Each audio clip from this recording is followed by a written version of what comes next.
two other people actually. I might have overstuffed this panel because we did have a lot of interest. Who the heck is Doobie? Did you say no one in particular. No one in particular. Oh really. wow, you don't even know Doobie? This is interesting. No. I know who Doobie is. I'm just being funny because he's not visibly here. I'm just joking with him. I'm gonna say yikes, my boy. No, I didn't met Doobie before. I wish I didn't. He's still a frog. Indeed he is. Indeed he is. Okay. But I just want to make sure I get his identity straight.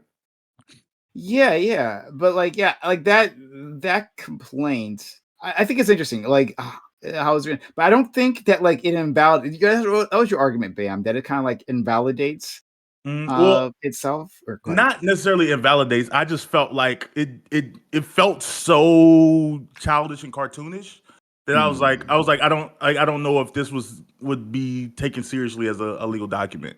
Like I was like, maybe he's like, it seems like something that's like, oh, okay, we turn this over to a court, but really, what we're actually gonna do is wink, wink, release this to the public and make it as like easy to read, so like he gets some bad PR and hopefully he settles really fast, just because he settled another case really fast earlier this year, or I guess towards the end of last year. So it feels like just a quick money grab. Like, and people are saying that like, oh, there's pictures, so this is incriminating. But technically, none of the pictures in of themselves are incriminating. It's just awkward positions.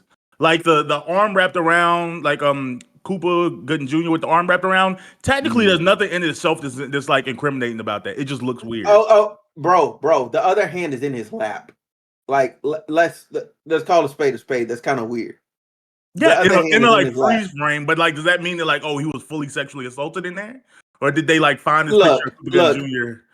That's where my hand goes all the time. My homies, my hand goes into her lap. I'm saying, like, what if he you will never catch me dead. Not even with my father, with my hand in another man's groin area at all. You will not catch me dead. Okay. I mean, the only way my hand would get there is if it was surgically removed or cut off from my body. Like, I mean, if he's like massaging him after a game, maybe like as a licensed professional. What? A game? As a licensed? No. He's the producer. No. I'm saying, I know. Obviously, I'm saying like, if that would be the case, like a sports like therapist, right? They do that. It's not. But it's not even that deep. It's not even like a sexual position. Again, I feel like it could literally have been like the most harmless freeze frame in the world. And the other thing is that the Stevie J picture has already been proven false. Tells me that like they was just looking for whatever they can. I mean, well, they said they had video. So that got proven false like after this came out. Like, so that was something that had to get cleared up. Proven false before. Yeah. So his story was like, oh yeah, I got this directly from Diddy, sent this to me, and this is what happened in this picture, and I know it 100%. And it was like somebody came in like, no, none of that actually happened. So now it's like, okay, but the other stuff did, and it just feels like, oh, okay, like I don't think so. It wasn't even the weird part about it was like the guy in the scene was like, no, that's my scene. Yeah, like I did that. Like that was bizarre to me. I was like, oh, okay. Like, did he think he wasn't gonna say nothing? Wait, are y'all were already talking about the Diddy thing, right? Is that what we're talking about? We're not talking about it, but we're just like yeah. Sorry, the reason we brought it up is just because of the wording of the complaint, right? I wanted to get this part out because I knew it was going to come up previously, and we were asking Lactoid about his professional opinion on that. Oh, what I wanted to ask Lactoid earlier was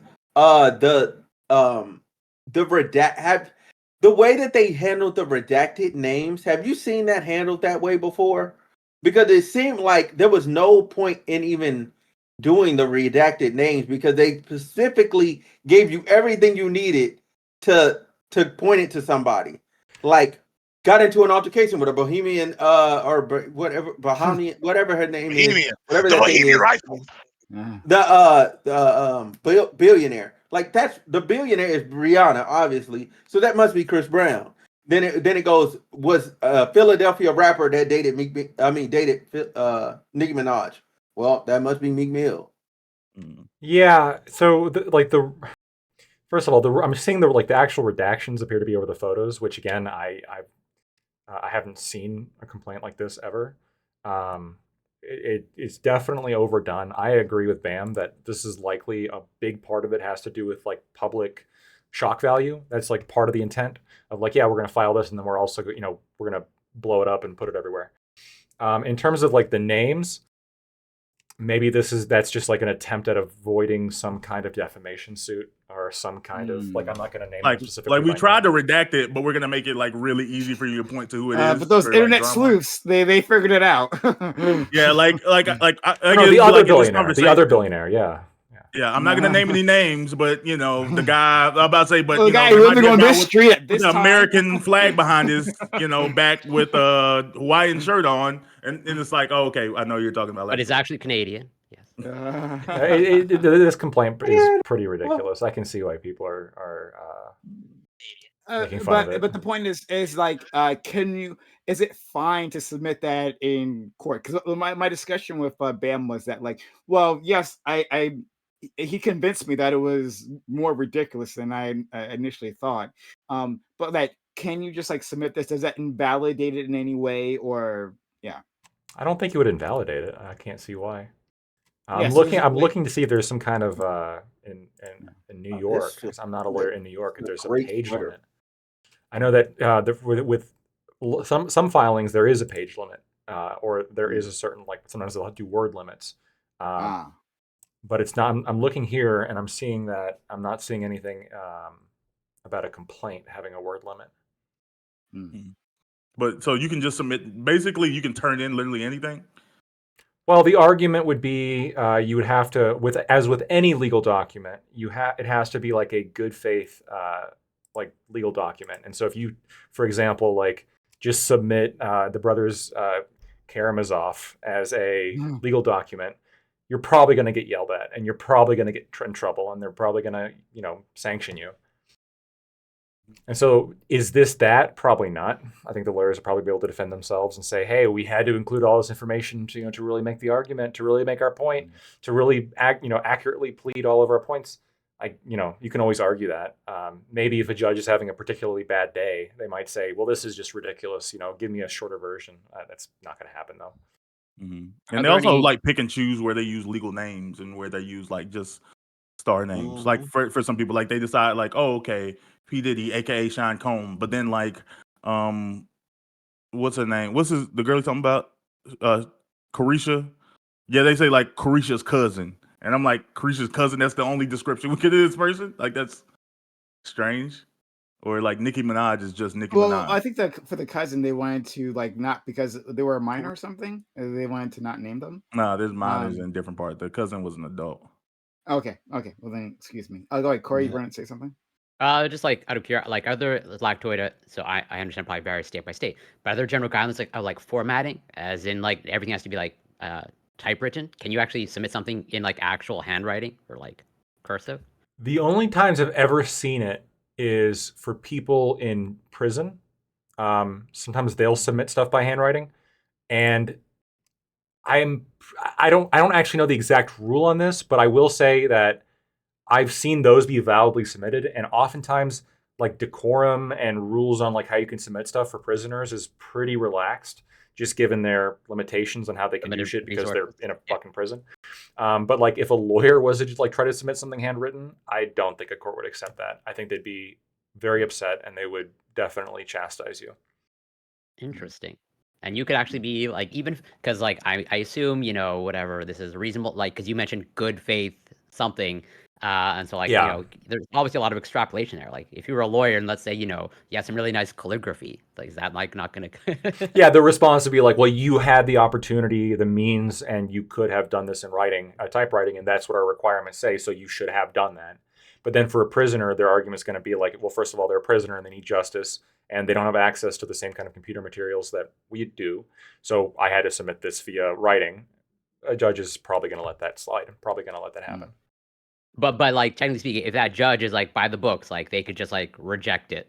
Well, they could, but then what I think would happen if they did that is there's going to be an appeal based on, hey, my fundamental rights to defend myself were violated, or because I'm in the custody of the state and they had to provide me these things and they didn't, and And then I did with what I could, and then that was rejected because of XYZ. I just don't see it holding up, because otherwise the outcome's going to be people in prison can't file things. Yeah, that's what I was getting at in terms of like how is this gate kept, as in like could pretty much if they're not if like a judge is like strictly upholding like these standards, but not everyone has access to fulfill these standards, and like some people not be getting justice would be my ultimate concern. I've seen prisoners get away with filing just the most ridiculous shit because a judge is going to let them do it. As they should, honestly. Yeah. Okay, so let's guess that everyone's here. And we might have an extra person. Again, I might have overstepped this one. But we'll see. But thanks all for being here. This is every roundtable, which we have Mondays at 8 p.m. Eastern. Got a fantastic group of people, and I think we're gonna have like a very fun discussion. Well, I mean, as fun as you can have on the topics for today. Fun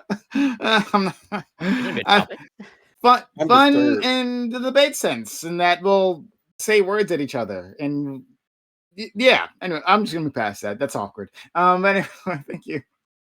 Thank you all for being here. We've got a great group of guests. So I'm going to start by introducing them. Our friend Lactoid here once again. How are you, Lactoid? Doing great. How you doing? I'm all right. I played video games all this week, and Final Fantasy VII Rebirth came out, and I put 75 hours into it already. Like 75? You got a problem. And I'm still not done. I'm still not done. I know you're not, because I have 33 hours. It's so good. When did this game come out? Hold on. No, I don't have a problem. 33 hours is not bad. It's not bad considering when it came out. That's a day of a week. It hasn't been a week. It hasn't been a week yet. So it hasn't even been. Yeah, I think it's like Tuesday when it came out. Well, 76. That's like 3 days, pretty much. 3 days straight, actually. Of 4 days, like I mean, I did skip a few. Okay, well, yeah, I was like literally. That's what I'm saying. There's a couple nights I didn't play. You skipped what? You skipped a few what? I skipped a few days within that week, right? But like these last 2 days, it's just what I did. I woke up and game. I ate because like I literally had to, but then I went right back to it. And I fell asleep. And no, wait a minute. Okay, this deserves like 30 seconds of time. What day did it come out? We could do the math on this. How many? Let's see when you. I'm doing the math. I don't know exactly which. Saturday. No. I there hasn't been even 72 hours since Saturday. So if this came out on Tuesday, not Saturday. No, not Saturday. It's the last week. Nah, it came out. It came out on February 29th. Was it February 29th? February 29th. February 29th. Available. Brian, you're behind the times then. At midnight. February 29th. You don't actually love the game if you didn't buy it on 29th. Yeah, okay. I only remember that because I bought it the day before. Okay, so that's 12 days ago. 12 days gives you 12 times 24 is 288 possible hours minus 76. That's like a third of existence during that time. I can give you the exact number here. So look, I've done 33 hours. I can tell you that 33 hours in like some minutes. That feels bad. I played an average of 6 hours a day, Prime. 6 hours a day. So so I'm looking at the my save file here. It's 78 hours and 1 minute. It's even more than 72 hours. That did not get better. That got worse. Yeah. That's fine. He's playing it right now. I'll say. If I could, oh my god, if I could, like, oh my god, he got it on pause. That's what he does. He got it on pause. Oh well, I mean, it's a PlayStation, so like he said points saves the game state. Hey, this is PS2 you ain't got a lot of days, me, Prime. You ain't got a lot of me, Prime. Okay, all right. So anyway, that's how I'm doing, Lactoid. Good to hear. Good to hear. Well, regardless, thank you for having me. I'm happy to be doing the show today, and congrats on the wonderful game that you've been sinking a lot of time into. I told Bam before it came out, like, don't ask me like where I'm at once this game drops. Like, I'm playing this game. That's where I'm at. Like, okay. Anyway, Bam, how are you, friend? I'm doing great. I have not played 76 hours of a video game this week. 8. Excuse 78. me? I'm sorry, don't disrespect. Yeah, I have not played 78 hours of video game this week. I haven't played any hours of video game this week, but I think now that I'm like late to the show, I think about to just suck it up and get Baldur's Gate. Keep hearing different things from different people. Just like, okay, do it. But outside of that, I am good. Work's going well. Got some cutty last night. No complaints. Cuddy? Cuddy, sorry, I don't know. Don't worry about it. You know. Moving on. Is that sex? He was living his best Diddy life. It is. That's what it is. Fucking knew it. Knew it. I've never heard this particular term. All right, Hanky fair enough. panky. Let's go to our friend. I thought it was food. I thought it was like immediately that I assumed it was food. It is food. I did eat it. Where do you think Teddy got his name from? Come on, man. For how many hours? 78? Mhm. Okay. All right. Here's a lady presence. And like, let's clean up our language here. I said the clean version. I tried to move on. Okay. You did? Yeah. Let's go. Corey won't embarrass us. Corey, thank you for being here as well.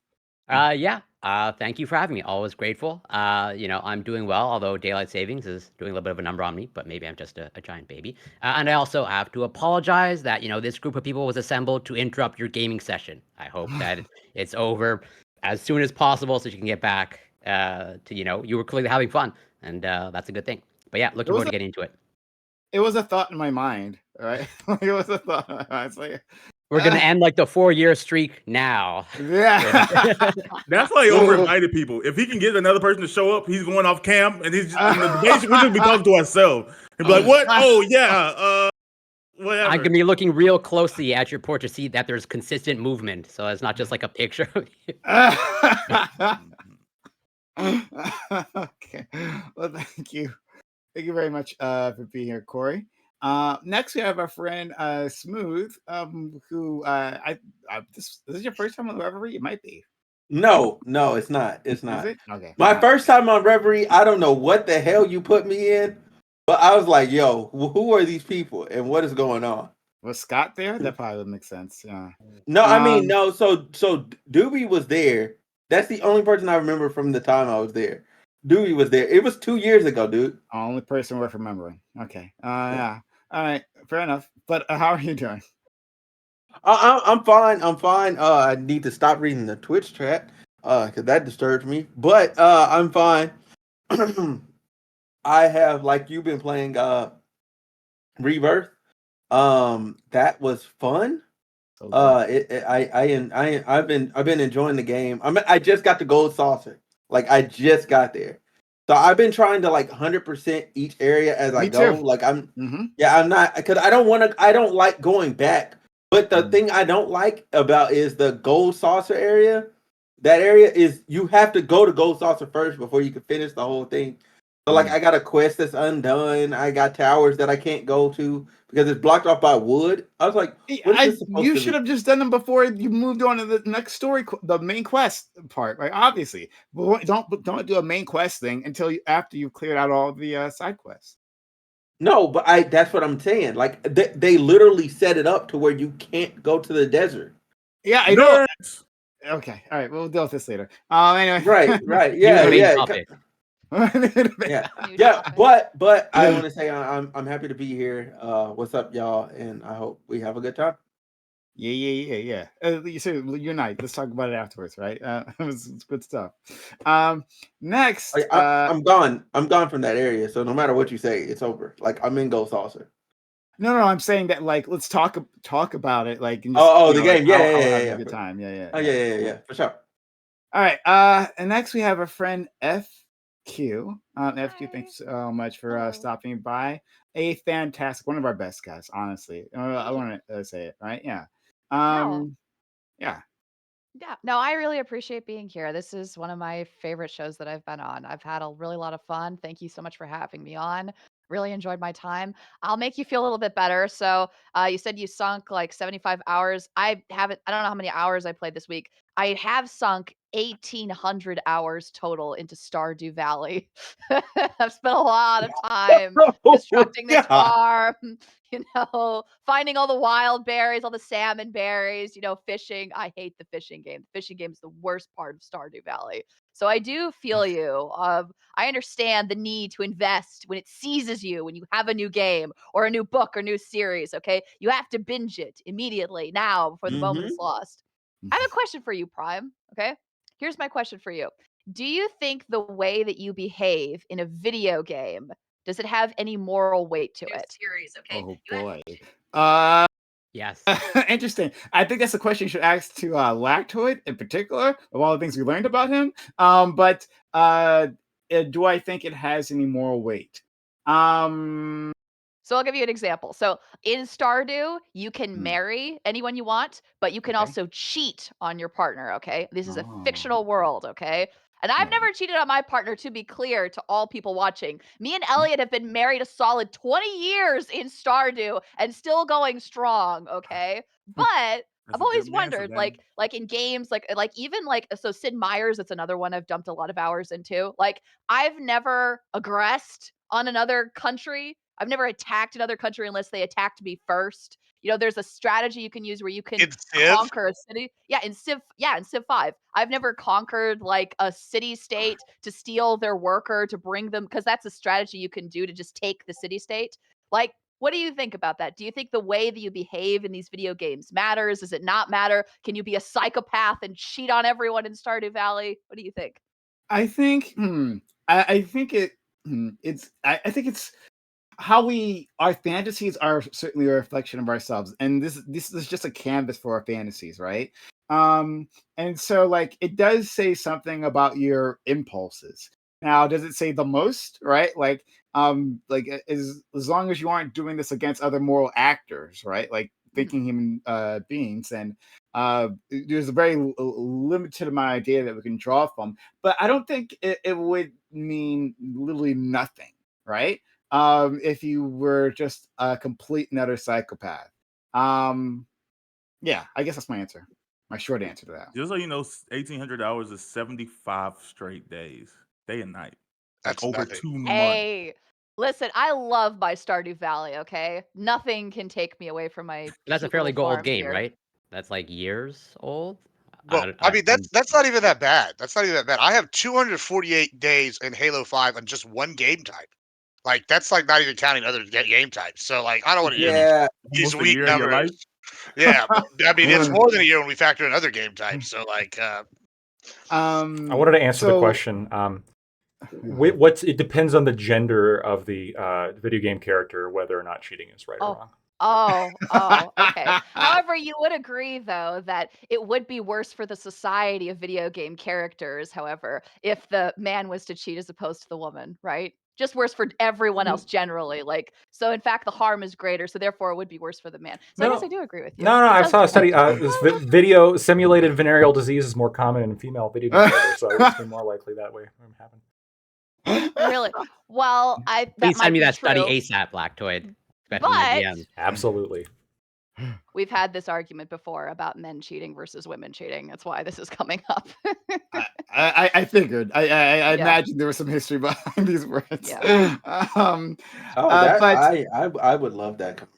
Two things, and we're just because everyone came in on time, surprisingly for the black people. So we have a little extra. I was off today. Extra moments here, so I'm letting the introduction go a little longer. But okay, two things. One, like, do they have the ability to like give you to make a factory farm with like 1,800 hours? Like you have built an industry by now, right? Like you have like a mechanized solution to your farming process. My farm doesn't look mechanized. My farm is full of flowers and like places to get honey, and there are places for the sheep to hang out. Okay, there's an apple orchard. Okay, this is a wholesome place that is Stardew Valley. Okay, you only get the mechanized stuff if you sell out to Joja Mart. Okay, and who could do that? You know, there's people who haven't put like that much time into their like actual businesses.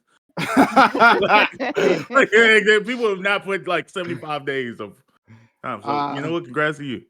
Yeah, and I always see your Discord notification, your Discord status, and it says Stardew Valley. I'm thinking, oh, maybe she just left like the game on, and that's why. But no, you're there. I mean, yes to no. Like it's usually just there in my background, but I will go over there and tend the fields and say hello and do all my stuff in Stardew. I like Stardew, so. Okay, fair enough. And like I said, the other thing I was going to say, a Lactoid, a genuine maniac, inventing new ways to kill hookers in GTA, like new and creative ways to do that. So if you want to ask someone whether these things have moral weight, like, he's the person to ask. And don't get started on his treatment of Teletubbies. That's just like a whole other. Being the bad guy can be fun sometimes. Okay, in video games, it just right because it's like, it's like a new flavor. It's a new food. I don't like it though. I don't like so I've never really been into the shooting games, to be honest with you. Like there are some strategy games I've played, like Civ 5, just because I like like it's a game of chess. But I've never liked like the Call of Duty. You go out, you're the bad guy, and you're gunning down all these people. That's never been my kind of game, to be The honest. last thing I'll add is that Fable is a no game now. But the original Fable, the director, Peter Molyneux, he made a statement because in case you're unfamiliar with it, it was like a middle-aged type fantasy setting, right? And the director said that most people actually didn't have the guts to go full evil route, right? Because you can make a bunch of different choices, and it did have an effect on gameplay, and even your appearance too. He's like, yeah, most people just didn't have that choice. When I first did it, I did it completely like a hero, a paragon, right? But then once I heard that challenge, right, they had re-released the game, and I replayed it, and as an absolute evil bastard, I didn't much like it. I don't want to be awful, even to game. I felt guilty, to answer your question. So I don't know. I have a problem when they do that in games where it's like this. SWOTOR is really bad about this, right? So you'll pick an evil character and you'll be doing an evil character run, right? And sometimes it doesn't make sense to kill the person. Like say you're a Sith Lord, right? And it's oh, I'm gonna the most evil option you'll get dark side points is kill this person. I'm like, yo, this guy just created a virus. If I'm really evil, I'm gonna keep this guy alive and work it for him. Yeah, promote him. Yeah, you betrayed me, but now you're my bitch. And so I hate when games oh, you can either do the light side, the dark side, or have this middle option. And get nothing. And it's well, no. Y'all need to have a little bit more nuance to this shit. Then. There was okay. Last thing. Mass Effect. Mass Effect did actually a much better job of this. A much better job. And there was this moment in time in the video game, because there was Mass Effect 1, 2, and 3, and it was revolutionary at the time. Your save file would carry over, and the choices you made in the past games affected the future ones, right? Yeah. So the more decisions, the characters were killed before are still dead in the second one, right? It's an ongoing story. And at one time, you get a choice about what to do with this alien race that has been a problem, right? But then you get backstory as to why this alien race has been a problem, and you're okay, what should I do? Should I and I forget the exact more choice because rewrite them. You got to rewrite the gap. Rewrite them. Okay, yeah. Either rewrite them, rewrite this, their whole minds, right? And so now they'll be docile, or just let them be, And it's a big choice because of their impact in the story. And I really stopped. I stopped and I had to consider this. What kind of person would I want to be in this situation? But there was criticism from one video I saw online, and the way they set this up, because there could be other choices, because you were stuck again with the Paragon way and the evil way. There was I forgot. Well, then in the end, it didn't matter. That was the big criticism. Well, before you even go there, just don't worry about that part. We don't talk about the end of Mass Effect 3. We don't discuss that. But anyway, the fact that it was a binary choice was actually a bit of a problem. That it limited the way you could think about this, right? Because it wasn't binary, right? These people, this race was a threat. And so like they could have deepened it in a way they didn't do it. Okay, we're gonna push past this. You want to say something? Last thing. I have one more question. We could not answer it, but okay. Does it matter how realistic the gameplay is? So imagine I put you into Westworld, okay? So now the people don't look like 3D images on a screen. You can actually talk to them. It's like you're talking to an actual real person, even though you know it's really a robot. Is it any morally different to be an evil person and to rampage and to murder everyone in the very realistic village? It's indistinguishable from being real. Is there any difference between that and you sitting in front of a screen and playing a video game and doing the exact same thing? And it's slightly less realistic. It doesn't look real, quite as real. Smooth wants to say something.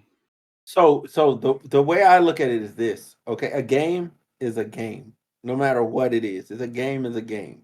Now, what happens to your own psyche, looking at yourself kill what seems to be real people, that's a psychological study that has to be done. Like, if it's that real, that psychologically they have to do a study of what happened to you after you chose to annihilate that whole village. Like, because it looked like you were really doing it. You might actually have a problem. You know what I'm saying? Like, if you're in Westworld scenario. But if you're just playing GTA and you're dropping a plane on a hooker, like, okay. Well, that's a lot of fun. That's a ton of fun. But like, what if it is? What if it is? I've done it too. What if the bad thing is racist? Does that make it worse? The bad thing is what? Racist? Racist, yeah, right?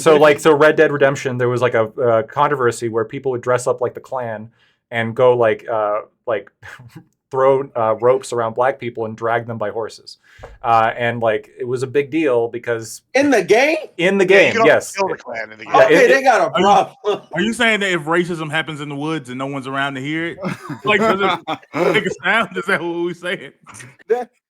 What if it's a white person playing a black character who then gets killed for racist reasons? Is that as bad? That's a trendy thing right now. There's a Civil War game where people pick the South. And I love that game. You're talking about War of Rights. Yes, and people are incredibly racist on that game. Absolutely, but it also adds to the authenticity a little bit. There is an interest. I love that game. The authenticity. We need to uphold racism to uphold the authenticity of the game. I forget which game it was. It's like a small minor game. I know this intro. These were still in intros. I'm sorry. But like there's a small minor game. But I'd heard that they had these avatars, right, for players to walk around this world, right? But they didn't give you a chance to like pick how your avatar looked. So like it was like randomly assigned to you, and you were stuck with it. That's Rust, I'm pretty sure, right? I think it's Rust. I don't know. I have no idea. No, Rust. Maybe you can. But like, you were stuck. Okay. Whichever it was, you were stuck with, right? And people were like getting like black characters, and then others were being like super racist to them.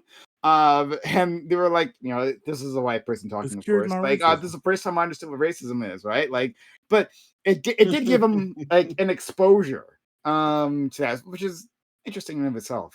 That's a statement of white person. I couldn't imagine seeing somebody I like virtually, like you see brown skin and you're like, you know what?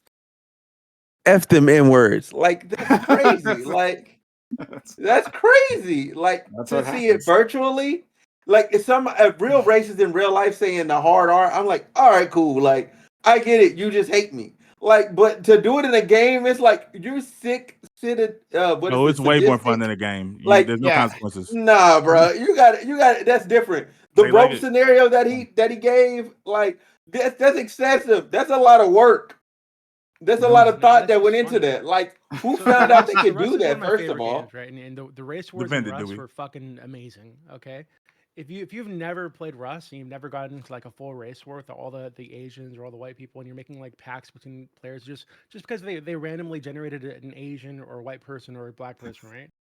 Like, this is like it's my favorite game of all time. Okay, like you should never ever shit on Rust ever. So what side did you pick? Because I know you could like blend. Rust is great.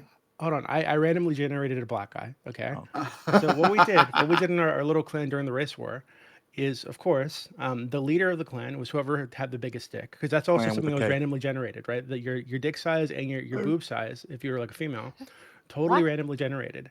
So we'd go around measuring each other's dicks in the game, and whoever had the biggest one was the leader.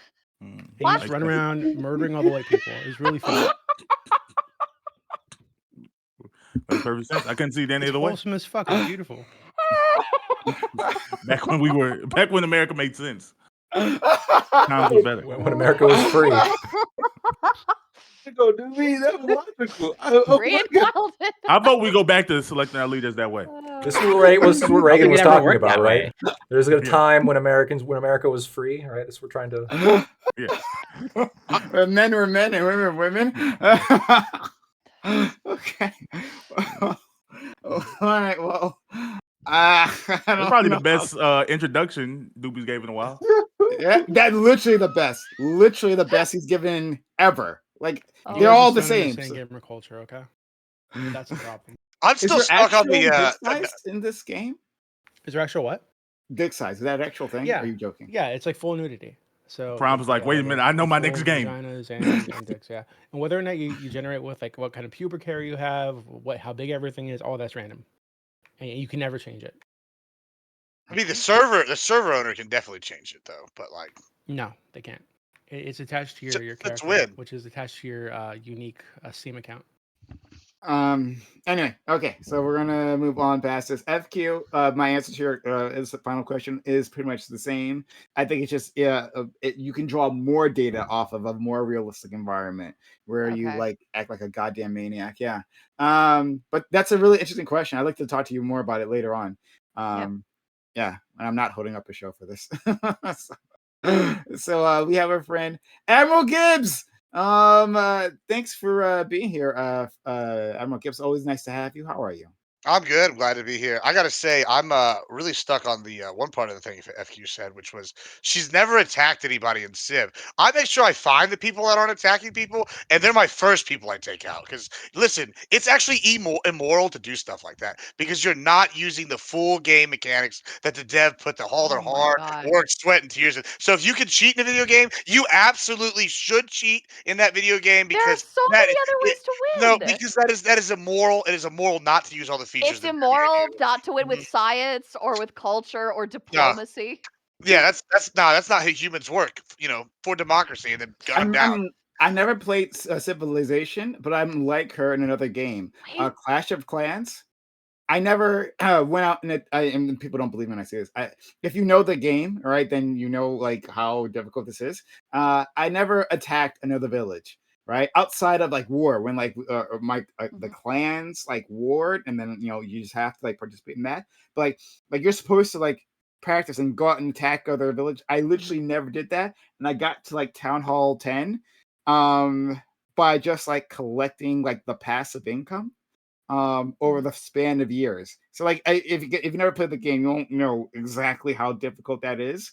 But yeah, I did the same thing that she did. When I did it, I told my friends it was immoral. So that's why I didn't do it. Sorry. I will say this for my gameplay. I don't attack first, but if I do get attacked, then I go in and I annihilate the city, and I take all of their cities, and I don't stop fighting until they are done.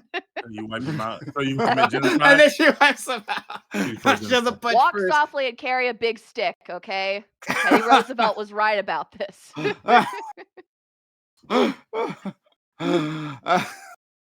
Any incursion will warrant an extermination campaign. Understood. All right. Let's go to our friend. Well, I mean, Doobie. I mean, you've said a lot of words, and hopefully you'll say more here, Doobie. Doobie, how are you? I'm doing well. Thanks for having me. All right. Well, back to usual. And finally, we got a friend Ali, who is here, who was doing some cultural stuff before this. And I'm glad you were able to make it. So how are you? Muted. I think you're muted. Okay, great. All right, silencing yourself, silencing Muslims on Ramadan. Oh, wow, like first day too. I think day one. I thought I heard Discord, bruh. Yeah. Your Discord muted, bruh. Yeah, you're muted on Discord. All right, there we go. We better now? We good? Yeah. This whole time I was muted. I didn't know. Yeah. So He was answering all the questions this whole I time. was absent of mine. I hadn't eaten all day. I just ate right before coming on. So, happy Ramadan, guys, to all of you, my fellow Muslims, it seems, right? You guys were all fasting today, right? Indeed. Right. Cool. Yeah. It's a pleasure. I'm so glad to much spend food. the first I'm glad to spend the first night with you guys. It's not the food but I can go all day without food. It's the water. It's the water. Wait, you can't drink water on Ramadan? Not during the day. Well, yeah. So from like sunrise to Really? sunset. Yeah. Although, so I obviously don't know your location, and obviously don't really reveal it if you don't want to. But like here, locally, Ramadan for the next like 4 years is gonna get easier and easier. As in Canadian winters, it's like it's like 4 hours of daylight. Yup. It goes back every 10 days. It goes back 10 days every year. And so yeah, in the February months when Ramadan's Canadians daylight works on years. No. Well, I don't. He's saying for the next 4 years. Yeah. No, I mean he's saying for the it's next because the 4 Earth is on an years, axis. the days are going to be shorter. No, because as well, I'll let Ali explain better than I do. But yeah, Ramadan moves back, as in like last year. Okay, I have close personal friends that practice Ramadan. It's like it starts whatever it was in like March, April. Then next year it's going to be like February, March. And then next year it's going to be whatever, January, February, as in since it's moving back. And in winter in Canada, it's like in winter, it's like 8 hours of daylight, or even sometimes like 6 hours of daylight, where it's like, just gets easier. No, my question wasn't as dumb as it sounded. I'm saying that like, does like I know. I didn't understand your question, so I have no idea. That's what I'm saying. I'm saying that. That's what I'm saying. Like, is daylight shorter, like for years in Canada? Like you say, like no. 4 years, we're only depending getting on the 4 time days of year, sunlight. the amount of sunlight varies. Right? Yeah, with like everywhere else. Okay, I thought you were saying that like, Canada is like a little different. Days are short for like a long time. So so also in Canada, in the Yukon, there's seasons where it's daylight 24/7, and that's I know that. Yeah, the 30 Days of Darkness. That's a great movie if you haven't seen it. But I was talking about 30 Days of Sunlight. But sure. Let's get started. Are we good? All right. Listen. That's shit funny as hell, man. Thanks all for being and to my audience, if you enjoyed. Oh, thank you, Nina, for the kind raid. Hope you're doing well, Nina. Shout out to our friend Nina. And guys, if you liked our preamble, like Black American Mate did, well, then consider gifting a sub or sub to your channel yourself or anything else. Or Admiral Gibbs, thank you for resubbing. Hey, really kind of you. If you liked all of that, it was a lot. Then consider subbing to the channel, getting bits, getting subs, hyper chats, super chats, all that goodness. All right, so we're gonna jump into the topic. First topic. Maryland youth detention centers are under fire for. I'm sorry, what? You just said it. You said Maryland. Funny. You said Maryland. That's Merlin. Marijuana. Maryland, the merriest land of all. The youth detention centers are under fire for decades of alleged abuse. Under the Child Victims Act, adult survivors can sue for crimes outside the statute of limitations. The lawsuits have described horrific abuse at the hands of correction officers. This begs the question of whether youth detention centers are needed at all. Are youth detention centers inherently abusive, or can they be reformed? Should we find other ways to deal with teens who commit crimes? What if those teens really are a danger to the public? This question, I stumbled upon an article through another article.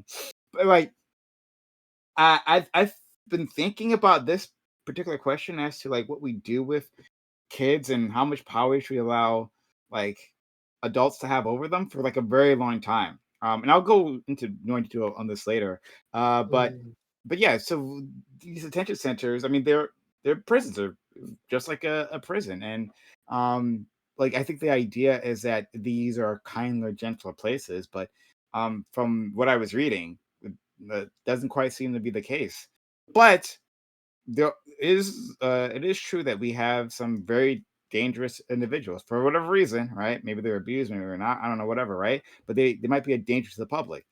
And so, how do we handle those things? So, we'll start with our friend Lactoid.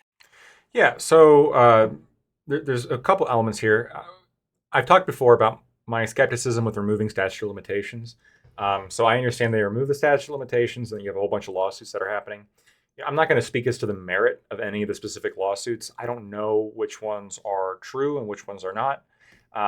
One of the problems with removing statute of limitations is it does create the opportunity for a cash grab.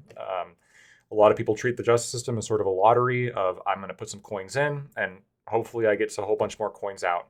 And it's even better for plaintiffs these days because most plaintiffs' attorneys use just go on a retention of a split, basically split award agreement where they'll get a third or sometimes a fourth of the winnings, whatever it is. So there's plenty of lawyers who are looking for work, plenty of lawyers who are going to try to get money out of this. As to the question of juvie as a whole, because youth detention centers, this is just juvenile hall, right? And so should we have it? I think we need to have it. I think if you have kids who are disrupting everybody else around them and are committing crimes, there needs to be some kind of consequence.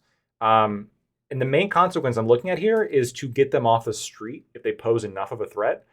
But I've also looked at some of the data on this, and the data shows that kids who go to juvie, that juvenile hall has a negative effect on people, them specifically, their psychology. Now, so the question is, okay, so there's going to be a negative effect there. Is the overall benefit of keeping them away from other kids worth the psychological detriment to them? That's going to be a case-by-case basis. For some kids, I can see that being the case. But for some kids, no, right? If a kid is doing something that is not particularly harmful, maybe they're caught with, the famous low-level drugs or whatever, I don't think juvenile halls is a good idea. So much. Bam. Yeah. My grandmother actually used to work for a YDC. It wasn't her main career, but she did it for a period. And I think the reality is like the argument for like should they not exist? I don't know. It just doesn't really hold up in a society. Like it's better than any other alternative you could come up with. If you have children who is like obviously violent and dangerous people are like part of the issue, but the other issue is if you have children that are like constant runaways, basically that like they can't be expected to be held up in any like foster system. Like if they have doors to escape, they're going to run away. We can't allow minors to just be in the streets. Like children do need structure, and if you do have children that are threats to be runaways, you do need places that can detain them. Now, what those detention centers look like and what their goals should be, that those should be changed. But I think that should be true of our adult jails as well. I think that especially dealing with children, there should be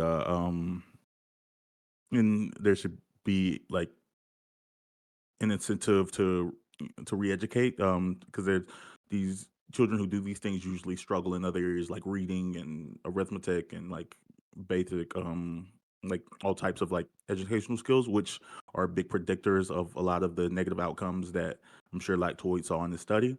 So I think that there should be well-paid teachers in all these facilities. We should be not just checking these kids to see if they have any like mental issues, learning deficiencies that could be corrected, and see what actually, therapy sessions and see what led them to the path that they're going down.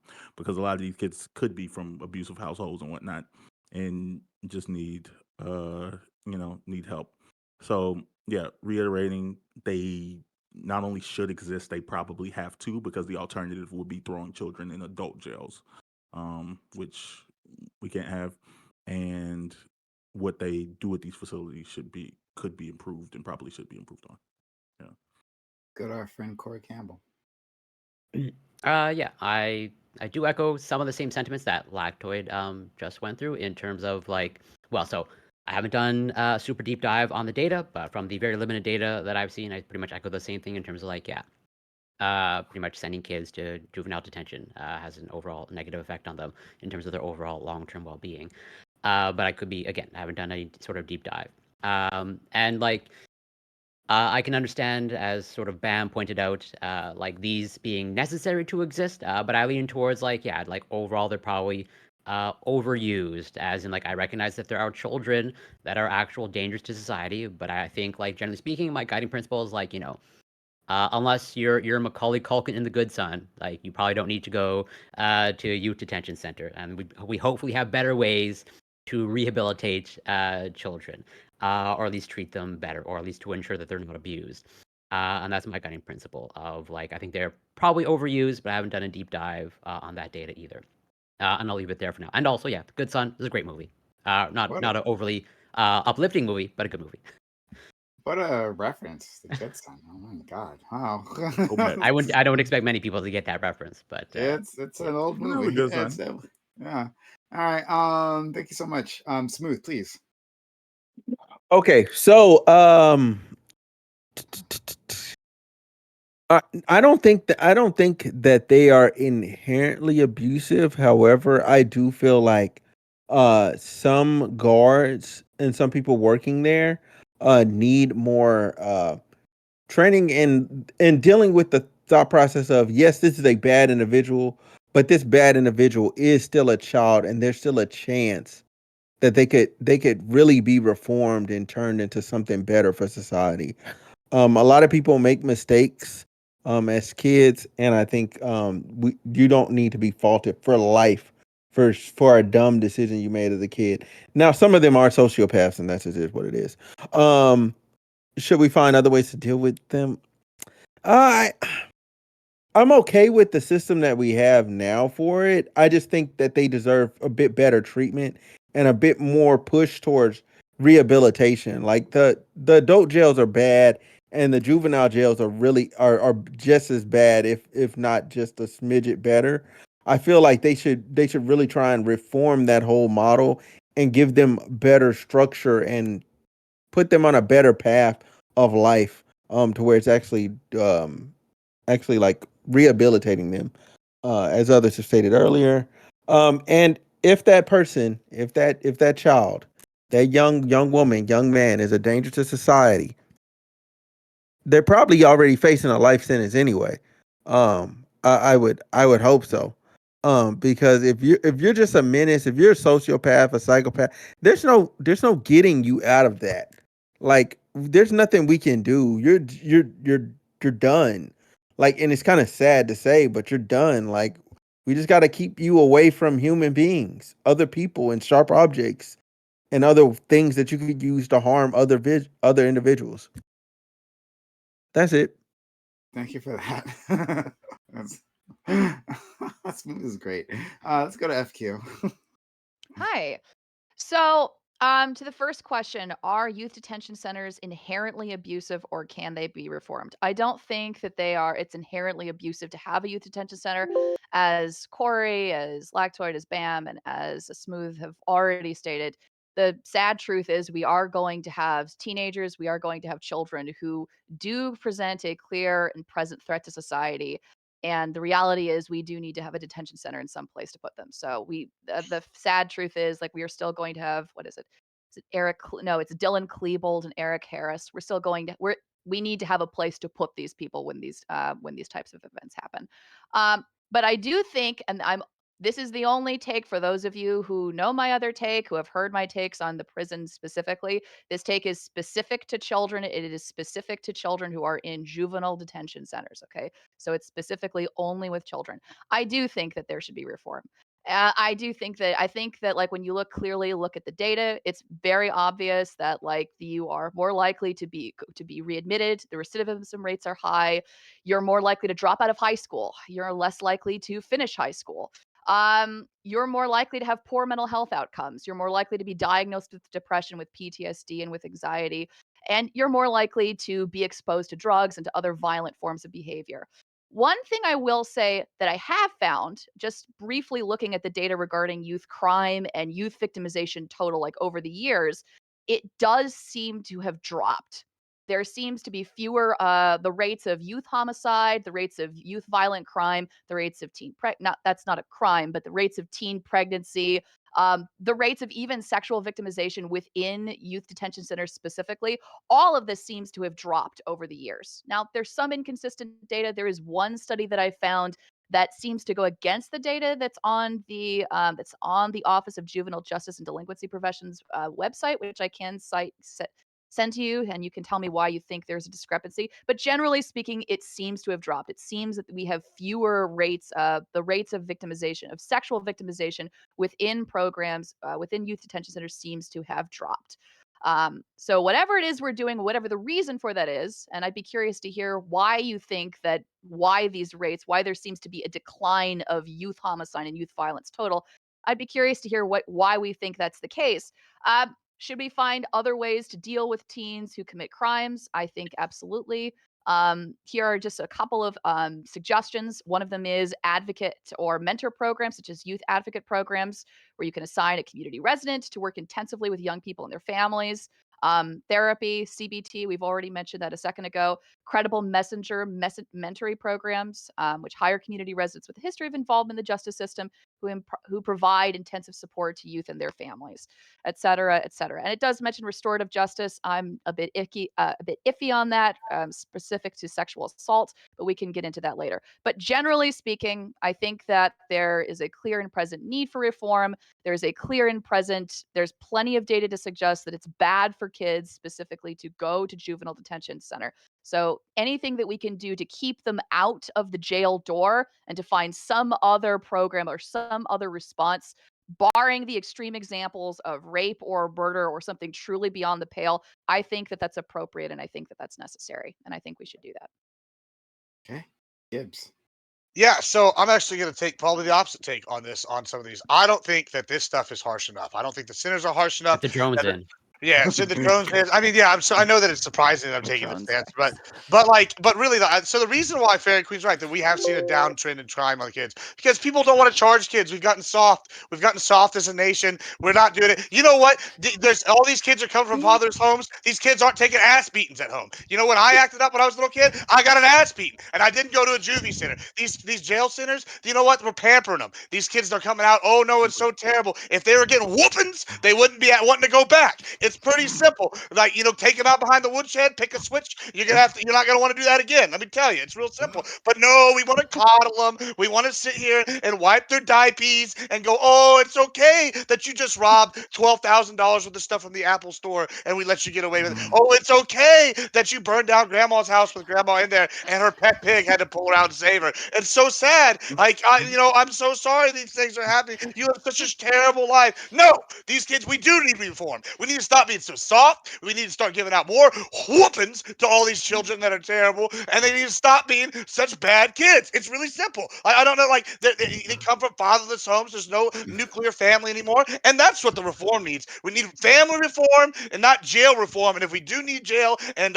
youth center reform, it needs to be harsher, much, much harsher. Speak the truth, brother. Okay. I want to agree with you now. Jesus. Admiral Gibbs, I don't know how you do it, but like literally in every interaction I think I've ever had with you, you've somehow like managed to like crowbar the word whoopings into it. Like it makes sense. I feel like there's like a 78% chance Doobie's about to say agree. All right, I'm gonna find out. Doobie, please. I like 75% agree. I don't agree with I don't agree with beating children, unfortunately. But so not the whooping part. Yeah, and it's not for any like moral reason. I just think that it seems to be like not effective, right? So, but I think that I would shift a lot of the blame or the anger that Gibbs seems to have toward the parents. I think that at some point, if your kid is fucking up enough, right, it's an indicator that the home life is fucked. You're a bad parent. You should be ashamed of yourself.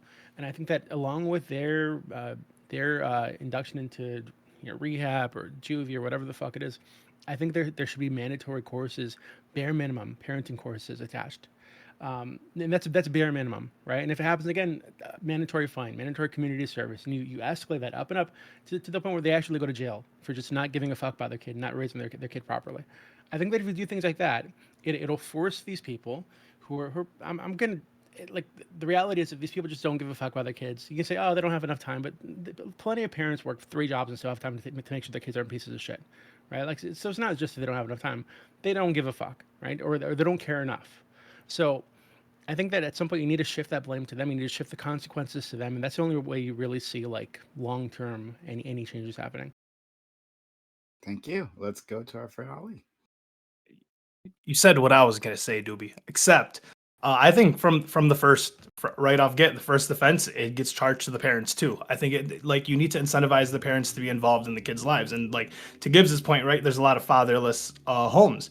Well, if the father's on the birth certificate and the father's going to get fined, or the father's going to have to go to court every single time the kid has to go to court and suffer the same punishment, well, then I'm pretty sure the dad's going to be more involved in the kid's life. Because we're sitting here, we're talking about like punishing the kids. Kids are going to fuck up. That's what they do. Obviously, youth detention centers are like are shitty. Jails are shitty. Realistically, youth detention centers should be more like boarding schools, right? Like it should operate more like a boarding school with that type of standard. But obviously, if there's murderous, 14-year-olds, you gotta put them away. But yeah, I agree with Doobie. I think we should just start charging the parents with the same charge we're giving the kids. The Oxford case in Michigan, like that, like I think that is like a great example, and I think that's like the best way to help prevent anything, because like the only way you're gonna like reacting to the issue is gonna get us nowhere. Kids are always gonna fuck up. You got to prevent it, and the only way to prevent it is if the parents are involved. And yeah. All right. Open to the public. I love the idea of charging more people with gun crimes. right. So let's go to Corey and let's go to Bam. You might see a drop in the IQ then, though. Sorry, go ahead, Corey. Since someone mentioned whooping children, that tends to incite something in me. So I'm curious, and your line of thinking is super interesting, Gibbs. Where it's like I think you used your own personal example, like whatever. I didn't go to juvenile detention. I received whoopings, and like that. That's the connection. So I'm curious, like, what do you think the association is between childhood corporal punishment and obesity? I'll tell you. It's real simple. I mean, I can tell you. Like I know, growing up, my mom, like whenever she was getting too fat, my grandmother would be like, "You're getting fat," and hit her with a cane. And then guess what? She would like would go work out more, or they would go eat. So guess what? My mom to this day is not fat. That doesn't answer my question. That was not my question. I didn't ask about your mom. I didn't ask about your mom. I can only give you an anecdotal example to that because I don't have any stats in front of me. Granted, I'm asking you to speculate. So just give your best guess. What do you think the association is between childhood corporal punishment and obesity, and just overall health status as adults? I mean, overall health status. I mean, as far as like obesity, I don't know. I don't know what the correlation is. I don't have any data on that, so I mean, I can't really. Well, how about I would say probably not much. What do you think Lactoid? What do you think the association is? If you, I think there could be correlation, but can you prove causation? No, that's why I said association. I used specific word. So what do you think the association is? I would think, given that the southern United States is by far the most obese area of the country, and it's the most religious part and conservative part of the country that uses corporal punishment, I would assume there's a correlation between the two. Yeah, no, that also holds cooking. It's because we have the best cooking. I don't know if you've eaten anything fried lately. It's amazing. Like we got fried chicken, we have fried chimichangas. I mean, this stuff's amazing. Let's get that out of the way. Children that aren't hit, they don't like good food. They don't develop a taste for good food. That's definitely how. I know that we don't live in Canada and have to run from bears all the time. All right, like that's not a thing. We shoot them down here. Like that's the problem. Aren't you running from hogs like 24/7 in your? No, we shoot them. So Corey, I feel like you were asking that question for a reason. Corey, are you implying that beating your children makes them fat? Is that what you're implying? No, there's a strong association. Now, whether it's actually causative, we unfortunately we haven't. Fortunately, actually, we haven't run the randomized controlled trial of like intentionally beating children and have a control group where we don't beat them. But yes, there's a strong association between. I think we should run that experiment. Actually, parents will apologize with sweets. They'll apologize with probably. I want to push back on that. Children, wait, one second. So children who grow up in poor households are also much more likely to be overweight and much more likely to face physical abuse. right? So like it could just be those two things. It doesn't need to be Yes, that. there are You know, it's Yeah, not- but I confounding was like, imagine factors, if you put it on a global and scale. in There's the probably data, people who those are skinny. controlled for as well. I mean, you could also How look at, did like, wait, cholesterol. how did they control for that? You can do a whole bunch of statistical analyses, and you could also have But you even can but so even you poor you children have who you can't have a true aren't control eating group are in those more likely studies. to be I have a overweight. control Wait, group do for they you. control I for mean, race? look at That I can't remember well, offhand. well, I'd have to look. let's use like professional football players. Most professional football players come from the South. There's a few exceptions like Ohio and like I mean I can't think of anything other than Ohio and stuff. So maybe California, but most professional football players come from the South. Most D1 football players, even at northern schools, are recruited from southern schools, and they perform better at a higher level. And a lot of those kids, they have very strict parents who are giving them whoopings all the time. And like if they do bad at the football game, beatings, and then or they have to do something else. So these kids are coming out And more they're big and athletic. strong. Yeah. And they're big and Yeah. strong. Yeah, So I there's also know definitely my correlation grandfather who there. chain smoked for his entire life, and he like lived or whatever. Like, yeah, I can extrapolate certain cases So where smoking's yeah, not that We're smoking bad for actually. talking, you, really. we're talking about Yeah, data. that's We're how it talking about works. data. Absolutely. My grandpa, also- Can I too. make a He's point still about alive, that? and he I mean, smokes. I'm from the Arab community. Like '90s kids definitely got beat, and you got a bunch of doctors, everyone's doing great, man. Bunch of people, majority of the people doing great. Bam, go ahead. Yeah. So I wanted to respond to a couple things that were said. One was to Smooth about this was just a point about like people being sociopaths. Like I mean, I've seen there's being a sociopath actually doesn't necessarily correlate that high with like violence and criminality. Like as high as you think it would. There's like there's people who can been diagnosed as sociopaths who like have children, have families, and they're aware of the fact. And they're like you can have conversations like, oh yeah, like you have a kid, like yeah, I actually don't care about this child at all, but I So understand the social, like I understand okay, socially I'm Thank God, supposed yeah. to, so I'm not going so to hurt my child, but it's not 'Cause because of otherwise, like a love. Yeah, no, but I'm saying that's a real thing. so what you're saying is factual, but when we're talking in the context of Lil Johnny is now in juvie, he has a fucking problem, and he already is a sociopath on top of that. Like Sure. we're talking about the kid has a mental disorder and is already in juvie. Like we're not talking about just other sociopaths. I didn't say that. We're talking specifically about sociopaths already in jail. So Right. we know they have a problem already. I got So we you. don't have to list your example. Okay, but that was just actually broadens out to the second point I wanted to talk about is when we speak on like what children are actually in youth detention centers. Like everybody was like, yeah, there's always like we got to stop the violent criminal kids. But reality is I think I was looking, the vast majority are just considered are runaways or considered generally unruly. It's actually not like that many violent children in youth Well, detention. unruly is a very broad definition, and it Yes, definitely encapsulates violent kids. But it doesn't encapsulate violence. No, actually, I looked in like 3 states and it doesn't. I looked in Georgia, I looked in California, I looked in New York. And Wait. What kids are being sent to juvie for like non-violently being unruly? What does that even mean? It's like parents' offense. Basically, like unruly. Unruly says that includes things like truancy. Basically, like their parents are sending them to school and they're like leaving. It encapsulates underage drinking, or like just generally not listening to parents. Basically, but it doesn't necessarily mean you like hurt someone. It's just saying that like, seems excessive. my child.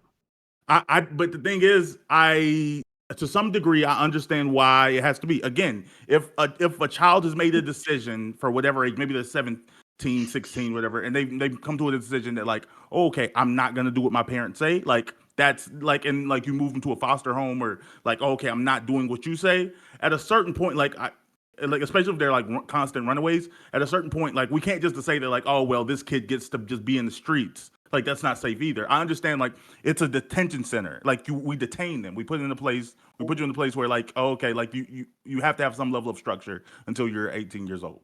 Like, and what did Gibbs say again? Bring back whoopings, right? Like, yeah. I think that would solidly fix that.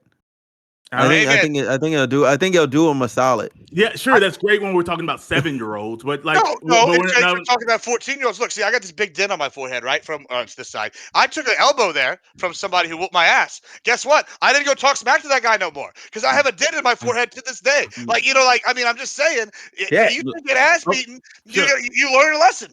Got you. Okay, but so we got to dent their heads. That's what we got to do. Just fucking dent them, then they're not gonna miss school anymore. He's not wrong. With enough brain damage, you can't really do much at all. So you I'll just decide. Just let me finish my point.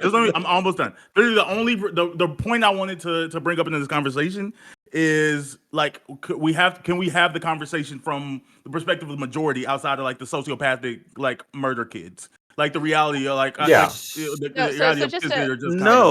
Bam, just a quick point. Okay, so I would actually like if you could link that study, that would be great. Because I'm here. Yeah. It's the Office of Juvenile Justice and Delinquency Prevention. So I'm looking here at like the estimated number of youth arrests. So this is the number one. The number one is all other offenses except traffic. That's 85,000. But number two on the list, about roughly 71,000, is simple assault. And third behind that, where is number three? I think number three behind that is larceny theft at like roughly 47,000 arrests. And then if you scroll down here, drug abuse violations is the next highest at 42,000. Yeah, I'll send you. I think because it had the highest I've seen is like 6% is violence.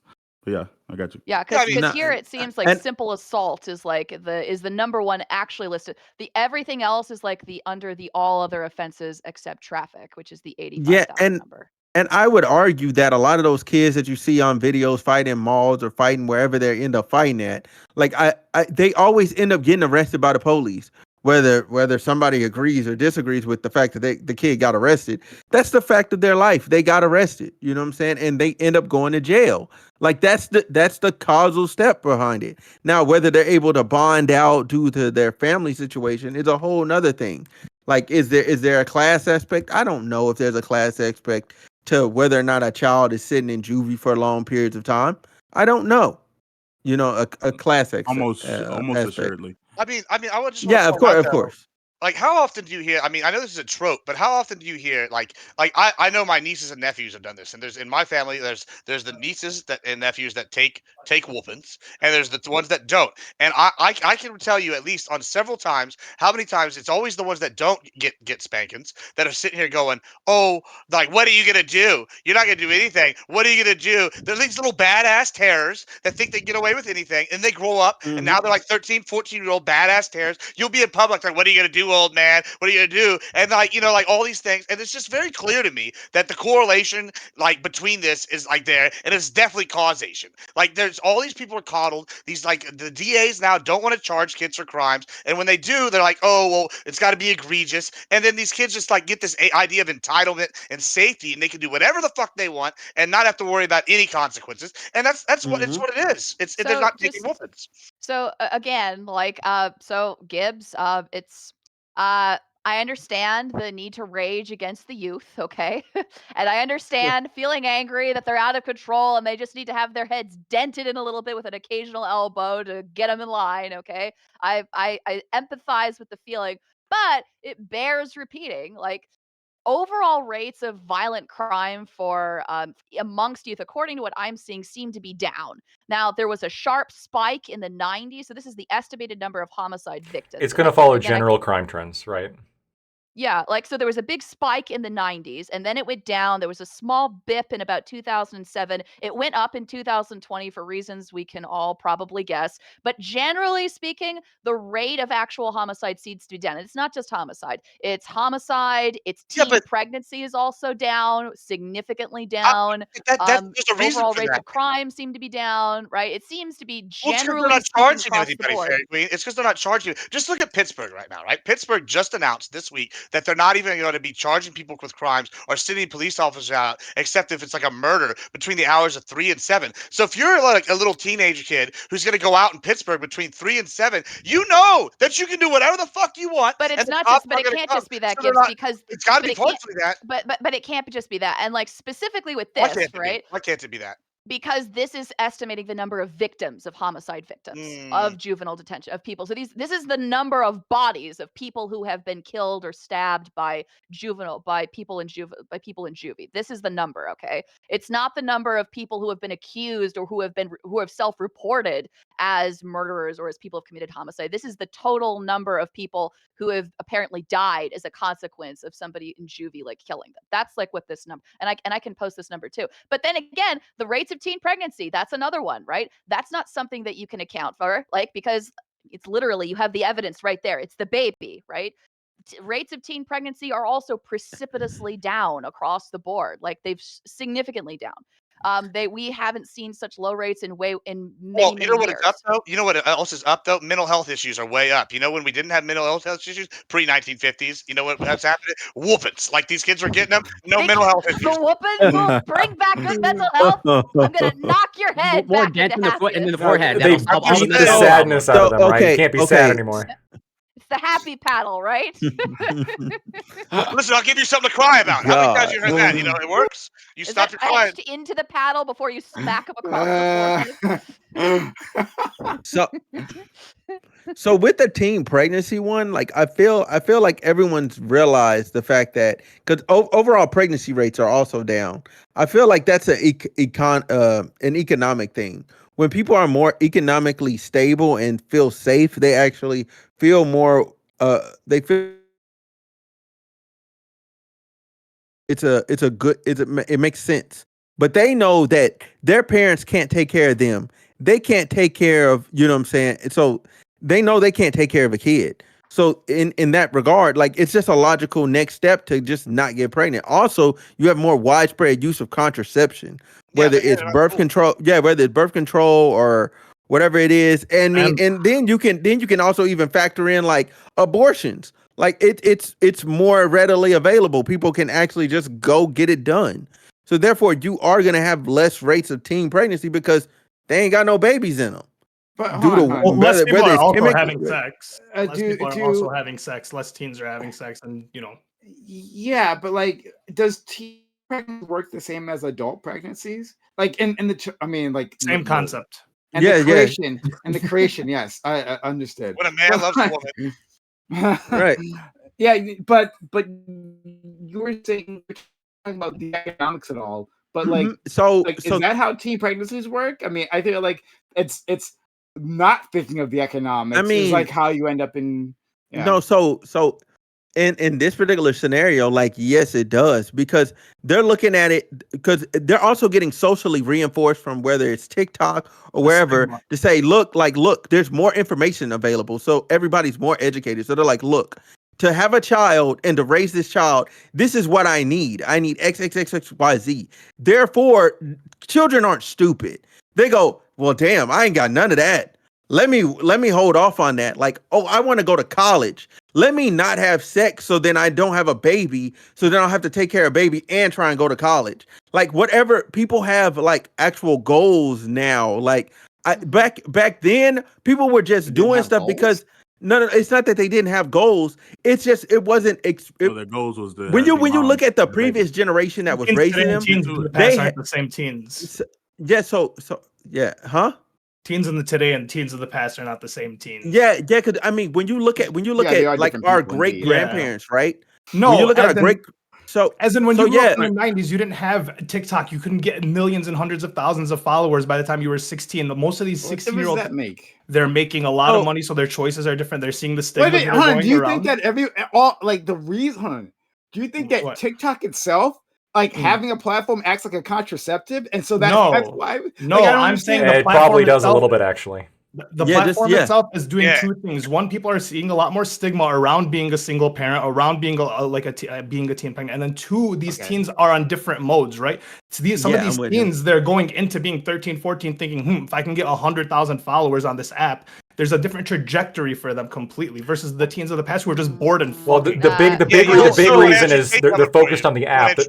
They're focused on the internet as opposed to like going out and socializing and getting laid. You can't. And well, this is the kind of the double-edged sword here, which is like if you turn everybody into social hermits, you're going to reduce the teen pregnancy rate.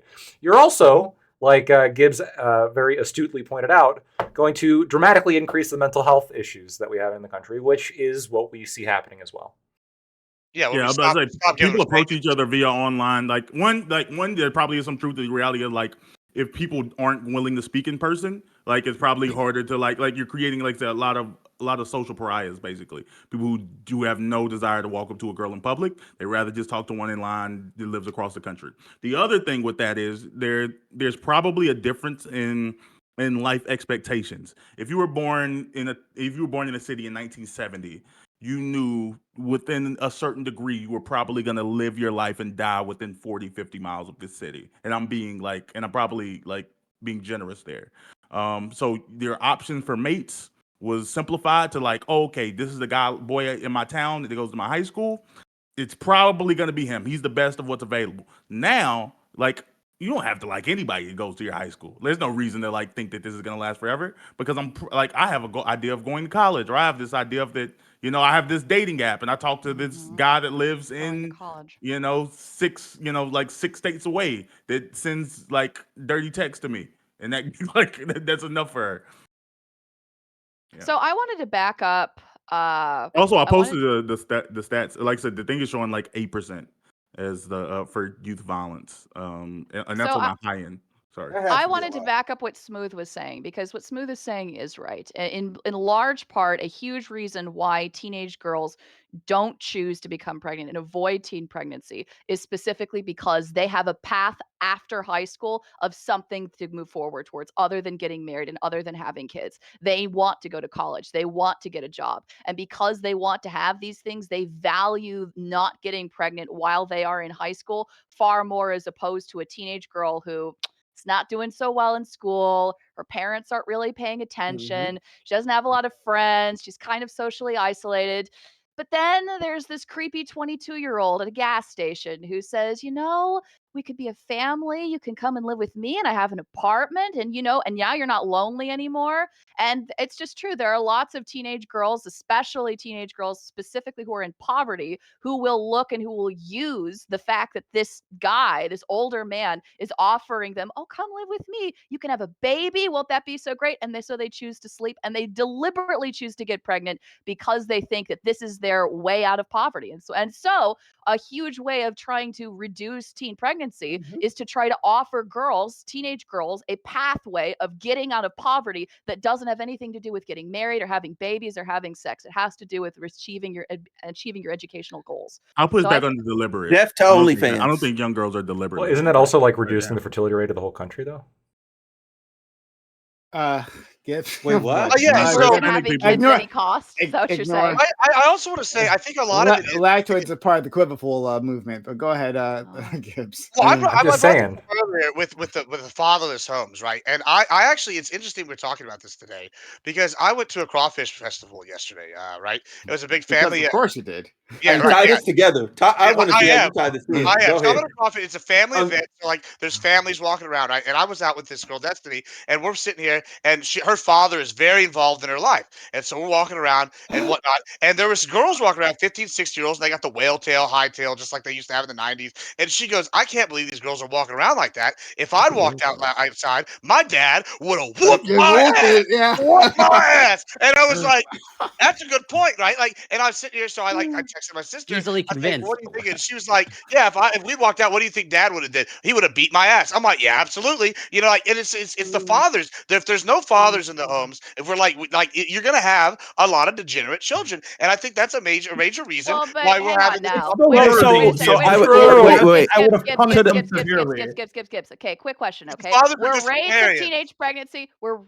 You would agree with? I think you would say that there were probably more fathers in the home in the 1950s or 1960s as opposed to now, right? I'll say this: there were like all the women. I come from one of the highest teen pregnancy rate counties in the nation. It was Nueces County. I think Webb County's got us beat now in Texas. But like, guess what? Almost every single woman I know that got knocked up in high school and middle school, they all had no fathers at home. So I mean, it's really ties right back to that. I understand. 100%. I'm not denying that like having a good father figure in your life is certainly like a preventative.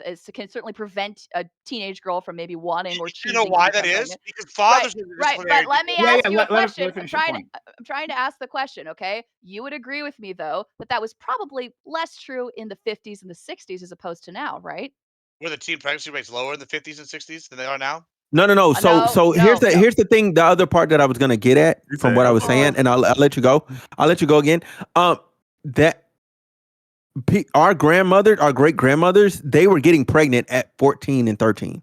Like that is a generational thing as well. Sorry, Faye. That's true. So I'm asking the question. The question is, do you think that rates of teenage pregnancy higher in the 50s and 60s? Do you think they were higher or were they lower? Well, I want to say they were probably lower. However, I think there are exceptions to that because, like Smooth just said, like my grandmother got married at like 17. So I mean, she popped out like 3 kids. Like it was higher. Do you mean unplanned higher. pregnancies? Do you mean unplanned pregnancies? Substantially higher. Were they all unplanned, or is it just teen pregnancy like the Smooth? So I'm looking here. So it does.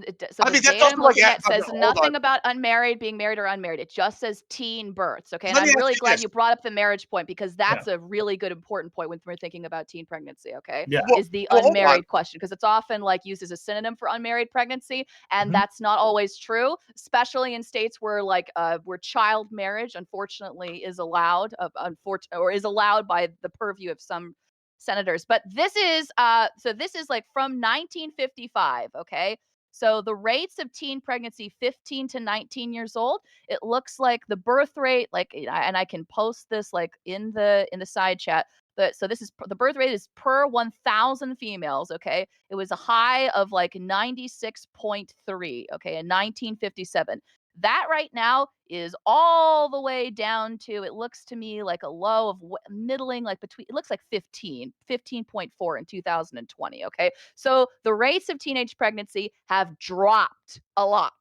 And I think you would probably agree with me that there probably were more stable families. There were more 2-parent families. Single parent households were far less likely to exist in the 50s and the 60s. And yet we see a higher rate of teen pregnancy in the 50s and the 60s. There's a big reason for this that you're overlooking. It's the same reason that there was probably a lot more teen pregnancy in the 1400s and 1500s, and life expectancy in the 1950s is I think 46%. You know, people are getting pregnant because they just come back from the war. No, not life expectancy. What? What is this percent chance making out of the womb? They just get pregnant because they're coming back from the war? What are you talking about? I'm talking about, I Googled life expectancy right now in 1950, and that says you got a life expectancy in no, not 46 years. It's 46 years. So it's like, so I'm looking at it. If your life expectancy in 1950 is 46 years, I mean, of course you're going to be getting no way. Life expectancy. Life expectancy is different from lifespan. Life expectancy it basically also includes all child deaths. It doesn't childbirth. That's a very good point. Survived the age of 5, they were still living to be like 70s and 80s. Yeah. I'll just post the link I found on a quick Google search, but that's what I was saying. That's a Bing link. Yeah, whatever, Bing link, whatever. I'm just saying. I really question your research. Hey, don't worry about it. The point is, though, life expectancy is a lot lower, back in the day. So, of course, teen pregnancy is going to be a lot higher. Wait. First of all, it wasn't in the 40s. It was in the 60s, all right? But first of all, 60s years, like 66 roughly. You're right, it was lower, but Bam makes a good point, which is that life expectancy is very different than lifespan. When you account for the fact that a lot of children were lost in childbirth that simply aren't lost today, the lifespan was much more comparable than you think, right? It was people generally living into being older age. Most of it was just we had different. We had different culture around having kids at a younger age. That's what it was. 66.5 for men, 71.8 for women. That was the number in the 1950s. Global life expectancy. Oh my God, we're counting like the Papua New Guineans. That is neither here nor there, all right? It doesn't matter. Damn. It doesn't matter. We're counting like the Africans, the Papua New Guineans. Why? Are they not people too? I don't think they are relevant to the discussion of what our juvenile detention policy should be. I'm sorry. Nobody at 15 thought I've only got 12 more years to live. Probably that's not how life expectancy works. They might have, I'm not exactly sure how much any of this has to do with juvenile detention. I was about to say. All right. I want somebody to push back against my thing about kids not being violent. So hold on. Kids aren't violent? Well, not the kids in youth detention centers. Well, here, let's do a Fabian. Bro, we already did. I thought, how are we still on this? Because I posted data showing it's not. Is it global data? Hold on, let's do a Specifically. Yeah, kids in Botswana. No, I'm just saying that. Like, I'm just saying that when we put kids, when we're putting kids in there, it's not because again we're not dealing with because I mean honestly it should be expected. Like adults in jail aren't that violent, even though that's what we associate jail as. Like most people aren't in jail because they're gonna kill you if you stand. Wait, that's not true. Most people in prison are there because of violent crimes. Yeah, what define violence though? That's Because absolutely theft true. is violent. Do you think theft is violent? Well, no, it's not. If you It's use counted a as a weapon, property. if you use a weapon, I guess it then depends on the taxes are theft. violent. Yeah, taxes Taxes are absolutely. Thank you, Prime. Yeah, you're right. Good point. So if I go and like tax the grocery store and like steal like $500 worth of stuff, like that, would you not? $500. What? That's what the IRS does. I mean, I know it's violence. Taxation theft. You know. See? Oh, okay, yeah. So it looks like it is in like the mid 40s for adults, but yeah, for children it looks to be less than 10%. Well, the other thing to keep well, okay, but then like, how does that square again? Like with like the source that I gave you, like off of the side chat that shows like the different like types of assault. This is from like, the same, but it's from the same source.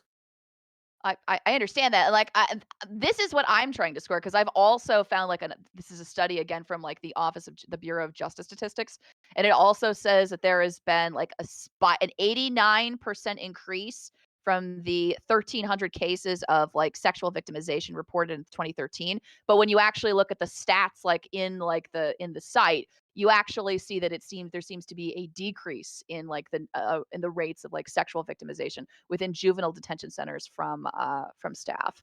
So I don't know how to square it. I'm just telling you. I'm asking you to square it, okay? Because that's not what I'm seeing. Well, I think I can square. I think I can square it right now. No, his thing is it says 6% is the percent of change, bruh.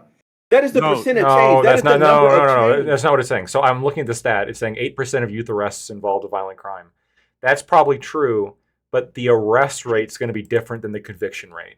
So you're going to have kids arrested like for being out drinking or being delinquent or whatever, but they're not going to go to juvie. The question is, what group of people is going to juvie? I would think the people going to juvie are going to be overwhelmingly violent criminals. That's my intuition. Fairy Queen saying the data supports that. Okay. Yeah. Go ahead. Sorry.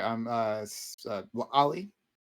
Well, you were saying like that you were saying that the violent crimes were reduced as well as the sexual abuse. There seems to be less homicide committed by youth. There also seems to be less opioid use amongst high school viewers. There are fewer high school students who say that they own or use a firearm. Like we just see like there are fewer high school students who say that they are like over time, and I can post the link here. Has the proportion of high school students carrying a weapon changed over time? And that seems to have dropped as well. That's dropped since the 1993 from 11.8% all the way down to 2.8% in 2019. This was carried a weapon on school property. It's also just carrying a weapon in general. So that's dropped from 22.1%. They need the boost to their logical reasoning before math class, right? They need that with 13.2%. So let's see. Risky driving. Is that changed? This doesn't show over time, though. Well, it just seems that overall, when we're looking at risky behaviors from the youth, we seem to see a decline over time with a spike in 2020. Again, that's the one exception. Yeah, it's following all crime, right? All crime is generally going down from the 90s because the 90s were fucking crazy in terms of how much violent crime there was. And there was a bunch of confounding variables that all kind of came together that dramatically dropped the crime rate. And now, here we are, thankfully. Well, I heard that is also actually pointing to arrest. I don't know. We don't have to go into that point. It doesn't actually seem to be specific. What you call it? Well, I was gonna say, what if the kids going to juvie are just more afraid of the things that would happen to juvie and therefore follow the rules better and then try to get out because of the fear that would relate to staying in there, the fear of getting abused in there by the guards, and then I understand the impulse to blame social media or that kids are smarter today or that like we've done such a good, but I don't think honestly that's it. I think probably it has to do probably more social isolation. So probably more kids are probably staying inside and are not going outside. Here's another statistic. You're less likely to have your driver's license. Gen Z is less likely to have their driver's license as opposed to millennials, right? So these kids are probably less likely to be driving out, going anywhere, to have sex, to do drugs, to do anything risky at all. So of course they're probably less likely to enact a violent crime, but there probably is some other bigger social influence or reason as to why this is happening, but I'm not sure what that is. I'm just guessing it's reduction of isolation. lead as well as there abortion. also seems to be like in our jails in general, lead? but even more so. Yeah, lead. I need someone to explain that. Why would that have Yeah, to do? so lead. Gasoline. Yeah, so lead is a neurotoxin, and it's a specific neurotoxin in that people who are exposed to lead have heightened levels of aggression. Like it's a brain damaging chemical that specifically makes you aggressive. And so, like, outlawed it in paint. Yeah, we removed it from paint, and we removed it from gasoline. And then, surprisingly, about 18 to 20 years after that, we saw a pretty dramatic drop in the violent crime rate. Kind of a coincidence, but I mean, or some might argue it's a coincidence, but to me, like when we know lead has its effects, all variables there, lactoid, and all the data there. Well, I don't think there is, right? But if we know lead has this effect pretty dramatically, and then we got rid of lead, and then we saw a drop in the violent crime rate. Seems pretty obvious to me, but. I mean, the places it's most likely to remain is probably in places that have had little upkeep over the last 20 years. Urban areas, yeah. Yeah. The hood. Yeah. The hood, Another thing related to the issues of like youth reoffending is probably, and again, I can't prove this statistically. This is just from experience. It seems that like with our adult jails, but even more so our youth detention centers, there doesn't seem to be a level of like professionalism to it. Like there's not people who like go their whole life to specifically go into these industries to protect these children. Like there's people who are specializing in these things are usually either social workers or they're educators. Like the people who get hired to work in YDCs or juvies are anybody off the street who's willing to do the job for a little bit of pay. So you're probably going to have higher rates of abuse and assault just based off of that. It's not a job that we're doing a good job of like skimming for the top applicants. I've heard the similar things, Bam. I actually spoke to someone who works in corrections earlier today, and what he said, like a major reason, like why like juvie is bad, it's because like the people who are paid to work as corrections officers within those facilities aren't paid very much. So it's exactly what you're saying. So you're not getting the best officers, you're not getting the best of care for these kids, like when they're arrested and when they're sent there. You're getting people who are there for a paycheck and who aren't being paid very well. And so it's probably makes sense why you wouldn't be getting the best quality of people to work there. I mean, I don't know that that's a problem though. Like, I mean, I know everybody wants to harp and say worse people. That's what we need.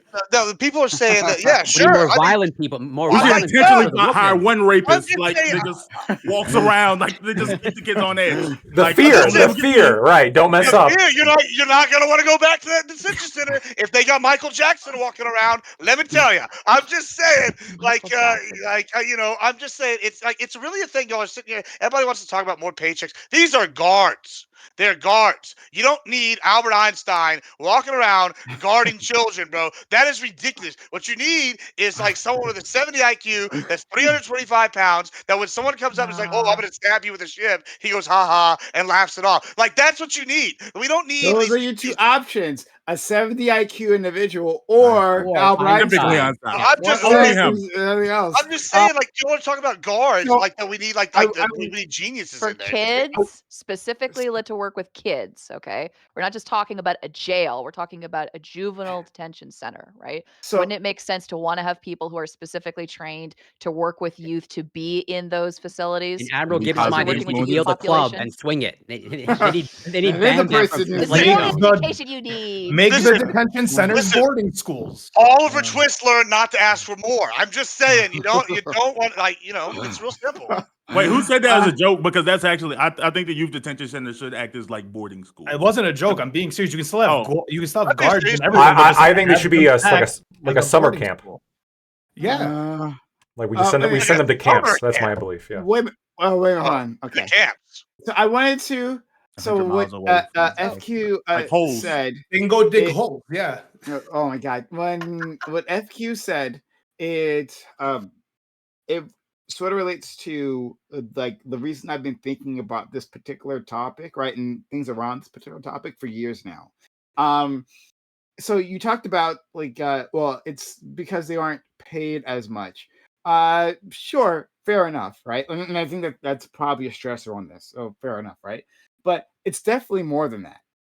Because it's not just juvie, it's anywhere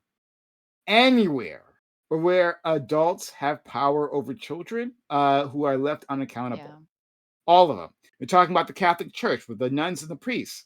If you're talking about the Boy Scouts, if you're talking about there's a few more other examples. Schools.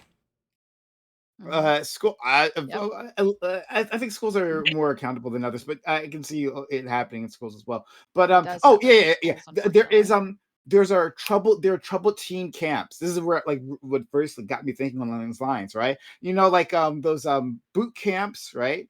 Boot camps are like usually more for guys, but like there's version of these for girls. There's NBC has been doing these articles for years, right? Following these different camps and just like the wild abuse, physical and sexual abuse that happens on these troubled teen camps. Just send your kid over there because of whatever reason, right? And like they're like in these rural areas, and they put them in like states with like loose laws around these things, and who like The Netflix awful doc? things that take Yeah. place. This is on Netflix too. They I have a haven't seen that docuseries on this. documentary. Yeah.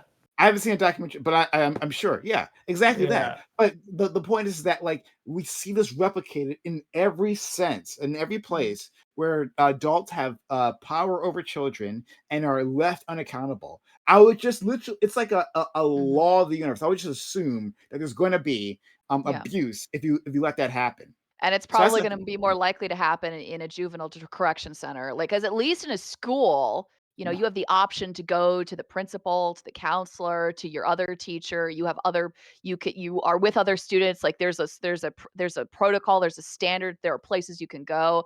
That's not nearly as true when we're talking about in juvie where you can be And put in Yeah, these solitary, kids right? already and the don't have parents half the pre-judgment. time, and there's like there's Yeah. these Which is There's a why it's more judgment of likely the these to kids kids have happen. already being files bad or kids. expected to be liars. Like Yeah, these are bad I will kids. say So fuck I it. will say this too, like looking just, and again, this is just based off of the data. I was told earlier today that that actually youth on youth sexual assault is more common, like within these correction centers, but that actually doesn't seem to be true when I'm actually looking at the numbers. What the numbers show is that adults sexually abusing minors within correction facilities seems to be more common and seems to be more likely, but it's not as violent. Okay. That's not how it happens. When you look specifically at violent sexual assault, so being grabbed, being assaulted, being pinned down, that's far more likely to happen in a youth on youth sexual assault as opposed to an adult sexually abusing a minor. Well, I mean, it So makes it sense seems, statistically. Like like every adult sexual interaction is going to be considered an assault versus right. with the youth. Like Well, for whether it was obvious consensual or reasons. not. I mean, yeah, Well, but I'm just saying that like I see why the stats would say that. Well, I just wanted to say, like, the way that this happens, like, in these facilities, it doesn't seem to be, you know, somebody's grabbed and then pinned down. That doesn't seem to be like what's happening. What seems to be what's happening, my guess is that there's coercion, that there's a quid pro quo, that there's a lot of grooming, that there's a lot of lead up, don't ever tell anyone or else, or if you do this for me, I'll give you this privilege. That seems to be more of probably what's happening. But I just wanted to talk very quickly about like high school. So, and like specifically regarding making prisons into schools. So I remember when I did my student teaching in 2020, I remember I had a student who like did go to juvie, and we had a program, and the program was called Horizon. And what Horizon was, it was, you know about Horizon? Yeah, it's an online education program. Okay. So if one of your students is arrested and if they go to juvie, they're supposed to do their homework assignments on Horizon, on this website for them to complete this work, right? Well, do you want to know how many of my students, if they went there, finished their work on Horizon? Guess how many? None. Like none of them. Zero. Like none of them. They didn't do anything, right? The only way when they came back after being placed in juvie, they had a pile of work about this high that they still had to complete because they just didn't do it while they were there. So even if it's the case, and I hear you, and I agree that it probably would be better if we turned juvenile correction centers into schools, into having more programs, and into being more rehabilitative. I'm with you there, right? I question how effective that actually would be in practice, even though I agree with the spirit of it. So here's another data point, no one right? does school online. No. I'm telling you that like when my Yeah, students yeah. have gone, No, they but I'm don't just do saying it. that. They I'm ignore saying it. that And like no one does. I'm saying like in COVID we learned that like no one was doing school online. well, but the point is like also like just another point about therapy. I don't think court-ordered therapy works. I've looked at like some stats like regarding like specifically when the court orders you to get therapy. I don't. From what I've seen, I've spoken to Scott about this, and he stated that this isn't as effective as like we might. It doesn't work. It doesn't work in the way that we wish it would work. So I wonder, would this? But that was specifically with adults. That wasn't with kids. So I wonder if it would be finish different. your point, FQ. Then we're going to Ali and I'm done now. Yeah. Okay, Ali and Doobie. All right, so anecdotally, I went when I was like 8 or 9. I went to school in Lebanon. My mom took me to Lebanon. It was like a second class school. I wasn't able to get into the private schools. This school ran like a fucking prison. Okay, you walked in, they checked your fingernails to see if they were cut properly. You went to class. Now this was, mind you, this was like 15, 20 years ago, whatever. The teachers could hit, like the nuns, they could hit you with like a ruler on your hand if you were like disrespectful. The teachers were smoking cigarettes in class. The parents gave the teachers full like autonomy. They're like, hey, you guys can like essentially raise our kids for the 8 hours that they're here. We give you like, call us if there's a severe issue. Less of those kids decided to act up, right? And when I was there, I acted up because I was used to this type of schooling, right? When the teacher hit me, I fucking snapped. I was like, who the fuck do you think you are? My dad doesn't even hit me. You're gonna fucking hit me? And I acted up. I'm saying that for like these detention centers, if they like, there has to be some like level of intimidation for them to like continue the coursework and do that. It can't just be like you take these kids and then put them in like a literal school setting. It has to be something a little bit more corporal. And that's kind of what I'm saying, is it would act something similar to what I experienced in Lebanon, but not to the severity. Maybe they can't like hit the students. That's an interesting thought. I want to think about that. Doobie, go ahead. So I've been listening to you guys, and I'm wondering, like, what do you guys think could be done about kids who like might be too far gone? Right, might be, they're raised in a really bad environment. They hate authority. They're violent. All the bad shit. Right? Maybe they're involved in gangs already from a very young age because it's just the lifestyle that they were raised in. Like, if court order therapy doesn't work and the home life is shit and there's no way to make it not shit, short of taking them from the home and putting them somewhere else, and we know how all the problems with like adoption and things like this, what do you do for those people? Like, how the fuck do you save them from their, not only their themselves, but their environment? Military. I don't think you can ever make that call on minors. I think it's like too soon of a time developmentally to ever decide that like, oh, this kid's too far gone. Outside of like, there's 17-year-olds and 16-year-olds that sometimes commit murder and we charge as adults. But realistically, like, oh, he got in a gang, like he's 15, like he's done, like cut him, like life over with.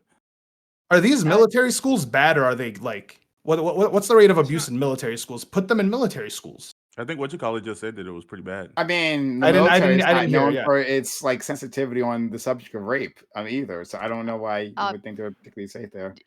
Well, the school I would say would have a little bit more.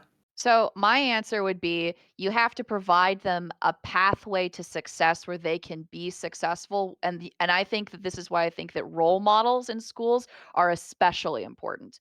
So I think that for kids who are truly struggled, like somebody mentioned the military. Ali was mentioning military school. I don't know if I believe in like sending kids to like a military school, but it's just true. There are lots of kids who struggle in high school, who are rowdy, who don't pay attention, who don't listen, but then they go and they join the military, and it is good. And the reason why it's good is because you get benefits, you have a job, you have to learn like it. I've spoken to so many people who work in the military who will talk about how gross their new recruits are and how they have to train them to like wash their clothes, take showers, to eat on a regular basis. Like but the reason why that's important isn't because of the beating aspect. It absolutely is. It's because it provides you a pathway to success. It's because of a future. You have something to work towards. You have role models, people to look up to. That's what wrong. Absolutely incorrect. Absolutely incorrect. There's also the violence. Bro, if you talk back to a drill sergeant, what happens to you? Bad things. If you're doing a live Is fire that true? exercise, Is that still Can posting they in the actually military? assault you? They can do all sorts of other things. Like, I mean, it might not be a literal physical ass Punish whipping, you. but they can punish the living shit out of Yeah. you, right? Like you might be over there cleaning the toilets with a toothbrush for the next 6 weeks. You might be over there like cleaning the floors with a That's not toothbrush. corporal Like, punishment. I Like, mean, but here's we're my point treating though. adults better than But children in no, your but here's world. the other thing. Here's the other thing you don't forget to mention is if you don't listen to these people in the military, you can literally die when they're doing a live fire exercise and they say crawl and they're shooting over you and you're like, no, I don't want to crawl. You're describing the Starship Troopers. No, this is a That's real like thing he's they do in the military. describing No, Jarhead.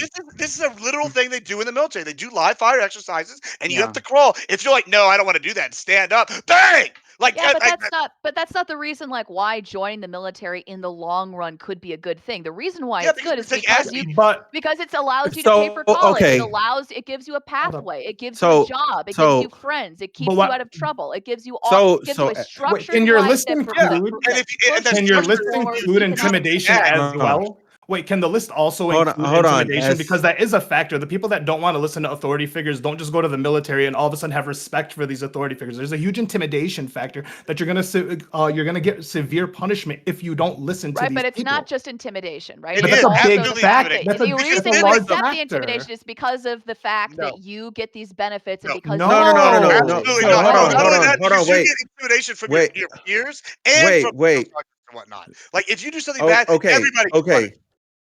okay. Y'all. I think, but well, okay. To not sound completely ignorant, I think I'm like probably one of maybe 3 that have actually been in. So to speak about the military in and of itself. So one, because I heard something earlier. One, generally speaking, the military schools are better because they're better resource because they have multiple pools to draw money and resources from. They have multiple pools, so therefore they're able to get more and do more. 2, they have a better and more ethical talent pool. And that's just because of typically it's people that are retired from the military that go into this and they actually go into leadership positions or whatever. And it's typically people that actually care about children and want to better children and give them a better path going to the future. And it's not even most of those kids don't even join the military afterward, which is crazy. Like most of them don't. There's only a select few that actually after that then go into the military. All right. And that's just what the reality of it is. Somebody said something earlier about what was it? So I guess the intimidation factor thing. Yes, that's a big thing. It's just unfortunately that's just the way the structure is, and it's not just intimidation from this drill sergeant. It's the fact that you're making everything worse for everybody else. You know what I'm saying? They build that sense of community within those kids. So therefore, if you're somebody that's sitting on the ostracized and out on the outskirts of those kids, it's because you're not helping the group. Can I ask you a question? You're literally somebody that's literally being unethical. Smooth, you were in the Like, military, you said, right? Let me ask you a question. yes, that To is prove correct. this. So you just brought up the intimidation factor by the group, right? Say you act up. The drill sergeant can't physically do it. If say you act up, are there? Can you think of any times that were potentially maybe the group took it upon themselves to maybe haze somebody for acting up like a What they bad hit person? him with soap in the bed? I mean, beyond that wild abusive example. All right. Yes, the people are going to take it into their own hands to make sure you get in line because everything you do affects the group. Therefore, most people they feel like you're literally dragging them down and you're hurting them and their chances of going to be going to be better. You know what I'm saying? Being more in the military. There was something Fairy Queen that you said, and I wanted to agree with you and back you up. I just cannot remember what you said, and I'm Oh, sorry. I was just saying that I think like the best way to try to help kids who like seem to be struggling, who seem to have grown up, is to give them a path, to give them a future, to give them something to work towards. If you can to give them a role model, somebody who they can emulate in their own lives, who has been through those same experiences. It's the same thing with teen pregnancy, right? Like if you know that you can find success other than like, Yeah, like be getting into trouble, then you will choose that. It just has yeah, to be believable and achievable for you.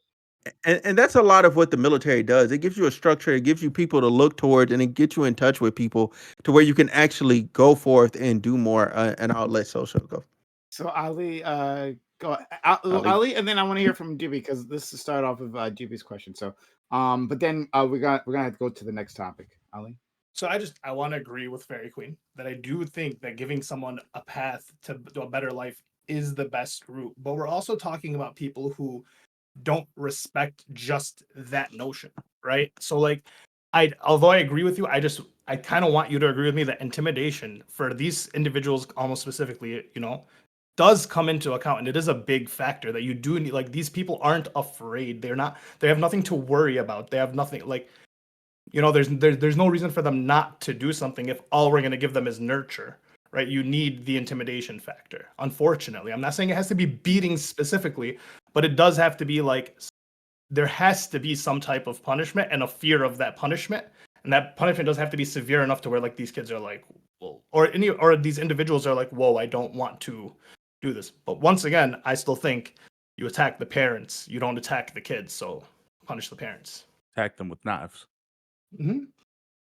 So Doobie, I don't know what you had to say, but I wanted to follow up with something that I just found that I remembered from a few years ago.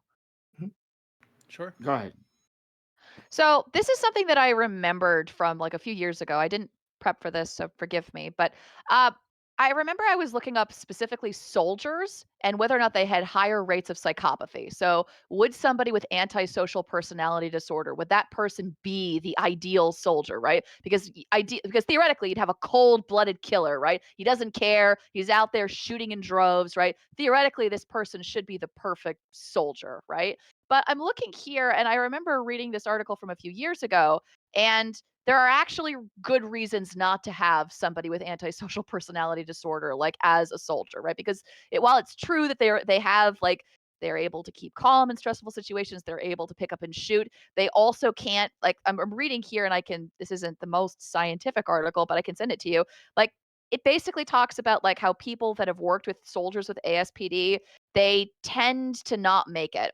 And they don't make it because they don't make the unit cohesive. They tend to fight, they tend to lie, they tend to steal, they tend to cause problems like within the unit. And while it's true you need people who are killers, you also need people who can work together cohesively as a unit. Empathy. And if you have somebody who is diagnosed with ASPD, they are less likely to be able to do that. They're more likely to talk back to authority. I would assume they're probably more likely to try to buck authority and to probably try to challenge authority and to try to mutiny against like the commanding officer, which would be another problem with having somebody as a sociopath. So the sad truth is that for some people, there may not be the military may not be the answer for someone like this, right? Like, I don't care how many times you beat Patrick Bateman over the head and you tell him that it's wrong and evil for him to want to chop women up into itty bitty pieces. It's not going to remove the desire. He is going to be every bit as much Patrick Bateman before you start beating him with the spanking paddle as he is afterwards, right? It's You don't not have to going beat to, him. it's like, You throw him no, in but the I'm just shoe. saying, like some of these problems, like with ASPD, is so ingrained. I'm sorry, the meanest drill sergeant is not going to be able to train that out of the person. It's then that person just goes to jail. I don't really care about like that individual. Sorry, we got to move on. Let's go to Doobie. Lactoid, I'll give you the final word if you want to. Yeah. So, I mean, given that some of these people, Fairy Queen, are like they have this ASPD thing, you're not gonna be able to fix this person with beatings. I don't know, like, how do you give that person a path, like a path forward or a path out of this whatever conundrum they're in? That doesn't involve taking them out of the household permanently if they get involved into the criminal justice system as a child, and then further, how do you like undo the fucking like decade or two of or almost 2 decades of like of parental neglect and what that does to a child? Because we know that ASPD typically isn't something you're born with; it's something that develops, right? So a lot of these children develop it because of the environment that they're in. So now that they have this thing that they got from this environment, I don't really know how you fix a person like that. So what I was wondering is if you guys would be more, Because to me, it makes sense to just take the kids out of the household very early. If there's some indication that the parents can't take care of the kid, or aren't taking care of the kid, or teaching them terrible things, or the child is getting into selling drugs and gangs. And I know I think Bam earlier like downplayed, oh, they're in gangs, but it's not just that they're in a gang. It's the kind of mentality that circulates in those kind of groups, right? This idea that it's okay to rob people. This idea that it's okay to beat somebody up, or if they like insult your like fucking shoes or something. This idea that it's okay to like so if you see somebody get knocked down on the floor, it's okay to run over and stick your hands in the pockets and take their shit. Like this kind of mentality, it comes from these groups, right? It's something that they learn from watching other people. So now that they've seen it happen, and this is something that's become ingrained in them as part of their personality, I don't know how you break that. I was watching something with my fiance last night, or the day before, a couple days ago, called The Program, where a bunch of parents sent their kids off to what's basically like a military fucking cult thing with no military. No, they hadn't committed any criminal offenses. They just thought these were troubled youth, so they inducted them into a program, and this program required them to basically behave like robots, 24/7, to earn privileges and to earn their way out. Right? It was something crazy like, oh, if you smile, you lose points. If you pass gas, you lose points. Right? If you like look out the window, you lose points. Right? And if you had to like work your way up through the levels, and eventually, yeah, Ali knows what I'm talking about, right? Eventually, they made them do this for fucking hours on end, and just like up, down. It was insane. Yeah, and eventually, work your way up. You get to talk to your parents for 15 minutes a month. And if on that phone call you complain about your treatment, they say, "Oh, but you're manipulating your parents," so the phone call's immediately cut, and now you lose access to that, and you're knocked back down. Right? So it's really fucking intense, like fucking suffocating, like set of rules, right? That I think is meant, according to these people, to kind of break these children down, break all those bad habits, and to like remake them. Basically, is it basically a form of brainwashing, right? But and it's according to the people who are in this documentary, the results are terrible. Right? So plenty of people being physically abused, sexually abused, just as you'd expect in this kind of thing, right? Many parents had no fucking idea what was going on. They'd just been sold this idea that, hey, you send your kid to this place and they come back a good kid. So but given that, the intention of the people who ran this place was allegedly to brainwash them, yes, but to fix them, right? And there's a part of me that feels like, how the fuck do you fix somebody, or you break somebody of all these terrible habits I spoke about earlier, without subjecting them to something like that totally breaks them down and remakes them as a person? Like, there might be something to that. I just don't know, like, where. I don't know how how you do something like that in a way that's ethical. I'd say it was military school. But I think no. Lactoid wanted to respond. I'll hold off after he says his piece. I mean, I think Doobie, you're asking a tough question. I sort of agree with what Bam said a while ago, though, which is that they're a little bit too young to even make the call of like irredeemable, right?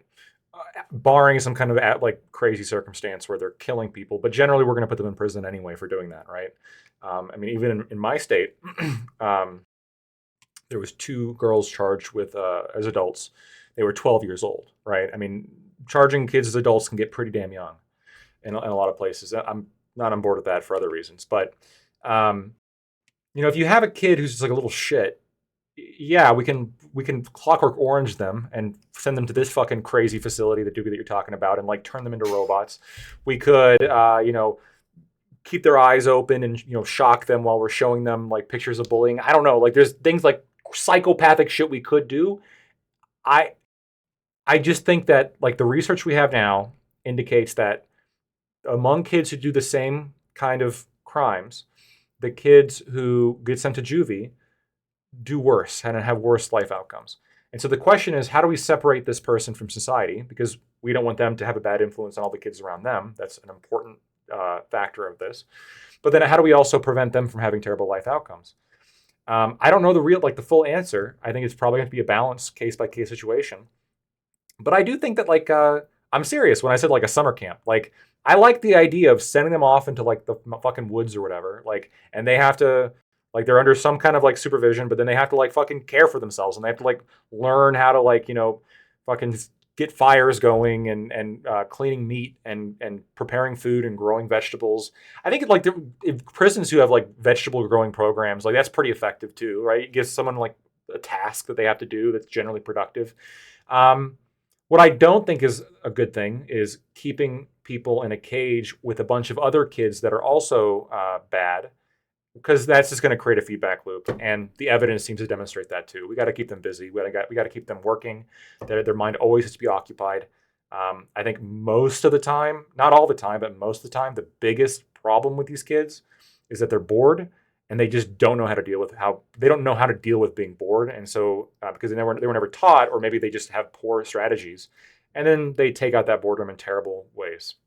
Mm-hmm. And if you like just give them sometimes, like I said, a lot of the time they're struggling with reading and like a lot of the other educational things. Like if you place them in a space where they're actually getting a little bit more support and they're not being compared to the other kids at school, like they can kind of rise to the top with some level of like positive reinforcement. Like, wow, you're doing really good with you're out reading everyone in this juvie or whatever, or at this camp or whatever. Like, yeah, you know what, I'm helping out. Why don't you tutor him? Why don't you help him out? Like, giving people purpose works, regardless of age. Make people feel like they're doing something positive. Because the thing is, the reality is, almost no one wants to be a bad person or consider themselves to be an irredeemable person, especially children. Children, like they can think they're different or whatnot, but if you give children are very easily influenced if you under the right circumstances. It's a reason why like children from certain backgrounds have lower rates to even be in any situation. Like socioeconomic backgrounds just don't even get into these situations to begin with, because we know what like social influence can do to a child. Okay. Let's FQ, I guess you want to respond, and then we're gonna move on as soon as you're done.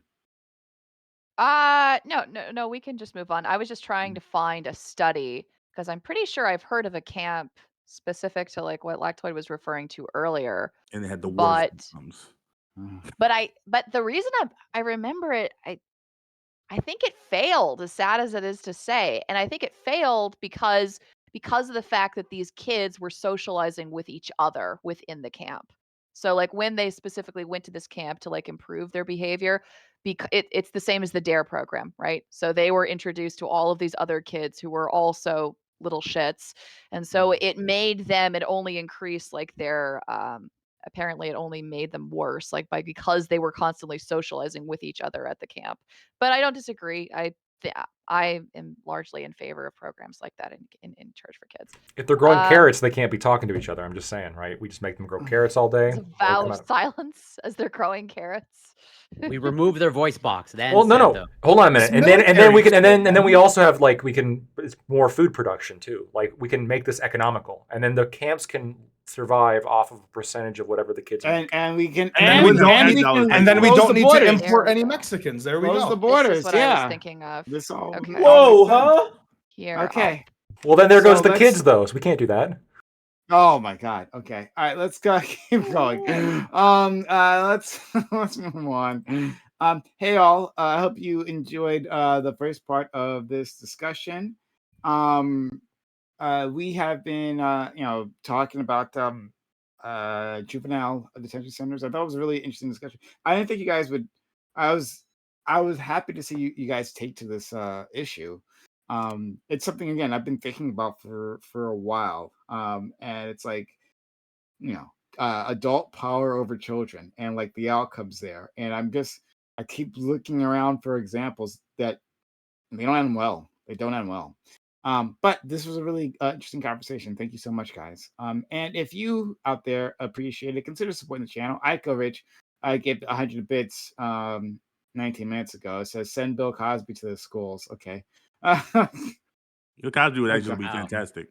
That's not what I expect from Ike out. I mean, he's actually great with youth. He doesn't have any history of being bad like with youth. Just don't put him in charge of the food or the drinks. Let's not give him a chance. How about that?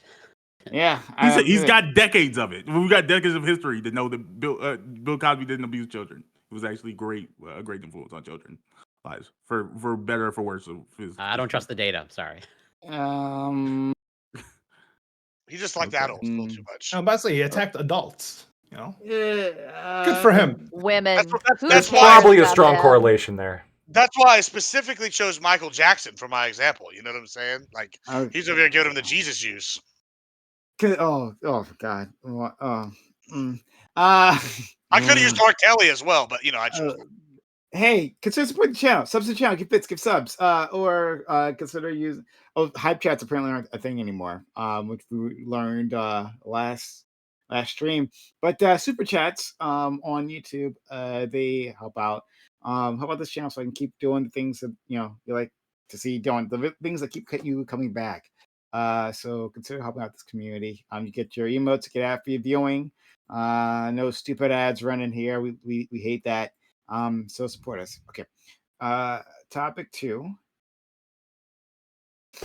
Candace Owens has recently made waves by drawing attention to an explosive lawsuit filed by Rodney Jones against Sean P. Diddy Combs, where Jones accuses Combs of hosting drug-fueled gatherings where sexual assault and other crimes took place. She references Cat Williams's claims of elites pressuring Black artists into compromising situations and allegations that Jeffrey Epstein was involved in a government-backed scheme to gather blackmail on powerful people. These claims shed light on a purported secret Hollywood network, leveraging blackmail and exploiting underage prostitutes for control of influential celebrities. Do you think there is truth to any of these claims? If so, what should be done about it? If not, how should the entertainment industry, law enforcement, and government officials confront these disturbing accusations? And shout out to my man Doobie, who put forward this topic, and he even wrote the question, which I love that. Like, the less of me thinking, the better. But yeah, he More did a gaming time. fantastic and more gaming. Okay, I woke up today and I literally thought it was Sunday, and I was okay. Anyway, thank you, Doobie. Doobie did such a fantastic job. In fact, why don't we have him start and then we'll go around. So, Doobie, please. I think it's all true. Okay, I think all of it is true. I think that maybe not all of it. Okay, but I think that there's something really kind of sinister about rich people in large numbers. And I think that's the problem in Hollywood. You have a ton of people whose egos are on the fucking top of the world because they're artists or entertainers. They're actors. You know, people fawning over them 24/7. These people develop massive egos, have lots of money, lots of access to just about everything, and I think this makes them feel potentially like they're untouchable, and it seems like in some cases they are untouchable. Now, according to the allegations within the case that I sent and I think you posted in the group chat, the guy accuses them not only of getting away with like drugs, sex trafficking of adults and minors, forcing people into sex, sexual assault, and murder, even like full on fucking murder, drugging people against their will, all kinds of shit. And I know that this has been something that's like kind of circulated around Hollywood for a very long time, right? You had before this, you had fucking Cat Williams come out and talk about how producers in Hollywood, people with a lot of influence in Hollywood, if you're a black man, at some point they're gonna try to make you wear a dress, right? It's gonna happen. They're gonna try to make you wear a dress to emasculate you, and this is part of the way that they intend to like reduce the masculine identity of black men or some shit like this, or put forward black role models who are less masculine, right? Who are like who are seen as like weaker or something, right? So I think that I think Cat Williams named some names in his thing too. Before that, you had obviously with the Me Too movement, you had a ton of people coming out about this, pointing to various producers, including the guy who he plays he almost rapes Cat Williams in was it Friday After Next, ironically. I forget his name, the bald guy. Terry Crews. Oh, Terry Crews, right? And he had similar stories, right? People groping him without permission, and that just came out, and it just seemed to like go under the rug. The Cat Williams shit went under the rug. The last allegation against City, I think he paid that girl off. This guy, they said that initially, and that wasn't just like nothing. That was fucking full on rape, like gang rape, basically by multiple people, and that's gone now, right? So he throws some money and now it's gone. This guy, thankfully, initially he put forward the case with like a $30 million demand. Now he's I think as of last week he's removed the demand, so he's not even demanding money anymore. So it seems like they wanted to go to trial, right? And he claims has hundreds of hours of evidence, of like video evidence and audio recordings and photos. And I wonder, like I said, I think it's true. I think that it's just it's a consequence of just rich people with big egos. And I wonder like what people who don't think this is true, like what's the alternative? Is it just like something that is fun to make up? Like I don't know. That's where I'll leave it, I guess. Thanks so much. All right, let's start with Flag to work our way around. So and this is actually I'm somewhat relevant to the topic. Bill Cosby was absolutely accused of abusing children. Two 15-year-old girls, Judith Huth and Renita Cheney Hill. So they're both 15, and they both said they were drugged and raped by Bill Cosby. So no, keep Bill Cosby out of the schools. We don't want him there. He's going for the kids too. Obviously, terrible guy. And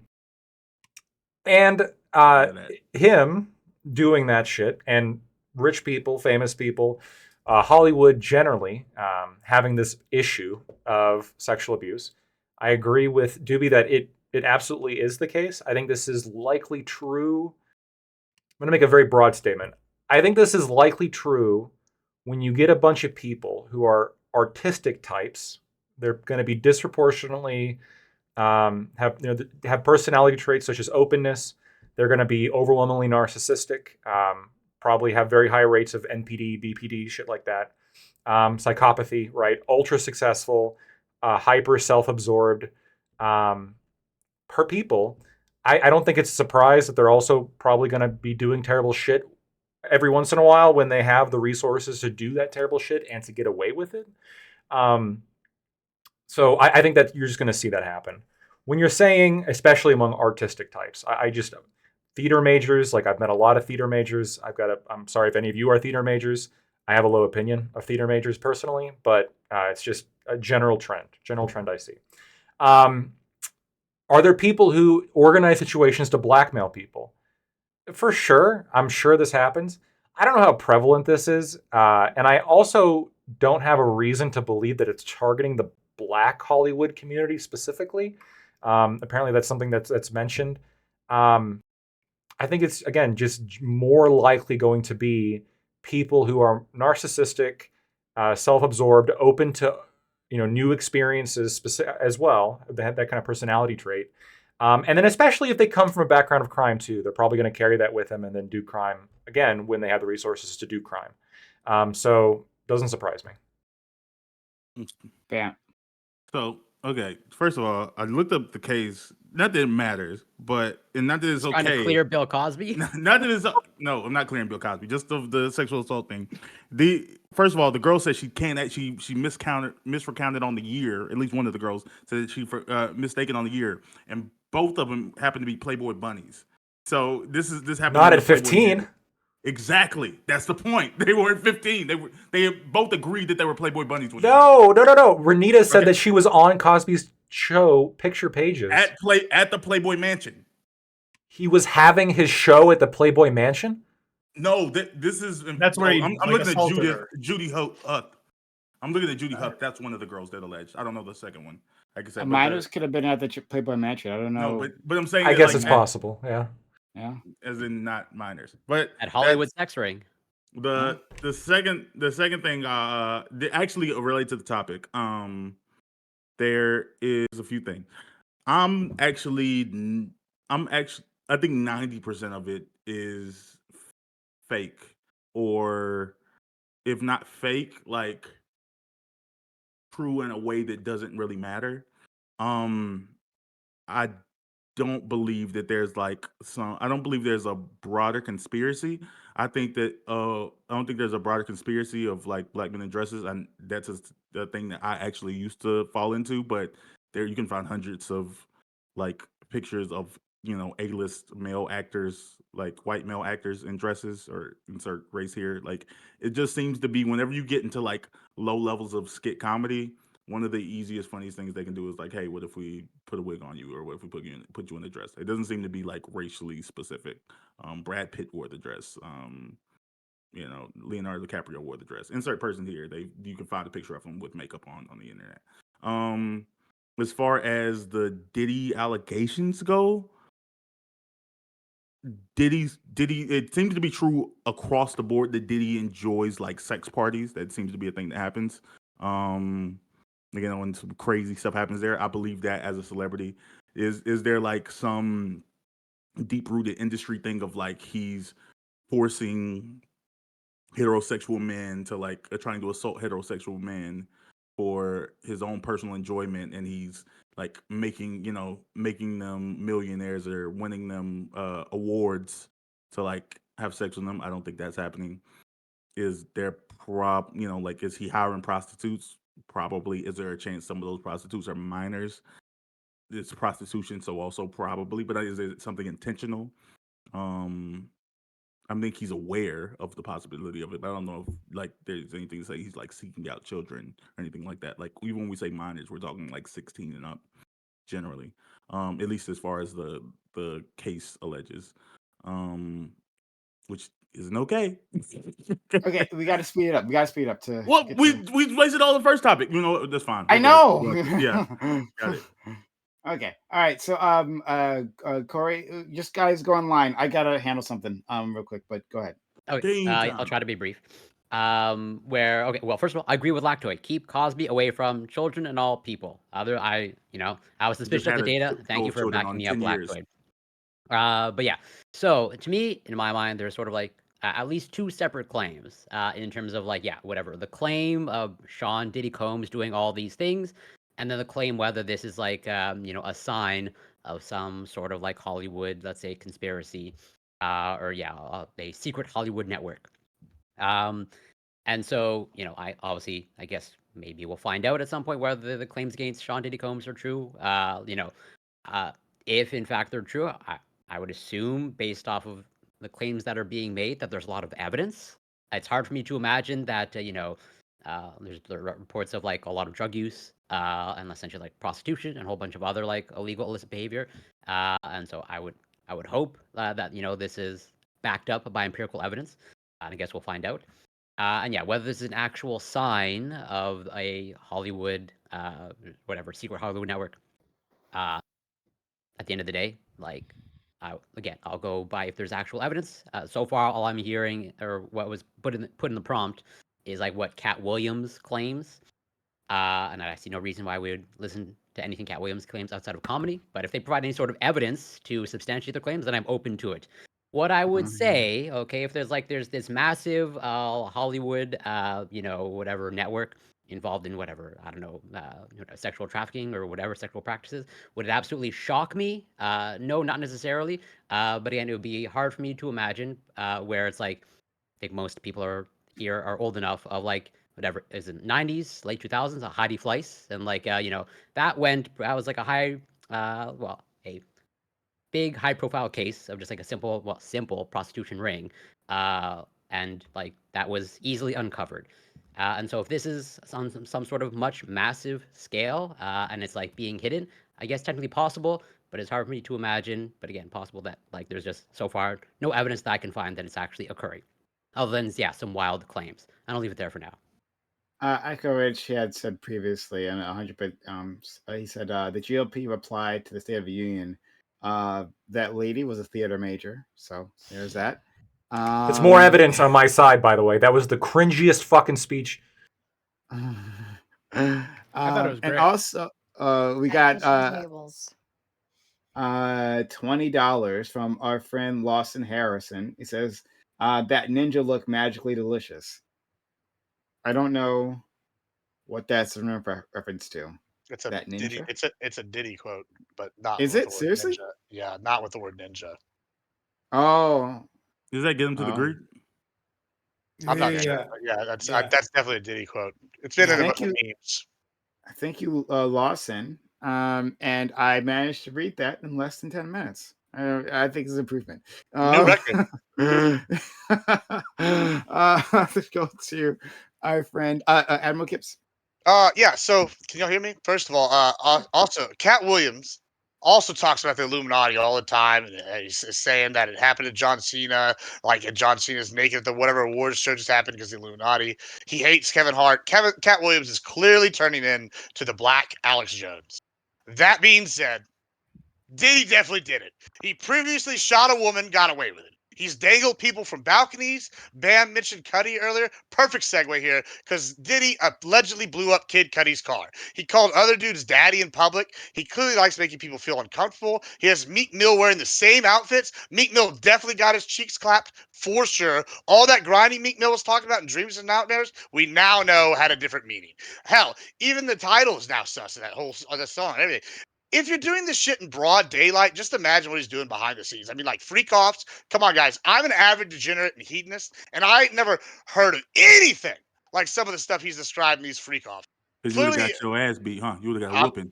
I'm saying, I would have been a bad. I mean, maybe who knows? I might have been throwing somebody. I don't know. Anyway, the point is though, Diddy clearly enjoys having power over people, and so I definitely think he did it. Like it's just obvious to me that this guy is a clear menace to society and revels in having the money and the power to get away with it. And I don't know why this is even surprising. I mean, bad people come in all shapes and forms, and I think it's just like there's so much evidence in like the open daylight of like him doing this kind of like wild shit that this is like not even that far from the bar for the course. Okay, let's go to FQ. Yeah, my short response is it feels like a. You're unmuted in both. I'm unmuted in both. Oh, You're damn. echoing essentially, I think. How did that happen? She's unmuted in StreamYard. That's it. Oh, it was the cat. I'm sorry. The cat hopped on my computer. That's why she's on my lap now. Don't blame the innocent cat. It is all her fault, okay? It's always her fault. But it feels like a kernel of truth surrounded by a conspiracy of bullshit, is what I would say. So, as other people have already indicated, I'm sure it's true that people with significantly huge amounts of money with a lot of time on their hands do bad things. I don't deny that, right? I'm sure it's true. I don't know much about Cat Williams, but I'm sure it's true that he's had sex parties. I'm sure it's true that he's hired prostitutes. I'm sure it's true that some of those prostitutes are underage. I'm sure I'm sure drugs were involved. I'm sure everything that Admiral Gibbs said before about even him dangling people over balconies and deliberately making people feel uncomfortable. I'm sure all of those things are true. The piece of it, and I'm not denying that there are rich weirdos who use their money to be abusive and to abuse their people in positions of power. I'm not denying that. The part of it that feels fishy to me is the conspiracy aspect. It's the idea that there is some, cloaked room where all of these people sit together and think, well, gee, how are we going to get our gallon of adrenochrome today? Right? I don't know if that's the that's the piece of it that's where I'm starting to go, well, I'm not quite so sure, right? And that's not to say that that wealthy billionaires don't do evil things. They do. I sort of question the conspiratorial, we're getting together in a group to cooperatively organize this happening. That's the piece of it where this falls through for me, in which I don't believe. I don't believe it's that well thought through, and I don't believe the conspiratorial aspect. But I do believe that he probably is a piece of shit, and I'm sure that even in the report, can we just address the fact, I thought that Candace Owens was just making up the Epstein reflection on herself. But if you look through the actual report, it even says it in the report. It mentions Jeffrey Epstein and compares this to Jeffrey Epstein in the actual report, right? Which sort of seems to indicate that whoever it was, the people that drafted this report are deliberately trying to sensationalize the material by making that reference. I don't know if that's typical for people when they're filing complaints like this. That struck me out as pretty strange. I can list the page number afterwards, but that's what I think. Let's go to Ali. Yeah, obviously he did it. I'm not surprised that in Hollywood there's like a huge network of like sex trafficking and like coercion and blackmail and all that. And I honestly don't even think it's that conspiratorial or that like hard to accomplish. You just, you know, you have videos of people doing nefarious shit. You go, hey, we're all doing this nefarious shit together. You can't tell on me. I can't tell on you.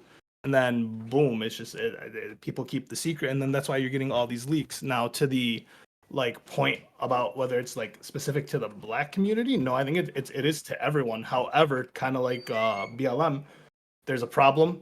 Black people made the, you know, black people are voicing the problem, and it just, you know, follows in pursuit. And then yeah, I don't think it's that conspiratorial or that hard to like accomplish. Okay, and finally, Smooth. All right. So I'm gonna just start with the questions. Do you think there's any truth to any of these claims? So a lot of it has already been proven false. So you have the women in the pictures. One of them is 33 with a child, and the other one is 31 with 31. They've already came out and said that they're not underage women. You have what else? What else did he have in there? Shit, I forget everything right now, like everything that's in there. But like there was a couple of other things that have came out that have been proven to be false. Oh yeah, the Stevie J wasn't actually the guy smashing the other guy. It was actually this other porn actor that actually looks like Stevie J. It's kind of crazy, the resemblance. Like the resemblance is crazy. Like I was like, if he wouldn't have came out, Stevie J was cooked. Like just straight up. Like I'm like, Stevie J, that is you, bro. Like I'm sorry. But that's not the case. But there is some kernels of truth. But I feel like okay, and you can call me victim blamer all you want to. I feel like this is all his fault at the end of the day, because you went into a dark room with a bunch of dark people and got mad when dark shit happened. Like shit, that's what fucking happens. You went racially, to, you went to, dark, no, that's what he means. That's the only way. Yeah, you know what I'm saying? He went to Gotham and got mad. He got robbed. Like nigga, you was in Gotham. Like you're lucky you're not dead. But at the same time, cause I feel like more of this stems from his complaints about his publishing being taken from him because he signed dumb contracts because he was just happy to be in the fucking room. Congratulations, dumbass. You were manipulated, and business wise, you were absolutely destroyed by Diddy, who has already been shown to not do good business deals to people. It's already been shown year after year. Why would you go work with him? I don't know. Why would you work for him for a year? I don't know. Then if what could be done about it, don't be dumb. Just don't associate yourself with these people. That's what could be done with it. Like, other than that, like, are people gonna stop playing those songs so where he doesn't have money? No. Like, that's not gonna happen. He's always gonna have money through publishing, masters, or whatever. He's gonna have money. So at the end of the day, like, what are we gonna do? Like, nothing. We just have to wait him out and wait. Hopefully, he runs out of money, but he's not. He's not. Some other dummy is gonna get into a situation with him and get manipulated. And then if law enforcement industry, like these law enforcement officials, everybody, law enforcement can't even hold itself accountable. You want it to hold other people accountable. That's one.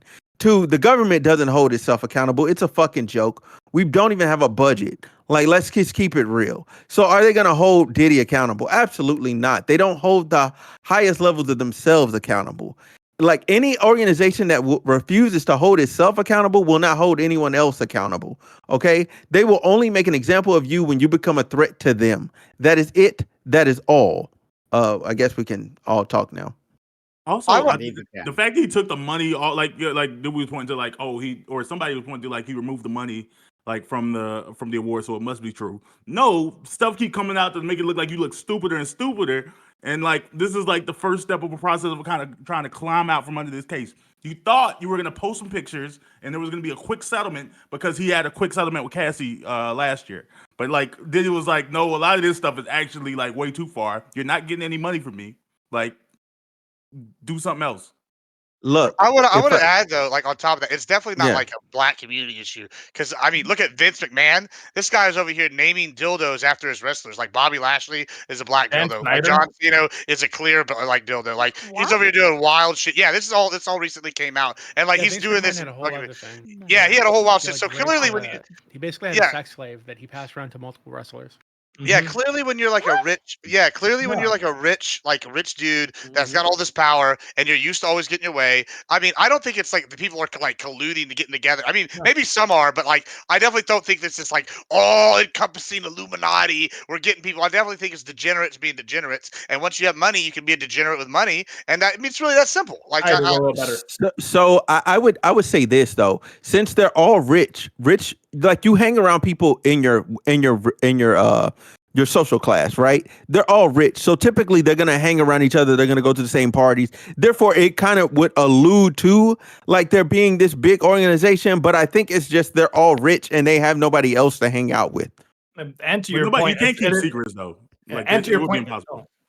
You can keep this. I mean, the secrets have been coming out. Just the people don't like. The people refuse to like listen or care. And like to Smoot's point, it is just like it's less coercion. There are just people who are like, I want to be famous. This is a route to getting famous. Let me go do this route, and they feel ashamed of themselves for doing that route. But at the end of the day, that was a choice. The only issue I have is when it comes to like the kids or the younger people, right? But if you're an adult and you decided to go to a P Diddy party and like suck a dick to get up the music career, I mean, what the fuck do you want me to do for you? Yeah. Okay. So quit your bitching. You suck that dick on purpose. Yeah. Facts. Okay. It's one thing if I. That's why I said that. My only problem is the younger thing. So with like Dan Schneider being the producer over at Nickelodeon, I have a problem with it being like under. Yeah, that's sick. But like adults. Yeah, hold on.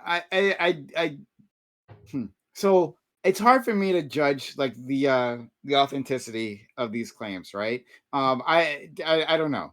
I honestly don't. But if it did happen, let's just pretend for a moment that it did happen the way he said. Like we can understand coercion. We can understand that you come work for an individual, they're your employee, they're your employer, and they can put pressure on you. So I'm not down with like necessarily blaming this individual. If this again, it's assuming that there's a kernel of truth to what's happening here, right? But if that's the case, then I don't blame them to say, oh well, you put yourself in that position. Well, any woman that crossed P Diddy, is it their fault too if they got assaulted like those other women who made those other claims? Well, I mean, you should have known better. So and so it's their fault. Prime. I mean, I've been waiting. I've been waiting for Prime. So Prime. So let's look at it this way, right?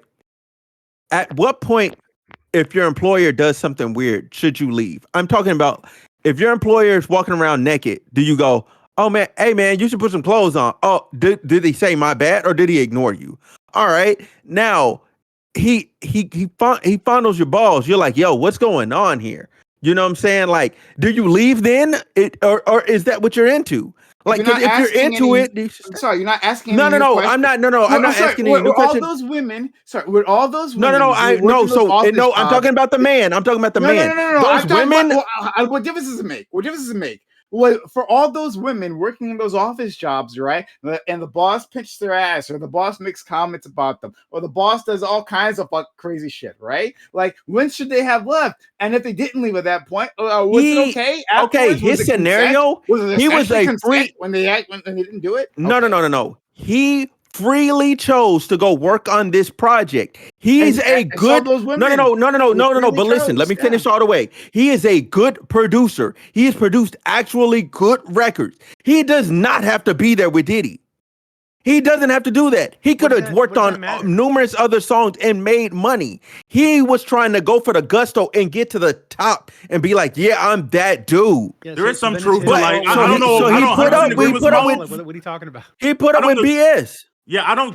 He chose the gay for pay. There's some limit. There's some level of like vulnerability. Like there's some truth to the vulnerability argument. Like there's people who are in more or less vulnerable positions that have more like agency over their actions. Now, again, I don't know if I necessarily agree with Smooth in that perspective, but it has to be factored in. Like, Doobie want to say something? We'll go to Ali and Lactoid. Yeah, I just think it's ridiculous to say, well, he chose to be there. He's reaching for the top, so therefore, he apparently has to put up with the shit, right? And if he can't take it, he just needs to leave there, and it's his fault if he stays there.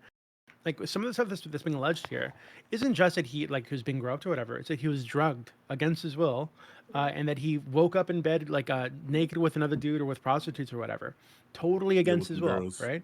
Yeah. So this isn't just like, oh, your boss is being weird to you, and you're in an environment, right, where there's a lot of pressure, right, social pressure, not just to go along with your boss being weird, but to take the drugs, right, to carry drugs around in your pocket. I think one of the claims was that that Diddy's staff were like carrying like a mixture of drugs around their pockets 24/7, right, just in case he wanted something, right. So there's like this immense pressure to do illegal shit, and if you don't do the illegal shit, then you're cut out.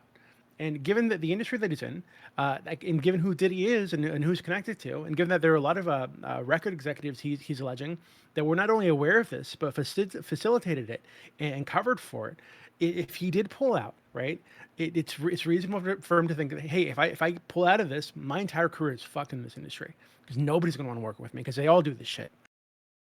Diddy's never really been put anybody on good. Like, we got 4 seasons of making a band, and not one of these groups ever made it. Like, I don't know who Diddy's made beside Biggie.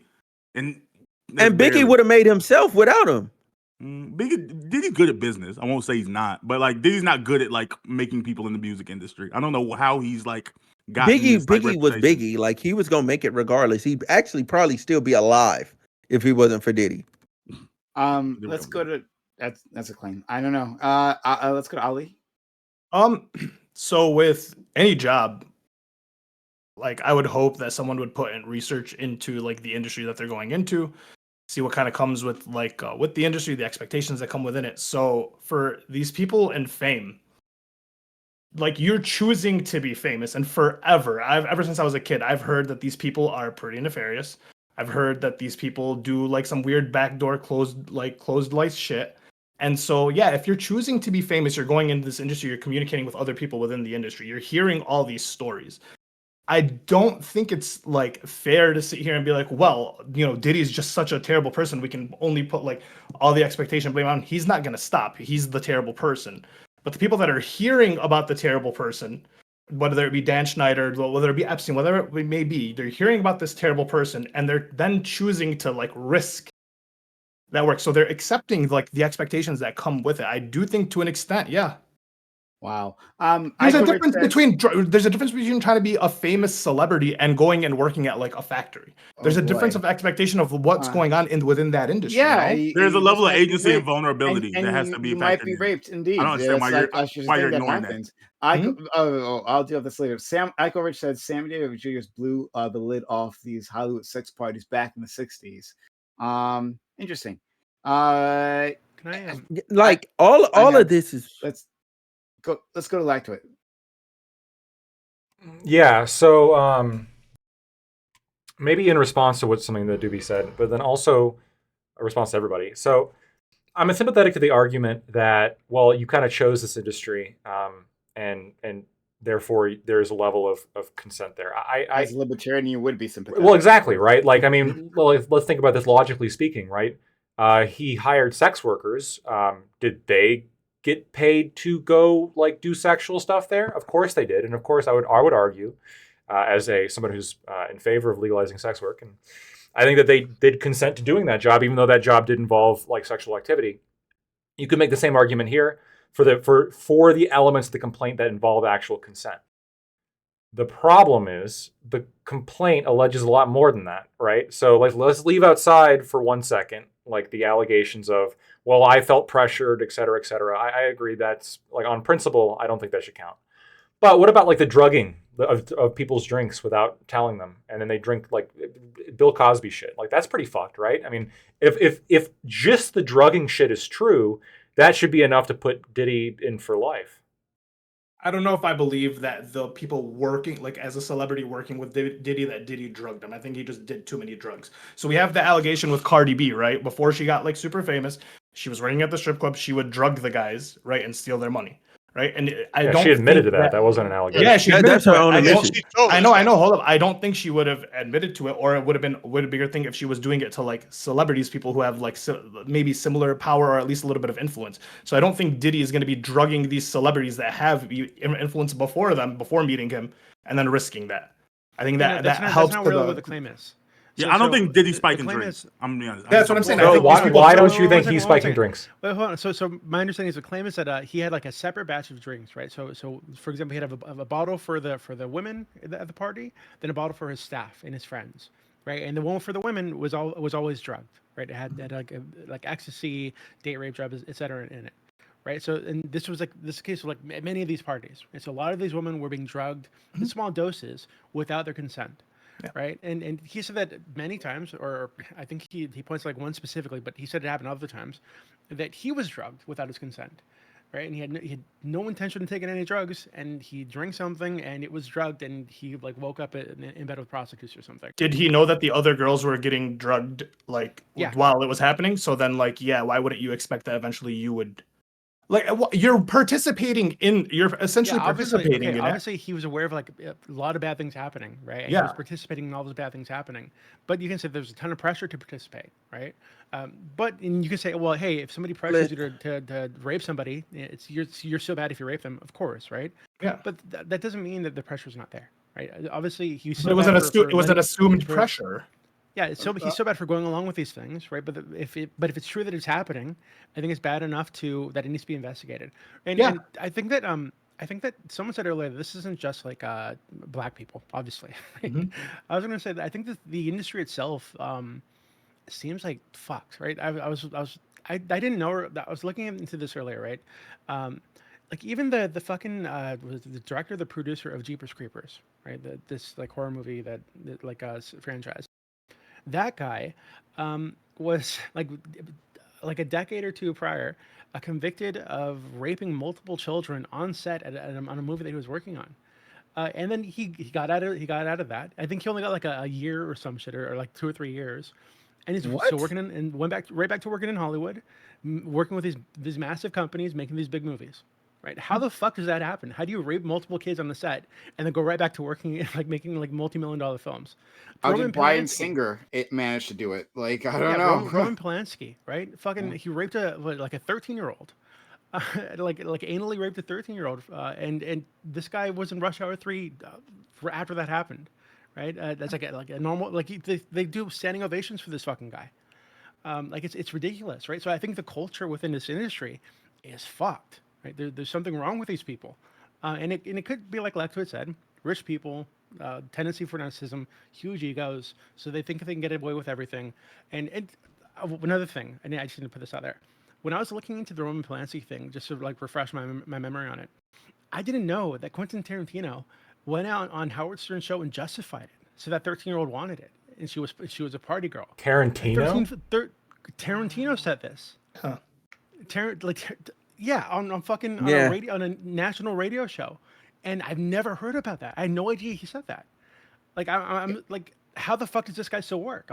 So I think the fact that he still works, and the fact that Polanski still gets standing ovations, and there's all these articles like jerking him off all the time, and you have these people like the Jeepers Creepers guy, like Bryan Singer, like the guy at Nickelodeon, all these like open secrets, like the fucking Brett Weinstein or Harvey Weinstein, open secrets that go on for fucking decades. Right, and these people are still working. I think there's a sickness within the industry. So I think, I really think there needs to be something. I don't know how the fuck you do this, but like a top down or down up or whatever the fuck, like some kind of involvement to like root this shit out. Because it seems I'm assuming if this is true, I'm sure it's not the only group like this, right? There's been stories like this for fucking decades.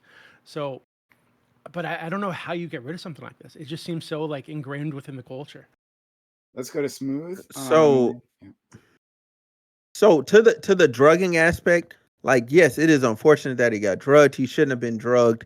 You know what I'm saying? Like nobody should be drugged. Obviously, that's a duh.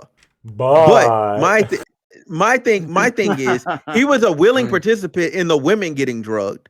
So I feel like it's almost his karmatic destiny to also then be drugged. You know what I'm saying? Like you can't sit idly by and watch bad things happen to people and participate in bad things happening to people. He said he has a wife and kids at home. Bam, what were you doing? Smooth, like, what if he had been raped? Does he deserve it because he's witnessing people getting raped?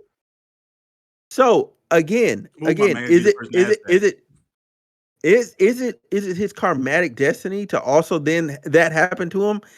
Yeah. Like what? Come on. No, like Smooth's a person who's a kinda. I'm not. no, But look. Here's the thing. It's kinda because look, if you murder people and then somebody like you have a long history of murdering people, and then somebody murders you, that kind of goes, oh well, dang, that kind of happened. No. It'd be like you see someone get murdered. That's because he saw people get drugged. He didn't drug women. Okay, right? okay. Let me change it. Let me change it like this. Someone's you're in a criminal organization. You're in a criminal organization. You know they're dragging people to the back and they're killing them. You know what I'm saying? You might not be the guy that's killing them, but you're there. If you also then get drugged to the back and killed, it's like still they wrong. do this to people. No. It's wrong. It's wrong. But you were too close to fire. You were too close to the fire. You got burned. You were way too close. Like if I see a bunch of stuff like awesome. No. Hey, look, the things that he's alleging in this lawsuit, there's no way. There's no. Cause look, cause my problem is at what day was it too much? Was it the roping your booty day? Was it the on the yacht and there were crazy things happening on the yacht? Was it the party day and you woke up with the strippers? Which day was it? Because that all didn't happen in one day. So what all you're answering is like whether you have sympathy for these individuals, right? Like what should society do about these things? Right. So society. Okay. All right. So are you saying that once a person does a crime, then they get no justice? Let's say it's as bad as you said, maybe even worse than you're implying here. But afterwards, like that person can't get any justice because they were involved in the crime. They're simply denied of that. Is that your prescription here, or can we just say that? But he's not alleging a crime. This is not a criminal lawsuit. This is civil. Well, he's alleging a crime, but it's not a criminal. So okay. Let me. I guess I'll fix that. He's not doing this for criminal. Like Diddy needs to go to jail. He's saying, "Yo, I want money," and then he took the money off. But he still is suing him for his publishing. I don't think he can. I don't think he can do that. I think he's past the.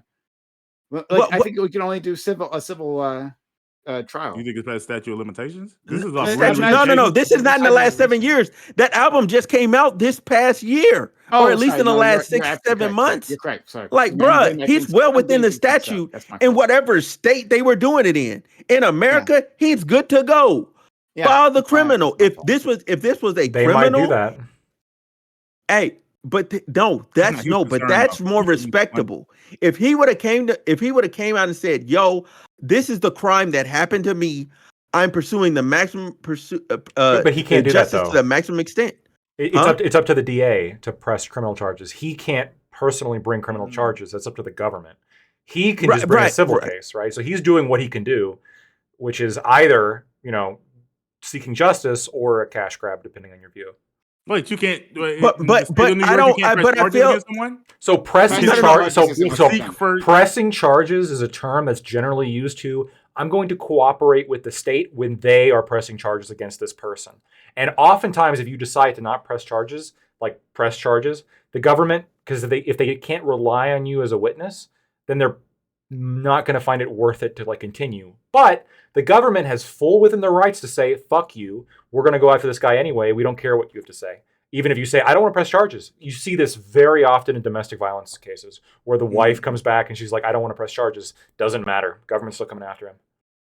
Yeah. But I'm saying but I don't know. It just feels it feels like we're being a little wonky here. Like if he's alleging sexual assault, you're saying that he couldn't go down to a local police and say that Diddy sexually assaulted me. And he could file a report. Yeah, he could file a report, and then the DA could choose to bring criminal case against him. I'm just saying it doesn't seem like that's how he's going about it. I'm saying that this person's interest doesn't seem to be in the criminal. Honestly, what it could be, frankly, is maybe he just wants money as opposed to seeing this guy go to prison, even if something bad did happen to him, right? And you see this a lot where people are possible. Yeah, because people want to get money out of things when they don't necessarily care about the prison sentence, or maybe he's against prison generally. Who knows? You have to go through a similar amount of effort like through the criminal courts, and then you get nothing out of it in the end, like in terms of like remuneration, right? Like the person goes to jail, but like you go through that effort, the pain and all that, and there's like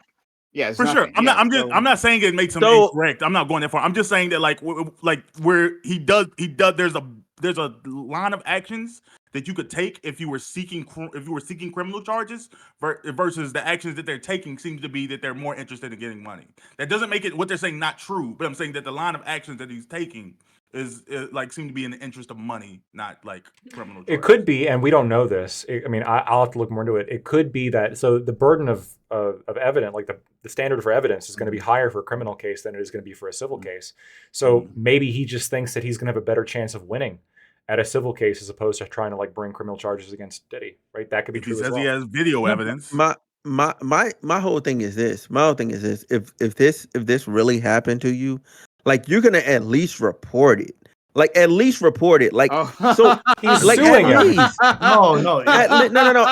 No. My thing is, bro, if what he's saying happened to me, I'm reporting you, bro. That's right. That's right. For all I am reporting you. There's a lot of studies on this that actually show the opposite. Yeah, Terry Crews, who was groped at a party, who was 6'5", fucking beast, it didn't even report it and just waited like a few years to announce it. There is a big thing with like you're afraid to lose your job, you are coerced, you are pressured into it. But like to be fair, I'm still gonna assign agency to the people who are doing it because I was in theater freshman year of college. I've met some of these theater kids, lactoid. I get what you're saying. These kids want to be famous by whatever means fucking possible. Okay? And if it means going to the weird party and seeing the weird shit, they're going to do it. So like right now we have Ryan Garcia, right? The boxer kid who is going crazy saying they tied me down at Bohemian Village, whatever that fucking thing is. Bohemian Grove. Bohemian Grove? No way. They tied me down. I saw everything. I don't give a fuck anymore. Alex Jones used to report on Bohemian Grove. It was crazy. Like I said, Cat Williams is now Black Alex Jones. I'm gonna out everything. I don't give a fuck. He's on Twitter Spaces. He's doing lives on Instagram and TikTok and shit like that. And it's just like, well, yeah, they tied you down. They made you do all that. You waited till you got super fucking famous, made a lot of money.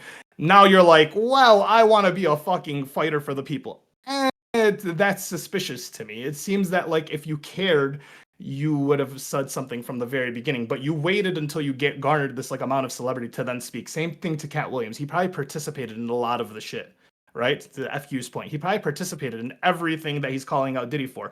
But now that he's famous, he has the money, he can kind of protect himself. He can, distance himself. Yeah, to be clear, this isn't Cat Williams saying this stuff, right? So Cat Williams made claims like generally about the industry. Different claims. Yeah, I know. I'm just saying outing the ring is a pretty big deal, and you usually can't out the ring until you have a lot of money and you can distance yourself from the ring or protect yourself to an extent.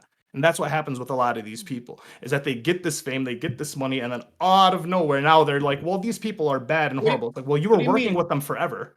Sorry. Go FQ. I wanted to ask Doobie something. So Doobie, you said earlier, and I don't disagree with what you're saying, which is that, it seems like the industry is fucked. You have all of these people who have exorbitant amounts of money, who have exorbitant amounts of power, who are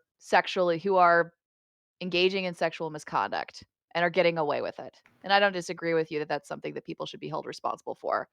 But I will tell you, like, in the aftermath of the Me Too movement, and just based off of existing here in these spaces and what we've seen over the past couple of months, I'm kind of skeptical that there's really any way to completely expunge that problem. Because like what Lactoid mentioned earlier, that people who tend to be in high positions of power, and it's not just like people who are really artistic. So if you look at like the types of jobs, like I think the types of jobs that are most like correlated with like ASPD, I think what are they? I think the number one is CEO. I think lawyer is on there, journalist is on there, like lots of rates, right, of sociopathy Dreamers there. But right, so isn't this the kind of industry that just naturally attracts people who are probably more likely to be abusive anyway? Is that something that you're ever going to really expunge? The theater kids aren't going to stop being theater kids, right? You're still going to have the sorts of people that are likely to commit those types of acts. They will still be drawn into the industry anyway. The question is, like, And then you get into the question of reporting it, making sure that people are being held accountable for it. I mean, listen, everybody here is in Twitch poll. We all know what happens when an accusation like that gets floated around, right? About a popular content creator, somebody that everybody likes, right? You might remember this from a couple of weeks ago. What happened? Even when the evidence is very clearly on the screen for you to see, you're still going to have a lot of people who are really devoted fans who will make absurd excuses for that type of behavior. Well, hold on.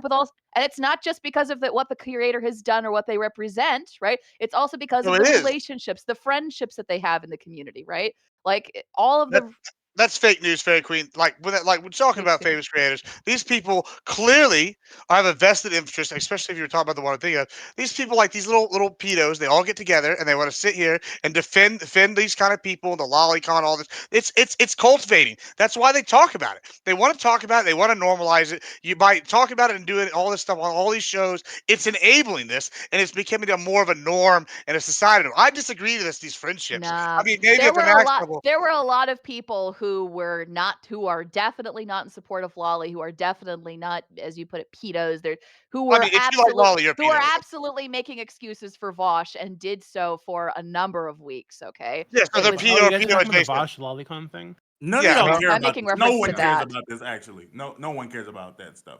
This is just. I'm just saying, I'm using that as an example, normalizes right? Of it. somebody who does something Well, that I don't think everybody it's knows like- is bad, right? And To be yet people are still willing to make excuses Nobody for cares it about until. drugs. I have a question don't know if for it's like Debbie. even like Not a single comparable person because on like who cares if he jerks off to Lolly in his free time? Like I don't care. You don't have to Like, care, but like I'm it's just not like.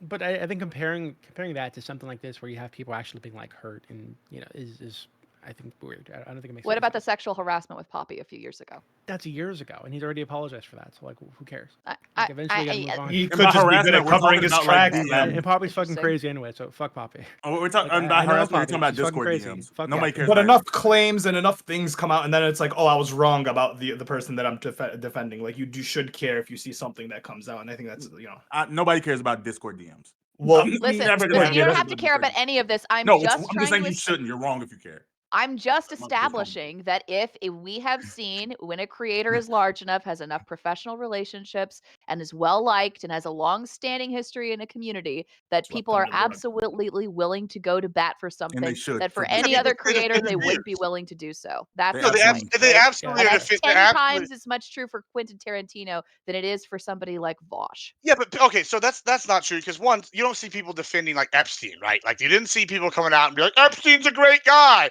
Vince McMahon, great guy. Epstein Nobody's didn't doing have that. any fans. Yeah, Yes, and okay, Epstein is a Epstein had a legend. list I of didn't hold even on. know who Epstein had a Epstein list was of Hold on. people who until this corroborated time. with him and Vince threw him under McMahon, the bus. Vince What was he, McMahon's like, a got Vince banker McMahon. or something? Vince McMahon has a ton of fans. So like Venture when I capitalist? hear this, I know this is not true. These people are just pedos or pedo adjacent, and they want to go defend Vosh. It's totally different. They just want to defend this kind of behavior and make it normal. That's exactly what's happening. And if you don't think that, then you might need to re-examine who I you're mean, that talking to. might be Because true these for people aren't. some It's people, all of them. but like Every for single one. Vosh's Gibbs, to be community, fair. like the No, reason it's every like single what one. Vosh's community specifically, like they They should have defended absolutely him. clapped for Vosh when he went Yeah, after they other clapped for the creators pedo shit. for when he criticized other people. He accused other people of being Nazis, of being pedophiles, when he criticized Yeah. other people like for using Lolly. Like Sure, it's there real were good to point people the in light somewhere Vosh's else so community they don't who look at you. I applauded mean, him it's when he simple. said that, and then flipped the switch when it turned out that he had that material on his computer. So Yeah, it's because not it's But very there's not a easy. contradiction on anything. Yeah, It's not. it's very We're easy talking for about drawings. Yeah, I mean, even then, it's very easy for people to point and go, "Look, it's bad over there." Then, like, don't look under my bed, kind of thing. That's exactly what's happening here. Under It's your I mean, bed. it's exactly kind of that. Well, that's the same let's thing go. that happened with Epstein. Is everyone got caught, and then everyone had to distance himself, and they just let Epstein flop just so they can distance him and get away from the allegations. Let's go to Lactoid. Okay. First of all, commenting on this, I think it's probably obvious that some level of parasociality can kind of become a cult, and people can defend people just by virtue of associating their identity with this other person. So I don't agree that every single person who defends potential pedophilic tendencies of a large streamer are themselves pedophiles. Some portion probably are. Yeah, some probably are. No, But there's also some. I think there's a large portion that are just fanatically dedicated to their god, and they will defend their god at the altar at every chance they get, no matter what it is, right? I think that's obviously clear as well. And those people are just as guilty, Lightoid. Sure, no, I don't disagree. I don't disagree. I think that I'm just saying, like, I think that it's an important psychological phenomenon to establish, which is that people get sucked up into cults pretty easily, and they become fanatics. And I think a lot of people are fanatics when it comes to this particular streamer we're talking about. Now, Doobie, I'm curious because you seem to indicate that you had a problem with it. Is there anything wrong with sucking dick to get to the top? Okay, what would be wrong with this? And if you think there's something wrong, is there something wrong with a sex worker sucking dick to get to the top? Right? If I hire a hooker, can I make her mow my lawn too? I think that so first of all, I don't like sex work, quote unquote, or prostitution. I think calling it sex work softens what it actually is. Okay, it's typically sexual exploitation of mentally ill or poverty-stricken people. It's not okay, right? So there's something wrong with hiring a sex worker. I think that if you hire a sex worker, quote unquote, in the modern day, you're basically a rapist, because she's being put into this position against her will. She wouldn't be sucking your dick if she didn't need the money to live, right? Or she didn't have some kind of mental illness that you're taking advantage of. You can describe all labor this way. Sure. So that is wrong. Right? I think that is wrong. Now, to the claim, like, so if Laxwood, if you wanted a raise, and the way that you got that raise is you buddied up to your boss and you sucked his dick once in a while. I think that might be okay if there's no like you get into this with the understanding that this is what you're gonna do, right? So like, and this is one of your job expectations. This is when it's something that you guys agreed to, whatever. I think it's fine, right? I think that the reason I have an issue with what Diddy did or allegedly did, what Cosby did, what Harvey Weinstein did, because a lot of these things were forced. These people did not consent to this thing. In fact, many cases they were like overtly threatened.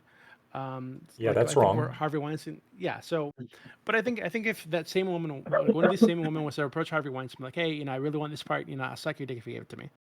I think kind of gross, but I think it's less bad. I think it's fine. What if no, hold on. I hear you, but what if he asks, like, hey, do you want this role? Suck my dick. Like, what's wrong with that? This is tough, actually. I've thought about this a lot. Okay, I bet you have. Reasons. Yeah. Oh, God. It's like, I think asking the question as a person in the position of power is wrong. Even if like. So the order of the questions matters, like. Yeah, I think so. I think in some sense it does. It needs to be like put in the job posting, like. So I don't like this. The reason I don't like this is like. Job duties oftentimes change, right? Like if I could be working at a firm, seriously, I could be working at a firm and I don't use computers, right? And then all of a sudden, like computers start becoming important and the job expectation changes. Use the computers, otherwise you're going to get fired. Sorry, right? I think it's up to the employer to make whatever job description they want, and if they want to create a job description, training maybe. Sure, and if they want to change the job description, if they want to change the job description of their secretary to include prostitute, then of course they should be able to, and the secretary can quit if she doesn't like that agreement. But both parties it's consensual. It's got to be consensual both ways, right? If the employer no longer consents to paying somebody who won't suck his dick, you shouldn't be able to force him to keep paying somebody who won't suck his dick. Yeah, I think I semi-agree with you actually. Because I think I know you do. Well, it makes sense, right? And I think I've made this argument before too. Yeah, you I think if it's in the like job description, okay, your job, part of your job is to suck my toes once a week, okay? Hey, if that's in the job description, they agree to the job. Well, then fuck, they're gonna suck your toes, and if they don't, fire them. Yeah. If you decide to add this to your list of duties or whatever, and they don't agree with it, well, they can go to get another job. Absolutely correct. I get that, right? And including if they're a rapper working for P. Diddy. Sure, but again, one of the I think the reason that I think what he did is wrong again is because a lot of this was not consensual in this way. A lot of this was snuck in. A lot of it was not just snuck in that in the way that he was like sneaking drugs into his drinks allegedly. But you're already there doing the job, and then suddenly he comes up and tries to grab your ass or something. There's no discussion of this prior, right? Like there's no. So if it was overt, you would be okay with it. Yeah. All right, I agree. I think we're in agreement. Yeah. Go to Ali, and then Corey. I have lots of questions for Doopy later on. It kind of seems like damned if you do, damned if you don't. You guys heard about like Lizzo last year, right? Yeah. Lizzo got in trouble because she would tell her workers, hey, bananas. We're gonna go do this crazy sex party. Come with. And the people who didn't go do the crazy sex stuff lost out on the work. It wasn't a sex party. It wasn't a sex party. I mean, they went to like strip clubs, and then they would do weird sexual stuff at the strip club that would make the bananas. Workers, that would make some of the workers feel uncomfortable, so they opted out of going out and partying. I'm saying it probably could have got weirder, right? No, FQ. What did they do to the bananas? I'm not saying you have to put look the that banana. up yourself. They didn't do it. I am not. They stuck them in places. They stuck them in places. I'm not. Had them suck them out. What they did to those bananas. Did they eat like in the mouth? They ate the bananas afterwards. Well, that's chewing probably. No, there was no consumption of these bananas. These bananas were inserted into holes. Mm-hmm. Yeah, but okay. Sorry, large conversation. So the people who opted out on joining in on the fun, they didn't want to do it. They got less work because of it, right? Because now they're like the people that I'm hiring, I have this camaraderie with these people that I'm going out with. They're gonna get more gigs. They're gonna get more work. And so they complained that like, well, I have to do fun, weird shit, or I don't get jobs. And they weren't coerced into it. They were asked, and then if they said no, it was like, okay, is there a problem there?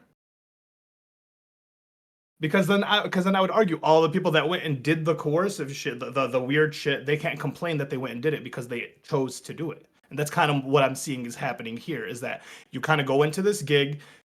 There's a lot of weird shit that you hear about. There's a lot of weird shit that you see. And then how much you're willing to accept is what you're willing to accept. I don't want to victim blame. Once again, children, I'm not talking about, but the adults, there's got to be a level of agency to where it's like, you knew what you were getting yourself into, almost explicitly. Except for the drugging, that shit's fucked. Well, no, not if you accept that other people are being drugged and you're okay with other people. No. But like for the women specifically, like if they brought a lawsuit, hey, somebody spiked my drink with ecstasy, of course they should be. Oh yeah.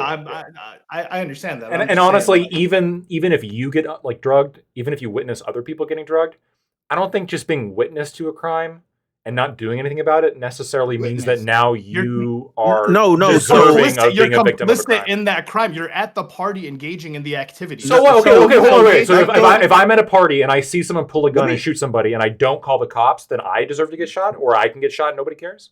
So if you're with someone at the party and he tells you, yo, I'm gonna shoot someone tonight, and you just let it happen, yeah. That's kind of like then I can get shot too. Then I don't care if you got shot. Oh come on! Then I'm talking about your level of caring. That's exactly what Smooth is doing, right? No, what I'm talking about is like how does society deal with these things? I'm just answering his question. No. He wasn't talking about whether you care or not. That wasn't his question. He said I should get shot. Well, no. What I'm saying is like okay. Yeah. So obviously, like the law should be able to come after somebody for doing something to somebody, even if that victim had recently seen them doing a different crime and didn't do anything to stop it. And also, second of all, if I'm with somebody and they say, "Yeah, I got a gun, I'm going to shoot somebody," I might not do anything for a very obvious reason. Obviously, those pretty specific. Is there a meaningful difference? I'm about to say between like intentionally walking up to individual A's drink and like slipping something in it while they're not looking, and for example, like having a punch at a party, having brownies at the party that are all spiked, that like I'm taking and everyone else is like on.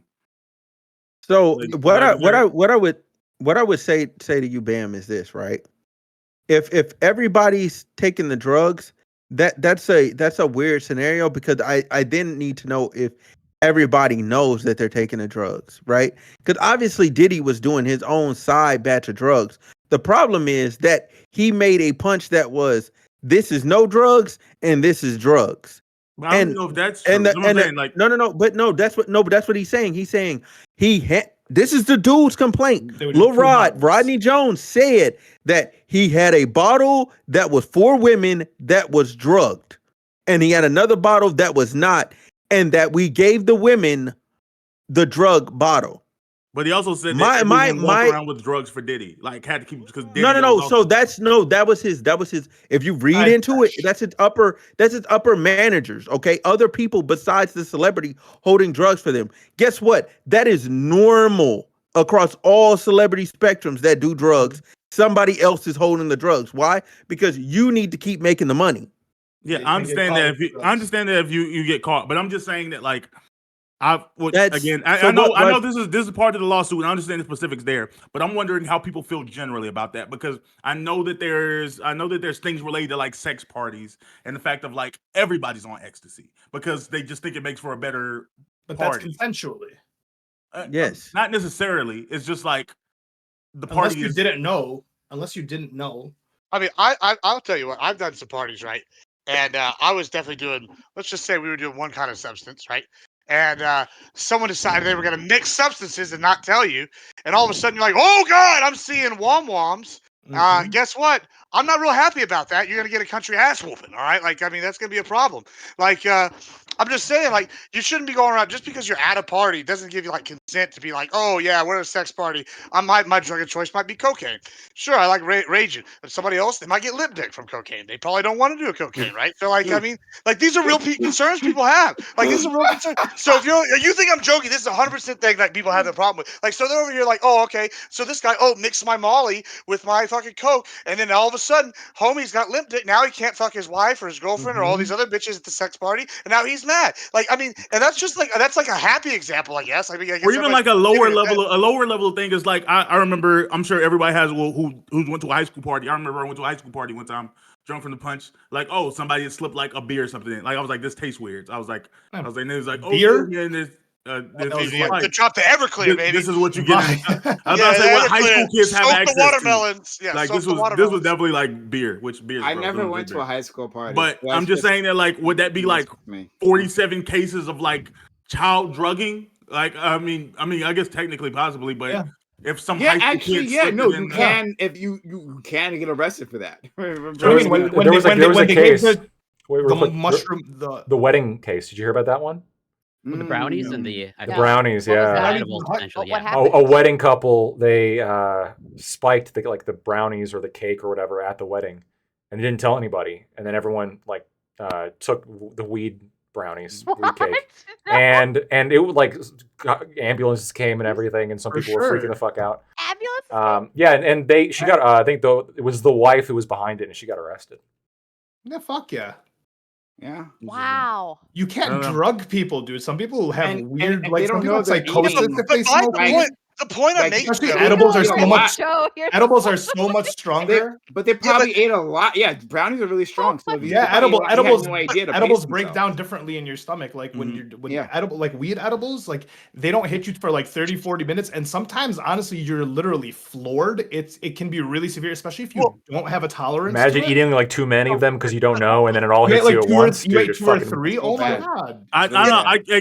This isn't legal at all. This is just like because I understand the legality of that, but like I would imagine just like in my head if like Diddy's hiring 12 like strippers or sex workers to come to his sex party.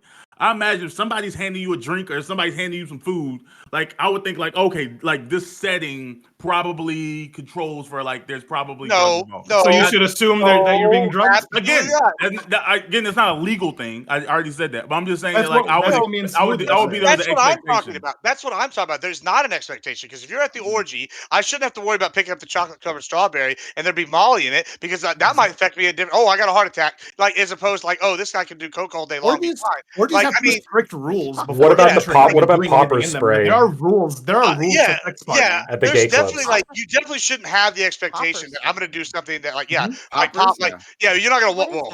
It's like we're not going to go into what a popper is. The point is though, like I don't know what that means. That's like don't Google it on Twitch though. Yeah, it makes everything like real loose and goosey. Let's just go with that. The point is though, it's the type of drug. It's a drug that was really popular in gay clubs because it would loosen your butthole. Yeah, I mean, now it's a sex drug. It's like an essential oil. It's like an essential oil. You smell. Oh God, stop! No more. Yeah. No more. Yeah, I don't want to know. It was originally a CD cleaner, apparently. But the point though is that, like I'm saying, there's not an expectation that you're gonna take a drug you're not aware of at a party. Like that's like Yeah, I agreed. Can you imagine if someone slipped you that instead of Bro, you can't flip it. It's not like a pop. You can't. Yeah, no, it's literally like an gotta essential smell it. oil. Here you go, Grandpa Joe. Yeah, It's like it smelling smells something. like fucking. It smells like airplane glue. You're not gonna slip Yeah, someone yeah, a you popper, gotta bro, sniff like, it. You gotta You sniff it. definitely. That's not one you probably have to Oh, worry about getting God. slipped. Let me tell you, you're gonna know. Yeah, that's if you the did thing. a You're gonna popper. know know. what's Yeah, gonna if you get happen. hit with a popper, it's gonna fuck you up real quick. But Oh, this has been an God. interesting day. Just like but learning Gibbs, how- so the people at the party have no expectation of being drugged. But once again, actually this can be for everyone. If you're complicit in other people being drugged, and you know that this person is a pretty shit person, and you've probably seen males get drugged too and females, right? Like you see both. Are you really walking around with no expectation I don't of understand also what being you're- drugged? what and you're I'm drugged? saying, so I'm saying Yes, legally, you're- he probably Legally, still I'm- deserve legal protections. But again, Yeah. I'm just saying, like socially, like the Legal reality is protections they can come back. aside, yeah. I mean, if I'm hanging out with Bill I feel the Cosby, same way about It's an anyone going to a sex expectation party. that you're going in. I Not mean, a hold sex on. party, Well, not I a don't sex even party, know if I working agree with that. for- I don't know if I even agree with that. Say you're hanging out with Bill Cosby and he's putting old roofies in every drink, right? I don't know Yeah. that I have the expectation as a male that Bill Cosby's going to give me the old roofie roo. Like, I just don't think that's gonna happen. Fair, Like, fair, I don't know that but- that's like. Fair, but then I would argue Well, that if you're hanging out with like Brad, the frat daddy, and he's not. I in would the mood, argue that you were yeah. Depends I which agree. frat. I'd argue that you were complicit, and I'd argue First if of any of all, those girls wanted to get Cosby is revenge, that you removed. deserve the revenge that also comes with you being associated with Bill Cosby. That's what I'm arguing. I'm not saying that like you should have expectation of Bill, but I'm saying that You're the literally saying he expectation- deserves it. Is that the argument? That's not what it sounds like you're saying. I You're don't saying think that's what he's 18-year-old saying. deserves I- it. I- It's to be I know- expected, not I deserved. know It's to be what I know what expected. Smooth with Ali are saying, which is that if you're okay with your boys drugging all of the women, right? And Yeah. then you're super mad, that you got You drugged. got drugged, Right? like- It's not that you deserve it, right? But it's kind of like you're okay with everyone else being Wait, fucked wait, over wait, except for wait. you. I mean, Hold it's on. also a problem if you're reaping the rewards. One Like- second, guys. Hold on. Like FQ and the others who were saying this, like, when do we know this person was okay? Right? Like, can Because we allowed it to establish there happen. might have been When he has coercion details, or- details knowing which just bottles were which. because you know something doesn't mean you're okay with it, right? No. Like, Well, hold on. and you like, for engage. instance, hold on. Like with the thing that Electro had brought up, right? He said, like, okay, what if my buddy comes in, let's say Doobie, right? He's the usual suspect. He has a gun. He says, "I'm gonna go shoot someone," right? And I'm like, "Hey, Doobie, don't do that." He's like, "Well, if you say anything, I'm gonna shoot you." Right? That's like, sort of there's an violence. implication. He makes an implication. He's going to shoot me. If the fact that I know that a shooting's about to happen, does that mean that I'm complicit in it? Like your idea No, because you're of under threat of violence. complicity- That's a completely Here's different the situation. question But I'm there are at. other threats. Yeah, that's the Sam whole is right point. here. Yeah, but that's the whole point. There's other threats. There's threats to your employment. There's Diddy is on. Diddy, you're talking about threats of violence. Diddy is known to use violence, right? Okay, He is Barr. known to get people fucked Yeah, and you're up. working for this Yeah. person. This person Yeah, never you- alleged that threat. You chose That no, was just adding stuff. getting the Hold job. on. The job. We all know Let me what ask- you applied for that job. And Well, hold on. So, I mean, yeah, that's the level of complicity. You know who he is. You're applying. I mean, for the I job. think You there's a take the difference, job. though. Look, There's a look. difference, though. So look. you just So throwing complicity around like it means nothing. I'll put it like this. If you went to go work for Al Pacino, and all of a sudden you had like 20 pounds of cocaine in your trunk, and he told you would you be surprised if you were driving across state Al lines? Pacino? Like, Al Pacino's an Scarface. actor. Scarface. Yeah. oh my bad, Scarface. My Yeah, he was fault. Y'all knew what I was talking about, man. My fault, bro. Pacino. So you worked for a My bad. But look, so for whether that's the case or not, so Queen summed up how I feel very nicely. But at the same time, I just feel like as a responsible adult, you have to ask yourself, when is too much for me, and when am I gonna step away from the situation? I mean, You have to do that. Prime. Let me give you an example, okay? So pretend for a minute, okay? You have two people, they're on a bridge, okay? And they're watching someone drown, like in the river, and they're pointing at the person and laughing as the person is drowning in the river, I think right? this has happened exactly. But then the second person, right? He's Because got there's him. two people on the bridge, right? The other person then pushes person A over the bridge. And now Uh-huh. that person is in the water with the other person drowning. And now Yep. he is on the bridge pointing and laughing at the second person A drowning in the water. Do you feel sorry for person A? It's not. Jose, it's not. This is about not me being sorry, right? Like if I this is what we're know. I'm judging asking on. though. Do you feel sorry? No. Okay, hold on. No. Okay. My only Because question that's what is, Smooth and me is are like, saying. yeah, I I feel a know, little bit and sorry for it's him. useless. No, I didn't get Really? their moral Why? preferences. I understand that already. But that's not important. The question that we've been asking, and the thing I keep trying to recenter you guys on, is on the legality. How should society deal with these things? Not just like the individual. I can feel all kinds of ways about like the situation you pointed out, or I think you have valid points about this individual who's making the complaint about Combs, but like that's useless. That's a useless thing to talk about. How I feel about it. How should society feel about this? What should we do systematically in these cases? Because it's like the whole fucking Me Too movement talking about how people have been assaulted. They've been put in a situation in their workforce where there's pressure, right? Where there are threats of violence or implied threats of violence, and then things happen. Like I don't know why we're talking about like what we can't really do anything or Ali. Like I don't care. I don't care. I don't care. The legal ramification that already answered that earlier. Like there's nothing society's gonna do because all these degenerates are at the top. That's their lifestyle. That doesn't mean no. I disagree with you. We keep elect number one. We elect bad people. All right. The rich celebrities, and I'm gonna let Gibbs go. But yeah, we elect bad people. We support bad people. We do all of this, and then we're surprised when bad things happen. I think that's ridiculous. So I want to say on the legality aspect, right? I think there's a difference like between like, oh, I'm going to a party and I know that they're putting ecstasy or Molly and all the drinks and everybody's drinking and they're getting drugged, and like and just going, hey, we're at a sex party, they're doing this, and the girls may or may not know. I don't know. That's one thing. That's bad. You might or may not be complicit. I'll tell you when you do become complicit. This is kind of the problem I have with the example that's been given of like a homie that knew or whatever, and then he complained when he got drugged. Is that clearly he was at these parties regularly, so that means he was taking advantage of the women that were already being drugged, and he's part of this whole thing. That is complicity. You should definitely be charged on that. That's a lot different though than if you're like, oh, I went and I think they drugged the drinks and we were all whatever, or like, oh, I know homie's doing it and I don't have this expectation to get drugged. I think it's different if you're reaping, I guess, quote unquote, the benefits of like, oh, it's so terrible they're drugging all the women, but yet you're still fucking them. That's a problem. Like that's a problem. The assumption is everyone at the party was fucking. It's not that this guy was just standing to the side and like being like cowardly. The assumption is everyone was getting down at these parties. We don't know what happened. That's the only reason you'd be invited to the party. If you're not participating, then they have nothing to hold over you. That's the whole point of that's how they get people. That's how they blackmail people. Is they invite people to the party. Everyone participates, or they drug you in order to get you to participate. And then they have you filmed. Then they have you filmed, right? And now they have blackmail on you, and so you're not going to say anything. So the assumption is everyone participated, whether it was not everyone was willing. That's like different. I'm not arguing that, but everyone was participating. Yeah, but your shame keeps that cycle going. We should be rewarding the first person to stand up and say, "Hey, we did this terrible shit. We got to, bring down the hammer." Yeah, I agree. We were just having a discussion about honestly, we were just having a discussion about agency of the people. That's what we drifted into, and so like that's what I was arguing like that these people do have agency in what they're doing, specifically in this case. Yeah, okay. They should get a quicker death instead of a longer drawn out one. You know what I'm saying? Like that's the benefit right there. Goddamn. All right, so we're past 11:30. So if anyone needs to leave, then do so.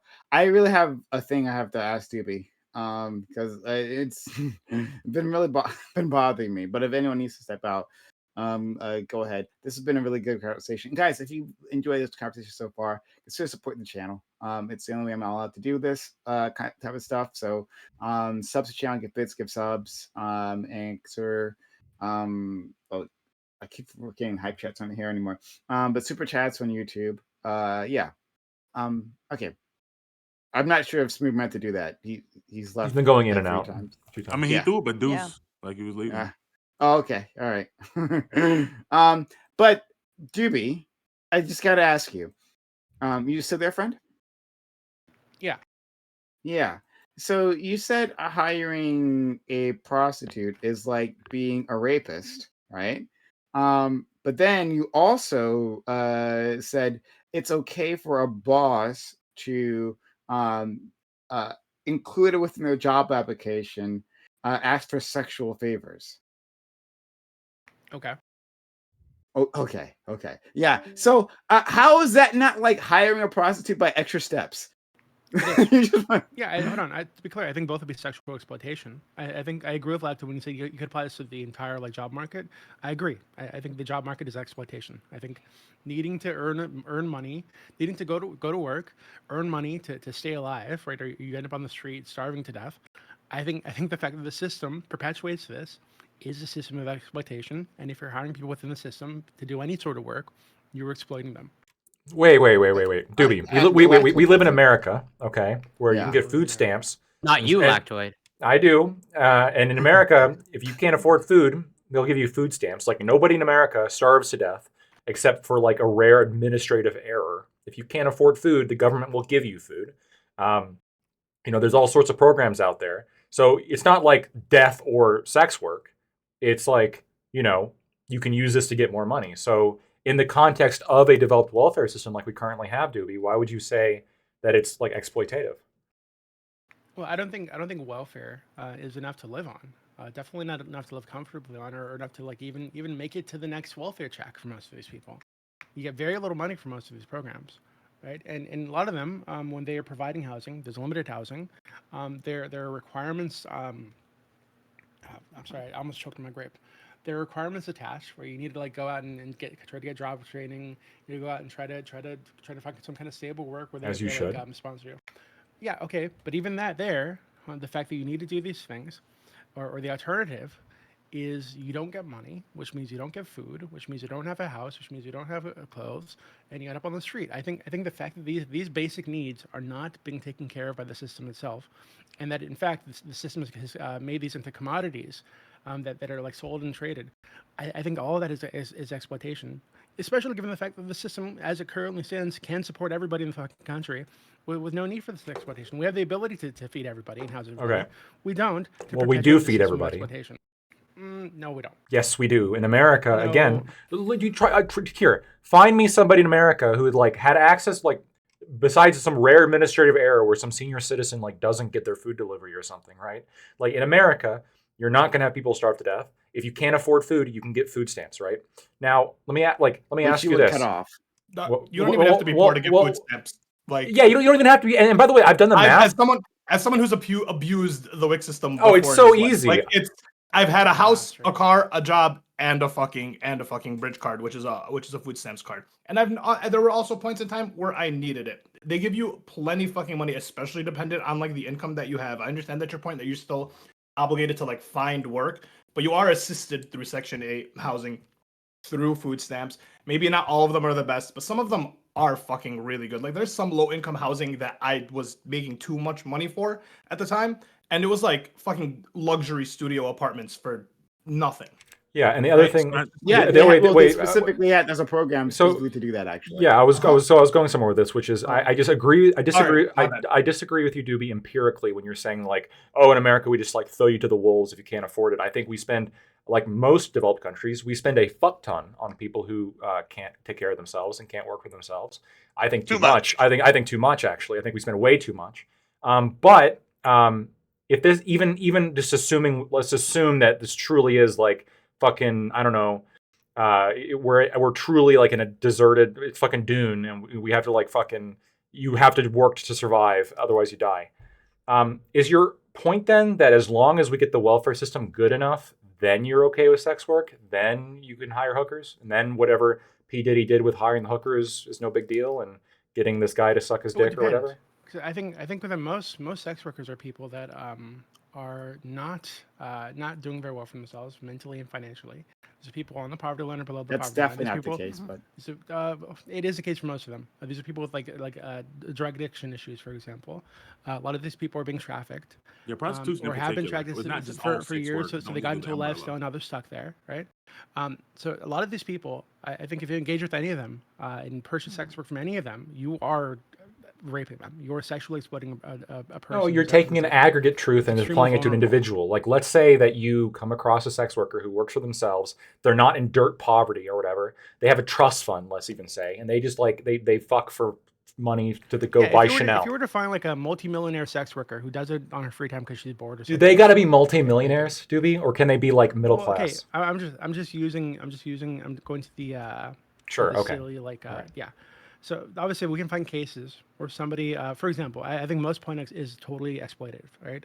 I think it's exploitative, but there might be someone out there, pornography. Oh, porn, sure, gotcha. I think the porn industry is disgusting, but there might be somebody out there who just uploads pictures of his dick online now and then because he's bored. Not harmed. There's a lot of guys who do that. A lot of guys do that.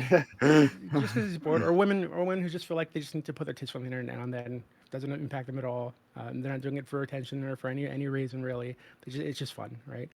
Sure, those people might exist out there, but given what I'm discussing here isn't those people really. It's the average person in the industry. It's the average person on the street selling their ass to random guys in dirty cars. Right? These are not people who are just living comfortably with their OnlyFans money. These are people who are barely scraping by most of the time. So yeah, I think that is exploitative. Yeah, prostitutes and streetwalkers in particular, like on the bottom end, are like I think you're being dishonest if we're pretending that like this industry isn't like really exploitative of people. What about drug like, dealers? The bottom, well, yeah, or like joining a gang. That's a great example.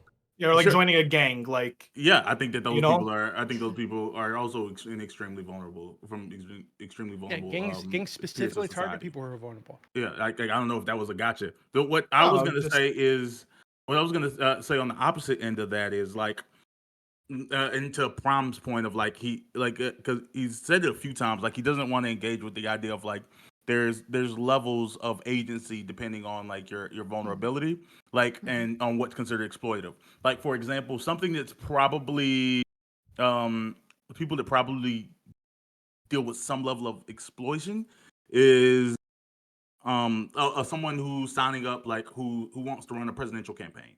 Like you can say that like, oh, my wife and kids are now like there's paparazzi, people are taking pictures of them. Like I didn't consent to these behaviors. But if someone's in the financial and social position of being able to, fund and run a presidential campaign, I think it's fair to say that like it, like things come with the job you sign up for. Like, do you agree or disagree? This is me. Yeah, because you were saying that like, oh well, just because they like, because you were laughing at the idea earlier of the producer being in a position financially where like because of their financial position they take on more agency than someone else. Like it's not that people can have more agency. That doesn't mean that they are open to abuse, exploitation. Like again, so someone's again a presidential candidate is complaining that his pictures are being taken of his family or people trying to talk to his wife. Like, is that a reasonable complaint, or do you say that like, look, there's so many other things you could be doing with your life? You were probably already a millionaire. You signed up to be president. I understand that there are externalities. Is that the word I want to use here? I'm not sure. Negative externalities to any particular job, right? Like there, if you're a lumberjack, then there is a danger that you can, like a tree can fall on you. I don't know, whatever, right? This is lumberjack shit. But so even when things you don't consent to, I'm saying that things outside the industry, and that there's like I think it's dishonest to compare it to people at the bottom end of the industry on their level of agency versus like there's a threshold. There's different thresholds where you take on more like possibility for the external factors of the jobs you sign up for. So he gets more successful, and so he's more likely to be abused then? No, like, I'm saying that as you have more success as you have more success leads to more options, leads to no. We can see no. I reject this because we can see this in the Harvey Weinstein case. We can see that like actors, actresses at the top of their game, were being abused. Yes, it happens. Sure, it happens, and I'm saying that I think that women actresses at the top of their game take on more agency than a streetwalker in Dallas. No, I've already said like people can have more agency. Yeah, but you're saying that means irrelevant to you. But you're saying it doesn't make a difference. You're saying that like, oh, okay, it's all the not when they're being abused. They don't get to be like just because a person has more agency doesn't mean that like I can abuse them. I can just say like, well, okay, I've encountered I don't know top actress Angela Jolie, right? I've encountered Angela Jolie, right? And a woman with lots of agency, so I can put my fucking hands on her. Like, no, that's not how that works. So I can understand, yes, then she has more ability to be able to inflict consequences on me or to remove herself from the situation. I can acknowledge that. However, it doesn't mean that when she's on the job that in any case she is deserving of those consequences. Sure, or that there isn't still some level of coercive force involved, right? Because there could be all kinds of other reasons, despite like other than me, why she is still there. So Bam, actually, Lactoid, you go, and then I'll. Well, I was going to change top. Well, I was going to ask Doobie a follow up to the last thing, but then, so if it's to Bam, then I can go, and then I want to ask a follow-up question. Yeah. Bam, do you think that Meghan Markle and Prince Harry have a right to privacy? Do you think that it was okay for them to sue the tabloids like for stealing the letter that she sent to her father? No. You don't think so? You don't think they have a right to privacy? I don't. I think that well, maybe her, but not him. I think that he's a member of. He's literally a member of the royal into family. it. Where's exactly. The That's the reason I'm bringing up the royal family. But the point of him, but I think he as of like recently they like cut their ties with the royal family. Yeah, which I think that like they're divorcing now, so that's news. Are they? Are they really? Yeah, as of like the day they announced it. Yeah. What? Really? That is no. Do they deserve privacy in their time of divorce? Or do we deserve what I'm to gonna know say who is doing what? I want to double. I'm not, so sure on Gibbs's research capabilities. So I do want to fact check and make sure. Is this from a Bing? I'm not seeing anything on it. Yeah. I got it right here. Sky News. I'll post the thing. It's on Hindu. It says signs. Prince Harry and Meghan are getting a divorce. That's 4 days ago. That's close enough. Fact just check. Like global life expectancy close enough to a U.S. topic. Harry divorce. It's coming. That was in 2023. July 14. I've seen an article there. Prince Harry's desperate to repair marriage. But this is all months ago. So they do privacy, and then as soon as something happens, wait a minute, everybody, let's Google into their lives. Yeah, no. No one deserves privacy. He said something. Yeah, he made a claim. He made a claim. Listen, this is very juicy. Okay, we have to know. Yeah, I mean, I've seen. All I know is I've seen. Cannot end until we know. All I know is I've seen. Yeah, you're bullshitting. Yeah, they're not getting divorced. They're not getting divorced. Yes, thank you. Anyway, but yeah, he was literally born into it. What agency did he have? You can renounce your throne, right? Can't you? I think I don't know if they did official, but I believe the Japanese chick did that, right? She gave up her princess. Yeah, it's not marry someone. Because they get like not just like and then he family funding. He gets so sad. He receives like state funding, doesn't he? Like they're like for his position. Yeah. I think we shouldn't have the royals. I agree, but like I don't know. Sure, but I'm saying they're like, oh wow, I'm taking your taxpayers' money. Like, don't take pictures of me. I don't know. It just doesn't. Again, like there's and not just like $20. I'm saying like he's a very wealtty person. I think he rejected that. I think that I have in my memory. I don't want to make a false claim, but I think he rejected the money. Wait a minute. That's different. It's different, right? Saying don't take pictures of me. Yes, the royals can go to official functions because that's what they do. They just do a bunch of official functions, like a whole list of these things, right?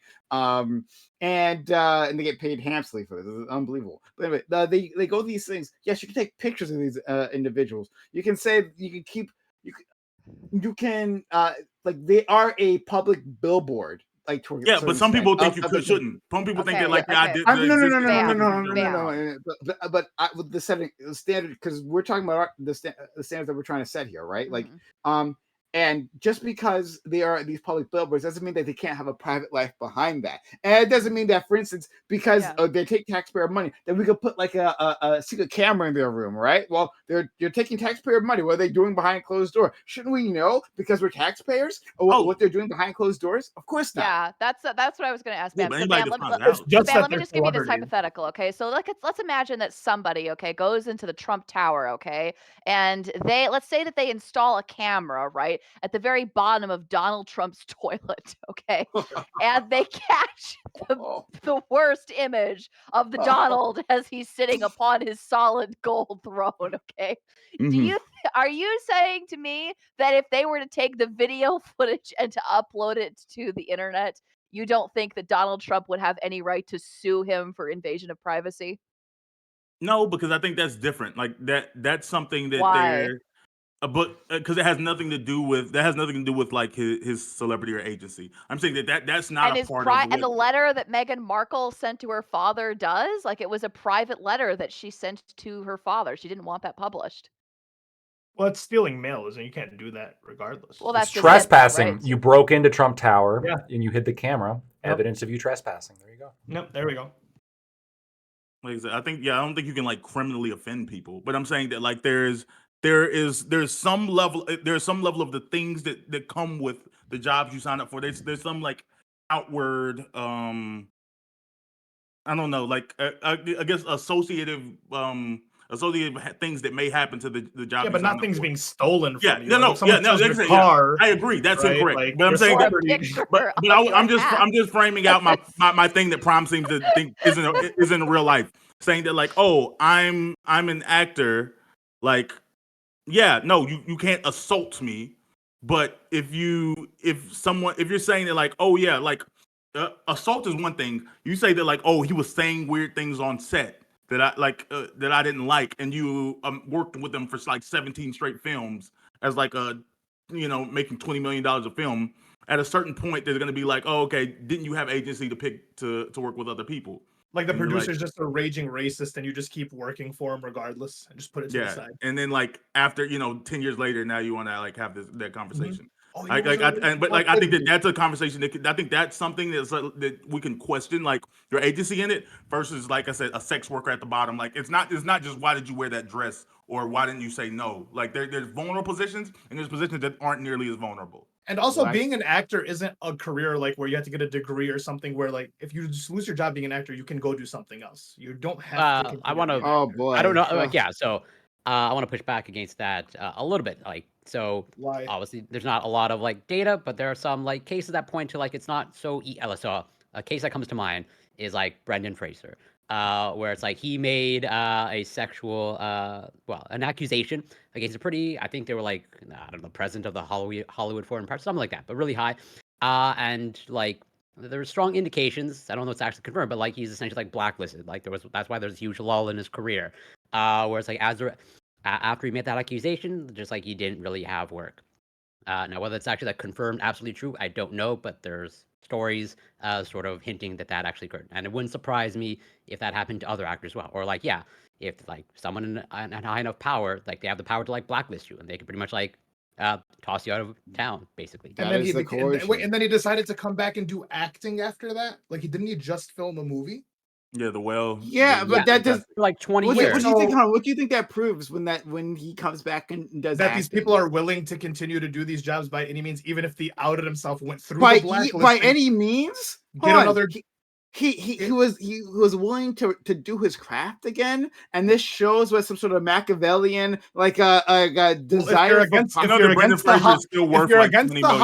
against the treatment of people and individuals in Hollywood to the point where you come out about it, you get blacklisted because of it. Then you come back and support the same industry that you spoke out against. Supporting the industry of filmmaking is different than like supporting this individual. I agree with that. Like industry. I don't think aren't we realizing that? Aren't we realizing that they're kind of intertwined? That's the whole point. Brendan Fraser like blasted like Hollywood, like the film industry. The art of filmmaking is abusive. That'd be one thing. He said the art of filmmaking, the industry is bad, and I don't want to do that. No, he said the industry is bad. Yeah, but there's alternatives, Ollie. There's alternatives. You made a specific accusation. The accusations to the abusers within the industry. Sure, and but the thing is, like, and even after all of that, not and do you think he's under the assumption that that's the only person that's no? I think he works with people. I don't believe that argument. I think this is irrelevant. Sorry. Hold on. No. 1 second. Like, there are plenty of other places where there's been a lot of abuse, right? Like in the military, there's lots of rape. We can understand that. There's reports of this. That doesn't mean that the military is a rape machine.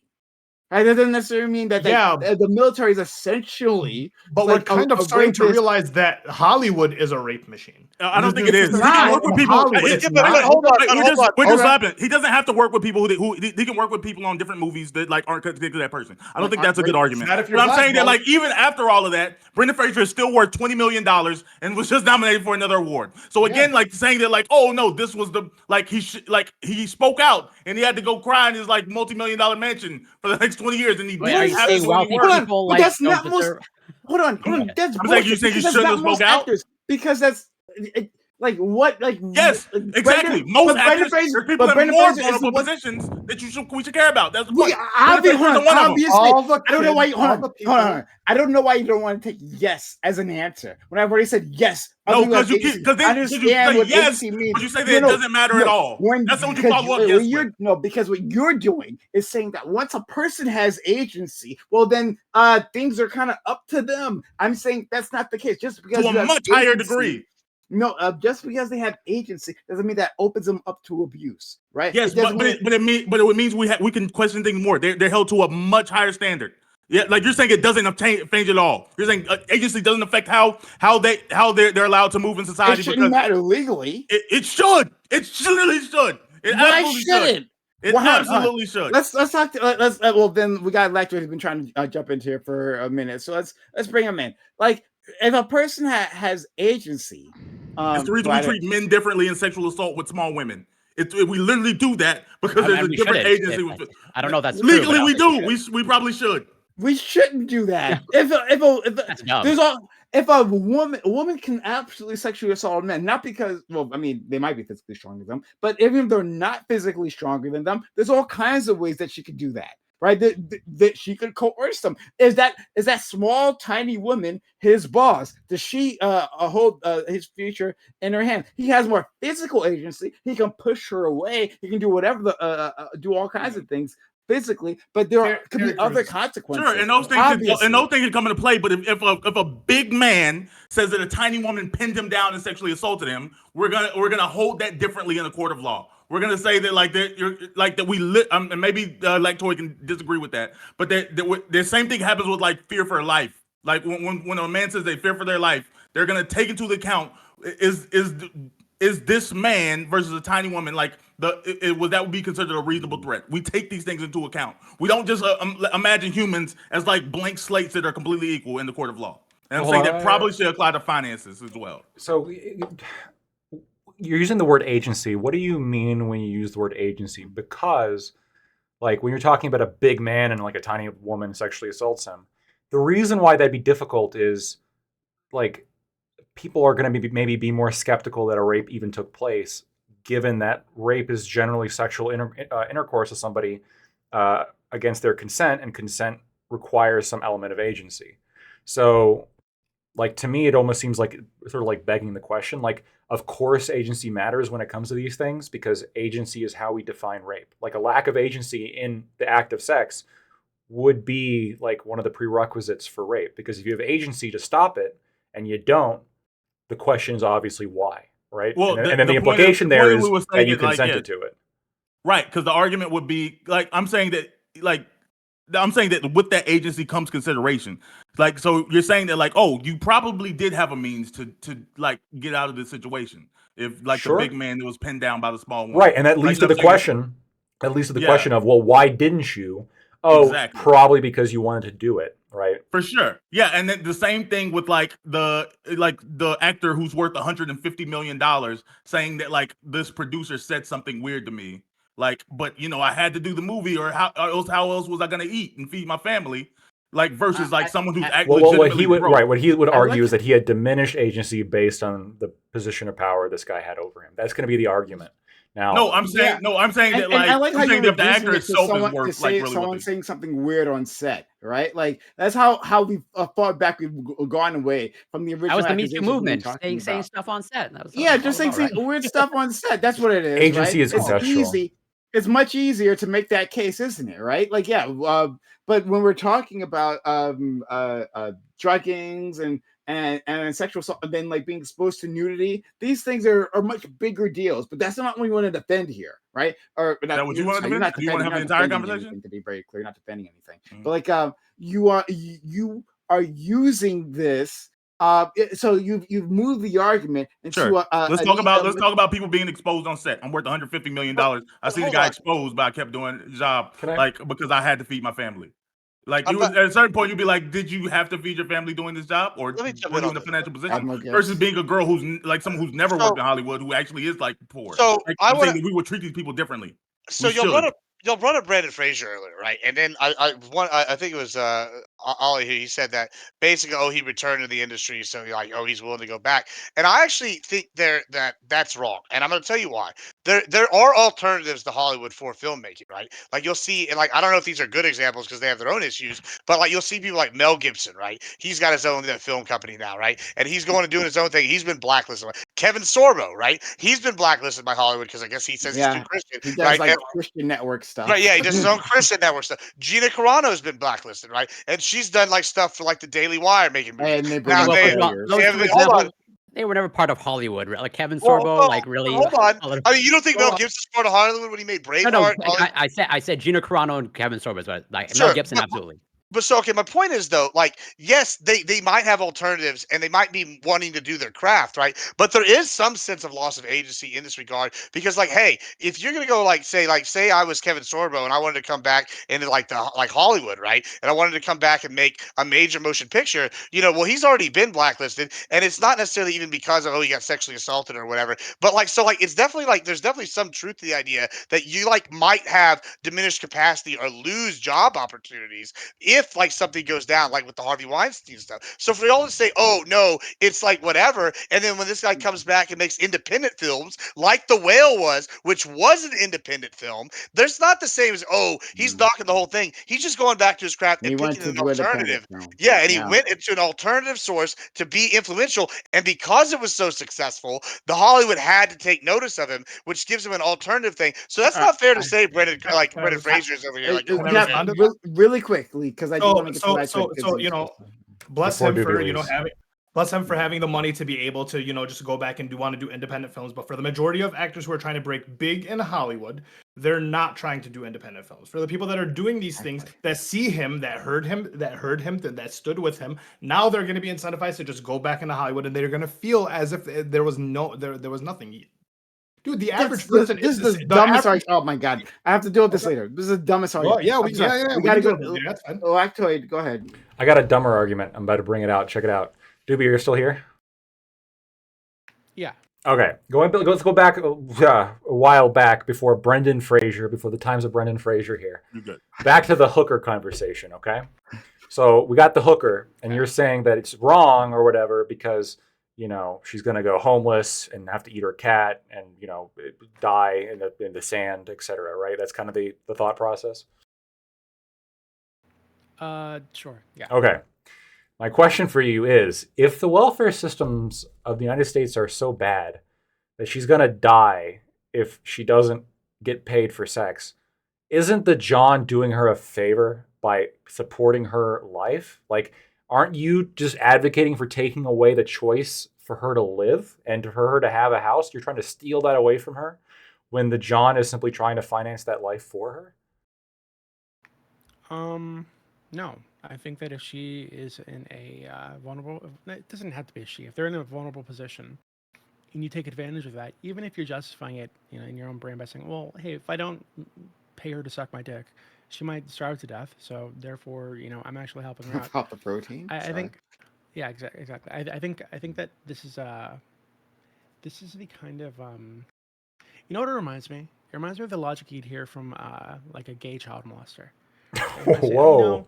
Yeah. Well, hold on. Let's say this young man really has nobody to talk to about his sexuality, no way to express it, no way to explore it. I'm just helping him explore sexuality, right, by having him suck my dick.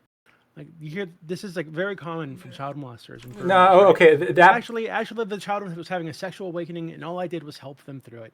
That's all I did. I think in both situations, you have people that are vulnerable, right? They're not fully in control of their environment and their actions, and you are coming in to exploit them and justifying that in some way. Sure, I guess you can do it, and I guess that'll make sense to some people, but I think it's still disgusting. I think it's still wrong. Okay, so I think it's a little bit different with the the pedophile example.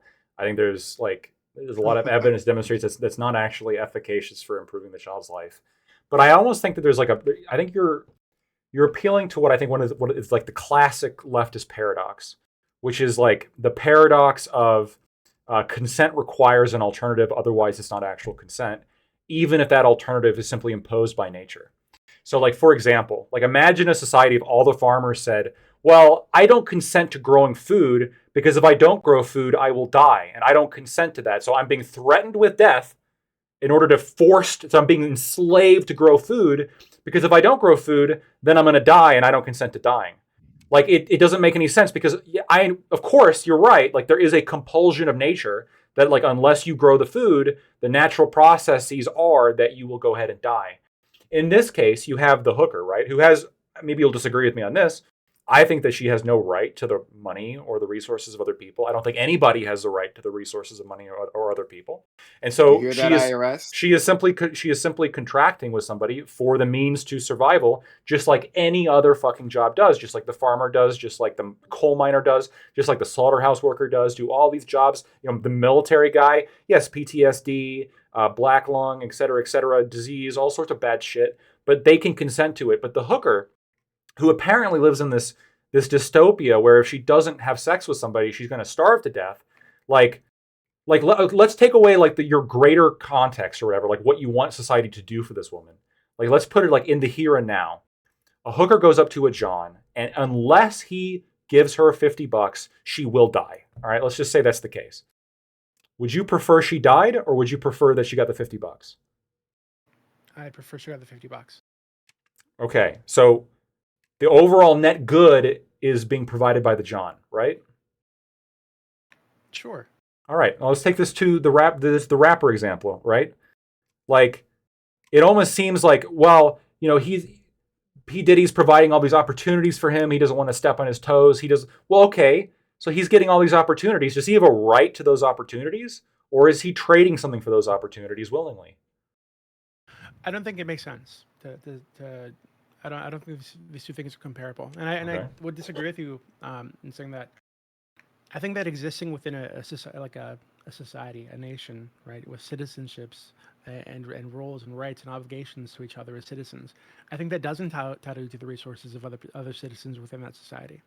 I.e., if there were a child drowning next to me and I allowed that child to drown, I didn't help them, I'd expect and I should be charged with some kind of crime for allowing this child to drown right next to me if I could save them, right? Because that child, as a citizen, is entitled to my labor, right? To me having to reach down and save that child, right? So yeah, I don't think that in the same way. I think that this prostitute or anybody in a nation that actually gives a fuck about its people would be entitled to housing, to food, to clothing, to everything they need, all the basic necessities they need just to get by, right? And everything else on top of that is extra, right? If you have all those things met, all those basic needs met, and you decide to go out and be a prostitute anyway, go for it, okay? Then at that point, there's probably still some kind of mental health thing going on. But at least I know you're not doing it because you feel like it's your only option, right? Because you're doing it, or you're going to like starve to death or something right up on the street. What if too many people? So you're saying, okay, let's say if they don't provide something, then they're just not going to be like people who don't provide a service or a good, there's an obligation of society to still take care of them. What happens when you get to too many people who are not providing and are simply taking the services and goods from other people that they are obligated to have or that they have some right to have, and you have too few people providing those goods and services, and then you just have like a complete collapse? I mean, is there a way that you avoid this? Yeah, well, no, I agree. I think that so if we were like in a hunter-gatherer society, this wouldn't make any sense, right? But I think the argument that you're putting forward only makes sense in a hunter-gatherer society that's basically sustaining itself. We're in a society now that has developed far past that it does have the ability to feed and house everybody and clothe everybody, not just through the sweat of people's brows, but like through machinery, factory farming. It takes very little to produce a lot of food for a lot of people. We can do this, right? So I think that given that we've developed past the stage of hunter-gatherers, I think that when we do that, not only does our ability to output product increase, but our responsibility to citizens within the nation increases, right? And what the bare minimum baseline should be legally also increases. And so yeah, I think it's fine to say that, hey, in the current modern day society, we do have the ability to feed everybody, so we should feed everybody. Right? I don't. So I hear you. I just, again, this kind of goes back to the empirical question of you're right. We grow a fuck ton of food.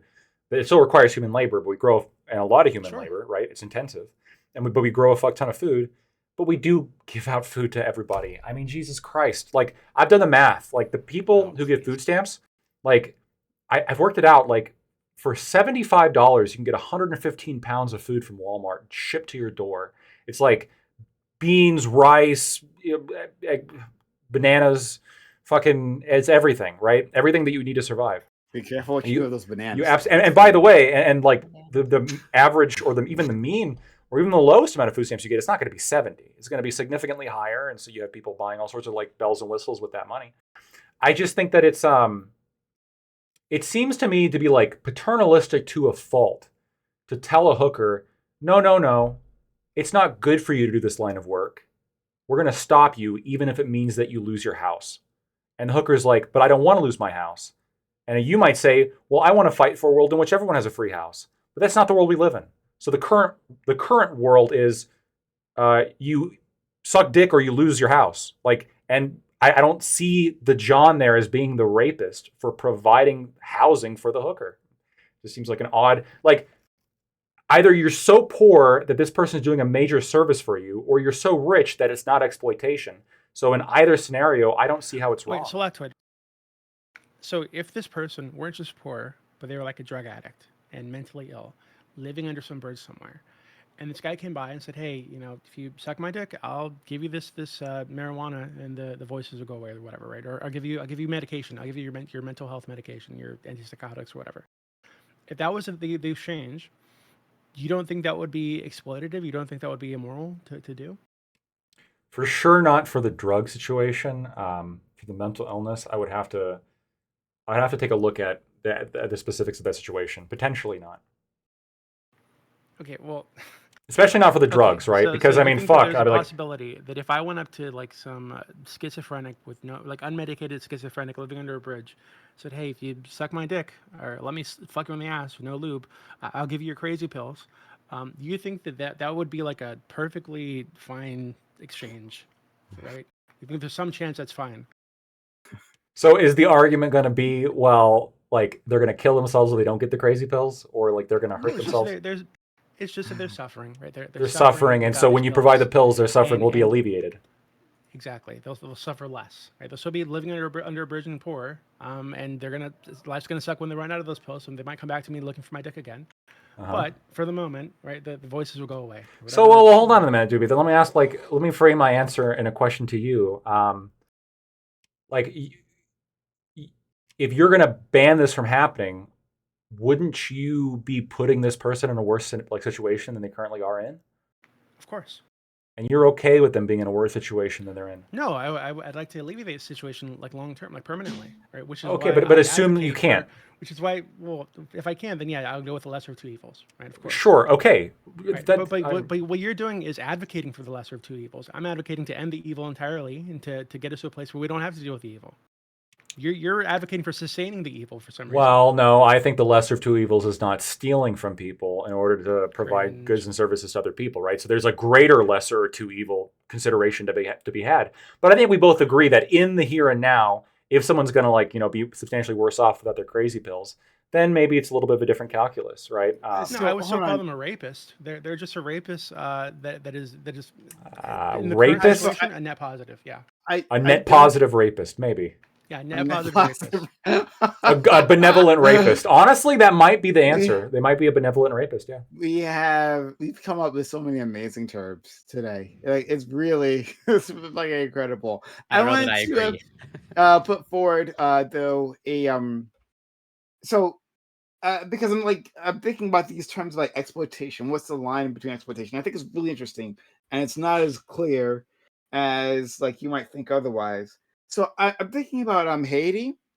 There was that earthquake that happened like a decade or so ago, and there was this big charitable organization. I can't remember the name right now, but it's a very big charitable organization. They came and they as an NGO they set up all these services, and later on it came out that a lot of their uh, workers were like exchanging sexual services like for the goods that they were supposed to be providing, right? For whatever they were supposed to be doing there. And it was a huge scandal. So and then like from there, like there was a larger conversation of like this is a thing that happens everywhere, right? So these NGOs come in, they have a lot of power in these like low income nations, and yeah, they solicit sexual services from the population for for help. So in that case, where you have a marginalized population and like the job, like the worker from the NGO is being paid simply to provide the services and not get anything in exchange other than the money that they're getting from their company. Is that exploitation, right? If they additionally ask like a woman, hey, suck my dick, right? Maybe for expedited, bananas, right? Let's focus on bananas. For expedited bananas. And then is that exploitation? I would say no. I think Doobie would say yes, right? Like if I'm an NGO and I have no obligation to go provide, well, I wouldn't even be an NGO. Like I guess I could be an NGO. The obligation is that you've been paid. You've already been paid. You've been paid. You weren't a worker. Okay, I was paid money with the understanding that I would provide a service, and then now I'm adding like dick sucking to that. Yeah, that's obviously like against the contract I have with my employer. Okay. Wait, so if they included it up front, it'd be fine though. Of course. That's all the starving people like, hey, yeah, we have all this food, but you got to suck our dicks. I got it. You think that's fine? So fringe benefits. Yeah. Okay. Well, I want to clarify. How else are you going to motivate people from an NGO to actually do work? Jesus. This is what I wanted to clarify earlier. So, like, yeah, you mentioned earlier, like, for the contract, if it's like pretty much if it's all consensual, as in like if an employer changes the job description and like whatever the employee like signs onto that new contract, I'm curious.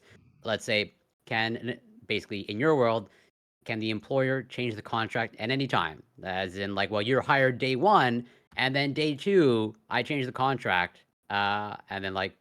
It depends on the contract, right? So if it's an at-will kind of contract, the idea is, look, there's the understanding, like, I'm going to hire you, and I can change the terms at any time. And you can also quit at any time, and that's the rules. Under that understanding, I could change the terms 18 times in a single day if I wanted to.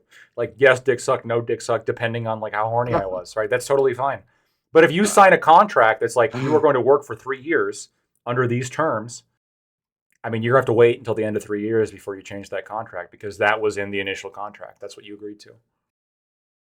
We got to keep this in track when you're like doing contract work. Like you got to leave room in for dick sucking. FQ, I want your thoughts on this. That's a weird transition. I do apologize for that. Please don't be mad at me. Yeah. This conversation is bananas. BANANAS.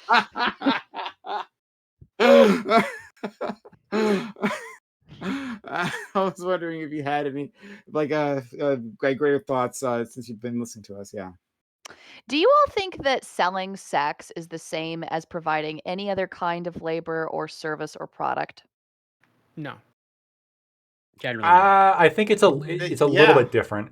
I see people. I think we've had this conversation. I see people who sell sex to be equivalent to like drug dealers, right? They're weaponizing the limbic system of their customers to extort money out of them. Yeah, just like a farmer weaponizes like your stomach track against you. Fair enough. I could weaponize your kinda. Wait. This is actually a good comparison. The distinction I would say is that like one is good for your overall well-being of the customer, and the other one is not good for the overall absolutely well-being of the customer. getting your dick sucked. That's is the definitely line. good for your well-being. It is not good for, from a actually hooker? no. I'm actually being very serious about this. Like it actually is. We have a loneliness epidemic. It's something we were touching on earlier, right? But we didn't really focus on it. I wanted to, but we didn't. But we're having a loneliness epidemic, and I don't think that's separate from like the rise of incels, right? Obviously, it's like they're related, right? Because people are lonelier because they don't have this contact, and it's not a fringe benefit to being human. It is necessary to have relations, right? It's necessary to connect, to be intimate. And I'm not saying that these people are going to die, but like the level of human flourishing significantly decreases. So actually, yeah, these things are important. Well, but they weren't important when drive people to fucking. The oral sex part is not like connection per se. Like we're not gonna. I'm curious. Like it's much more comparable to like a hit off opium or something.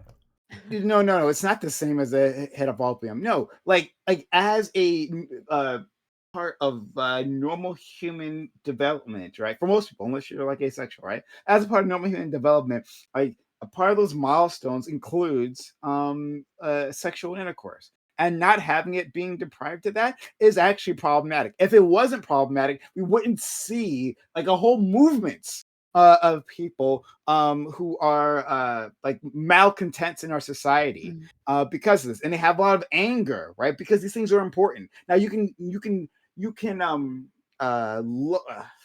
can make fun of them, right? You can be derisive about that, but this is a real thing. And if you weren't getting sex, if you've never gotten sex, then it would be a big fucking deal to you too. I'm sure. Like in the same way, like in some specific scenarios, drugs could be useful.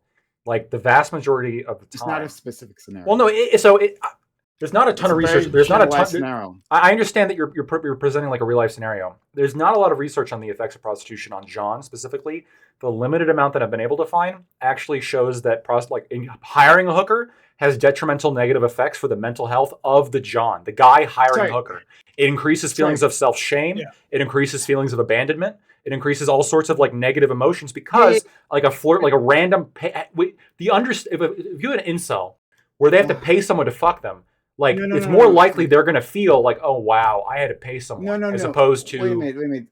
Sorry, because I wasn't being clear on what I meant. I'll answer your hand there, and I do FQ. I do want to, because this is your topic, and I'm going to like throw it back to you as well. What I was specifically was making a statement about was simply having sex, right?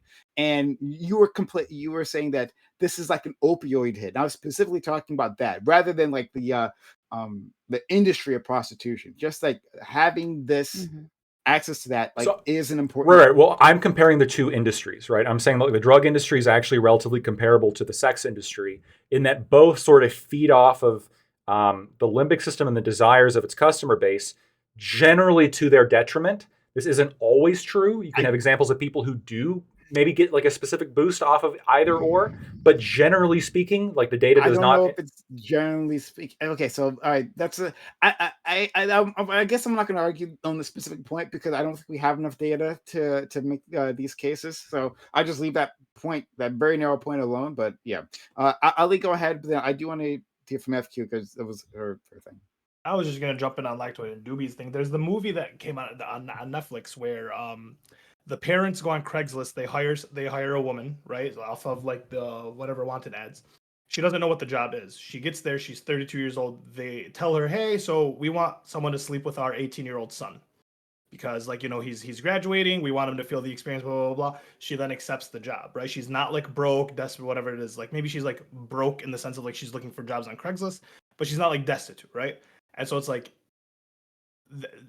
that's she accepted the thing. So yeah, to like FQ's point, I do kind of think that like selling sex is just kind of the same as any other like physical service. So like a barber, I'm a massage therapist. Like these are things where you have to provide a service for people. They take a long time. You're touching them. You're giving them a lot of energy, depending on what may be. The only difference is that there's like intercourse in one. And so like for my massage therapy, I can argue that like there's a lot of people who feel very sensual when I'm giving the massage, and therefore it could kind of like be like similar, not the exact same, but yeah. Yeah, and I I have a hypothetical for that. I would say I was just gonna say that I was just gonna answer your question directly because I didn't do it before. But like, yeah, I think it is like providing any other service. But go ahead. Okay, so let me ask you all a question then. So imagine for a minute that I have two people. I think I may have asked you all this question before. So if I have, I'm sorry. I got two people. I have a masseuse and I have a prostitute. Okay, and you are the person with the gun. Okay, and you put a gun against the forehead of the masseuse and you force the masseuse to give you a massage. Okay, the masseuse gives you a massage, and then you go over to the prostitute. You put the gun against their forehead and you say, have sex with me. And the prostitute is forced to have sex with you. And importantly, right, the prostitute has sex for money. It's a part of their job description. The masseuse gives massages. It's a part of their job description. Okay. And now you're being sent to jail. Okay. Do you think that do you think that you should receive a heavier charge for forcing the prostitute to have sex with you as opposed to forcing the masseuse to give you a massage? No. You think it should be exactly the same? You think they should have the same charge? I think it should be with the the more severe one, right? So if like you force the person to give you a blowjob, the person that it should be the same thing, yeah. But it should you think that forcing someone to give you a blowjob with a gun against their head is the same thing as forcing someone to massage your feet? I think the problem isn't the sex. I think the problem is putting a gun to someone's head and making them perform a service. I understand, but the point is, right, you're being forced to do an action that you would normally otherwise happily do for money, right? And the question is, like, when you are charged, right, should the charge be the same for both of these actions? Yeah. Yeah. Wait, so what? no. Should it be treated the same in the court of law? Do you think it should be treated is it the same? possible to rape a prostitute then? Yeah. Is it possible to rape a prostitute? You go first. Yes. Okay, you just don't think that they should be charged more harshly than somebody who forces you to give a massage? I mean, once again, with the gun to the head situation, no. But then, like in coercion, I mean, I guess, but like we got to talk about specifics. I don't understand. Someone puts a gun to my head, and someone puts a gun to very simple. someone else. It's going to be case by case. The same amount. I'm sorry. This I'm is the traumatized case. to all fuck. And yeah, I don't think there's much of a difference just because you don't think there's much of a difference. Wasn't. Interesting. Do the rest of you agree? I'll answer the question specifically. So, I think there is a difference here. Why? Right?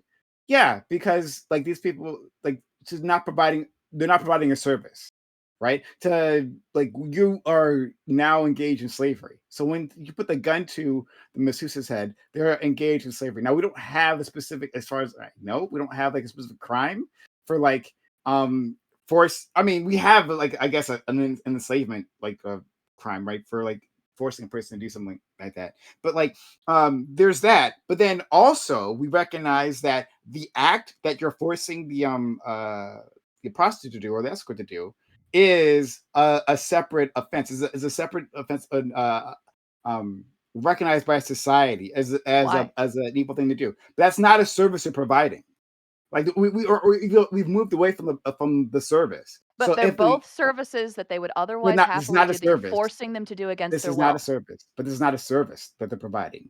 You're right. It's assault, but the question is, do you hold the person who being sexually assaulted? Should that person should you be charged heavier for that as opposed to being forced to being given a massage? But that has no implication. I would yes, it absolutely does. Rape charge. Absolutely it has does. absolutely no implication in terms of the services. Absolutely, it has an implication, right? Like if you are going to tell me you can't that understand you are going to charge slavery and actually working. But go ahead. Wait, can I ask a question to Fairy Queen afterwards? Sorry, go ahead. Let her go first. I think that if you are going to say, if you're going to be honest, and if you're going to, I think if you think that being a masseuse is no different than being a prostitute, they're just services that you're paying for, and some people are happy to do it. And if you really believe that, right? If that's something you really believe, then me holding a gun against your head and forcing you to suck my dick should be no different than me putting a gun against your forehead and forcing you to give me a back massage or to massage my feet or to do any other type of service. If you're really being honest.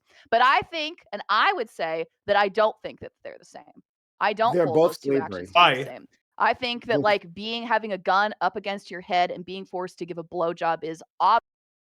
as opposed to, and should be charged more heavily as opposed to being forced to give somebody. What if it was a hand job? If it was a hand job? Yeah. What if it was a foot massage? No, I'm gonna go with hand job. With a hand job, I think that should probably be charged less harshly. I still think that it's not the same as being forced to give a massage, well, but I don't think that it should be charged as heavily as like being forced to give a blowjob or being forced to have sex with, especially if you're the receptive partner. So there's 3 people. One's forced to give a massage, one's forced to give a hand job, one's forced to give a blowjob. They all get different.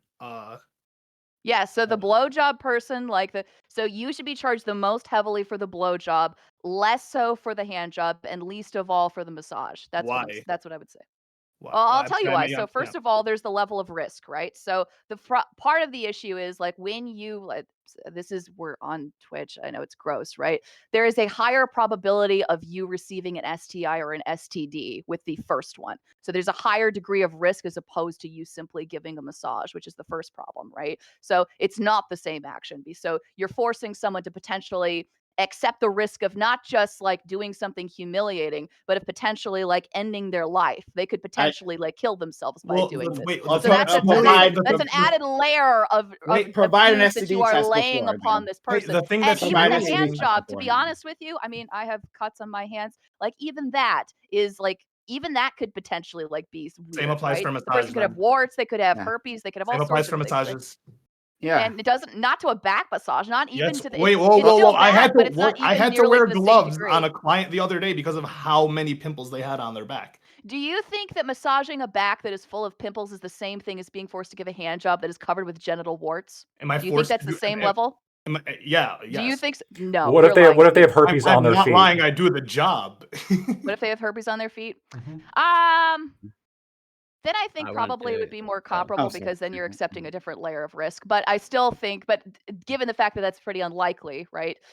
I would still say, generally speaking, the hand job is obviously for that reason worse in comparison. But the second layer to it is the social weight. And I know we've had this conversation before. Lactoid doesn't agree with me. Okay. A lot of you would say that this is simply a spiritual calculation to say that sex is that we weigh it differently in comparison to other actions, right? I've heard like that statement before. The issue that I have with that is, let's just accept that that's true. Okay.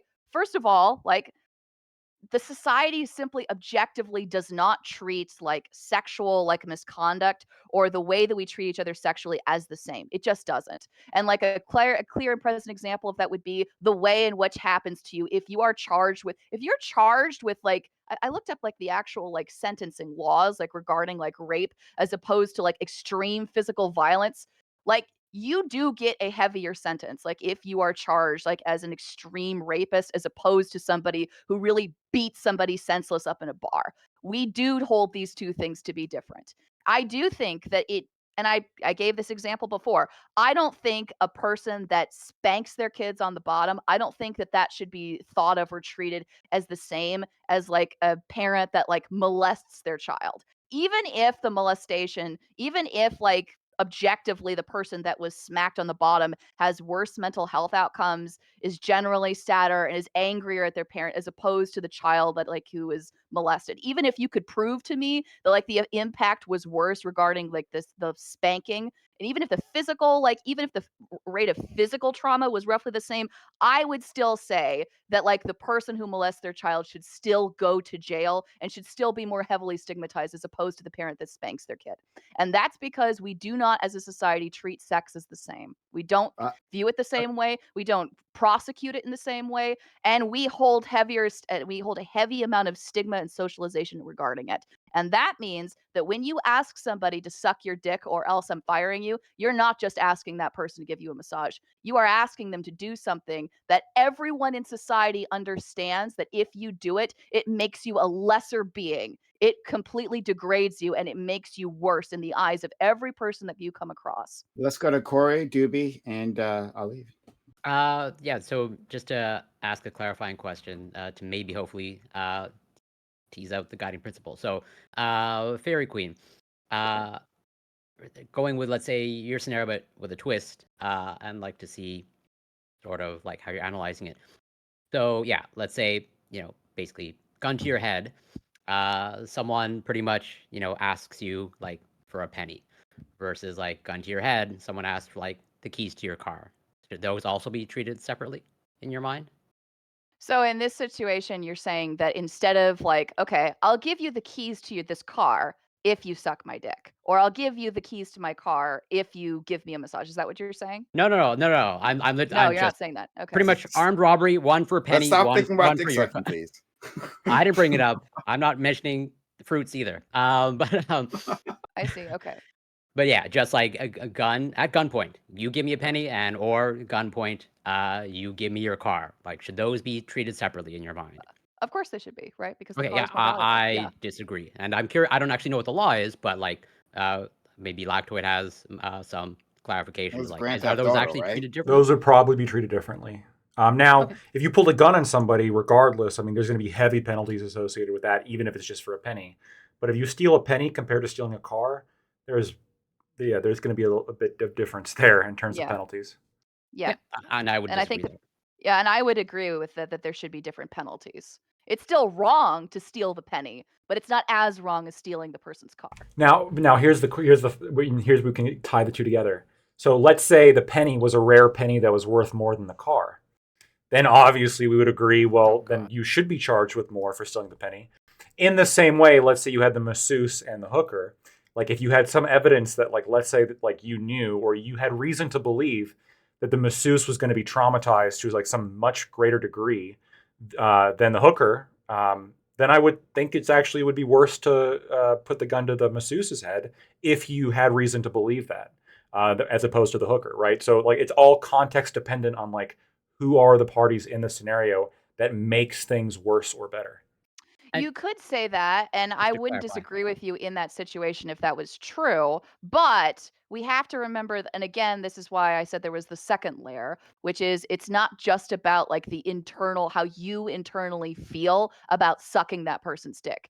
It's about the reality that when you walk out of that office, anyone that knows that you sucked that person's dick doesn't want to hire you, doesn't want to have anything to do with you, calls you a slut, calls you names. But that's all part of it, though.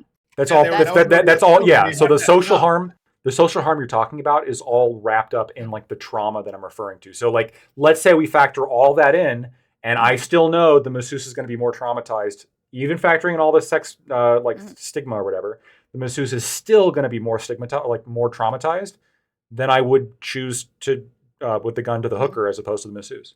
And to make it fair, just to be very clear, this is the masseuse. The masseuse is massaging the back that has the potential for herpes, right? In the same way that, like the blowjob, for instance, you're accepting a possibility of I almost say ingesting STIs, right? Of contracting an STI. I gotta say, this kind of sounds like a false equivalency. Just because, like, I as far as what I know about herpes and most other STIs, like.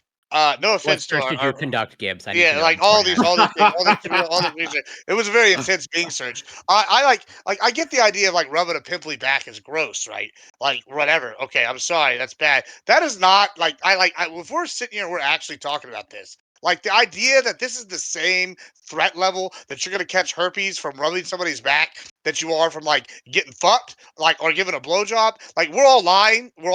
It's not the same threat level. No, like we're not saying it empirically is. We're saying if Admiral Gibbs, this isn't a personal attack against you. I promise. No, I know. If it was, like that's the question is like if it was, right? So like. Yeah, I mean, if it was, sure, there's a lot of things, but like this is one of those Fabian questions where like if my cat had dog balls, then it'd be a dog. Like like it doesn't. Well, no, this is totally relevant. The reason why this is relevant is we're trying to distinguish like what makes sex unique, what makes sex important, what makes it more traumatizing to force sex as opposed to something else.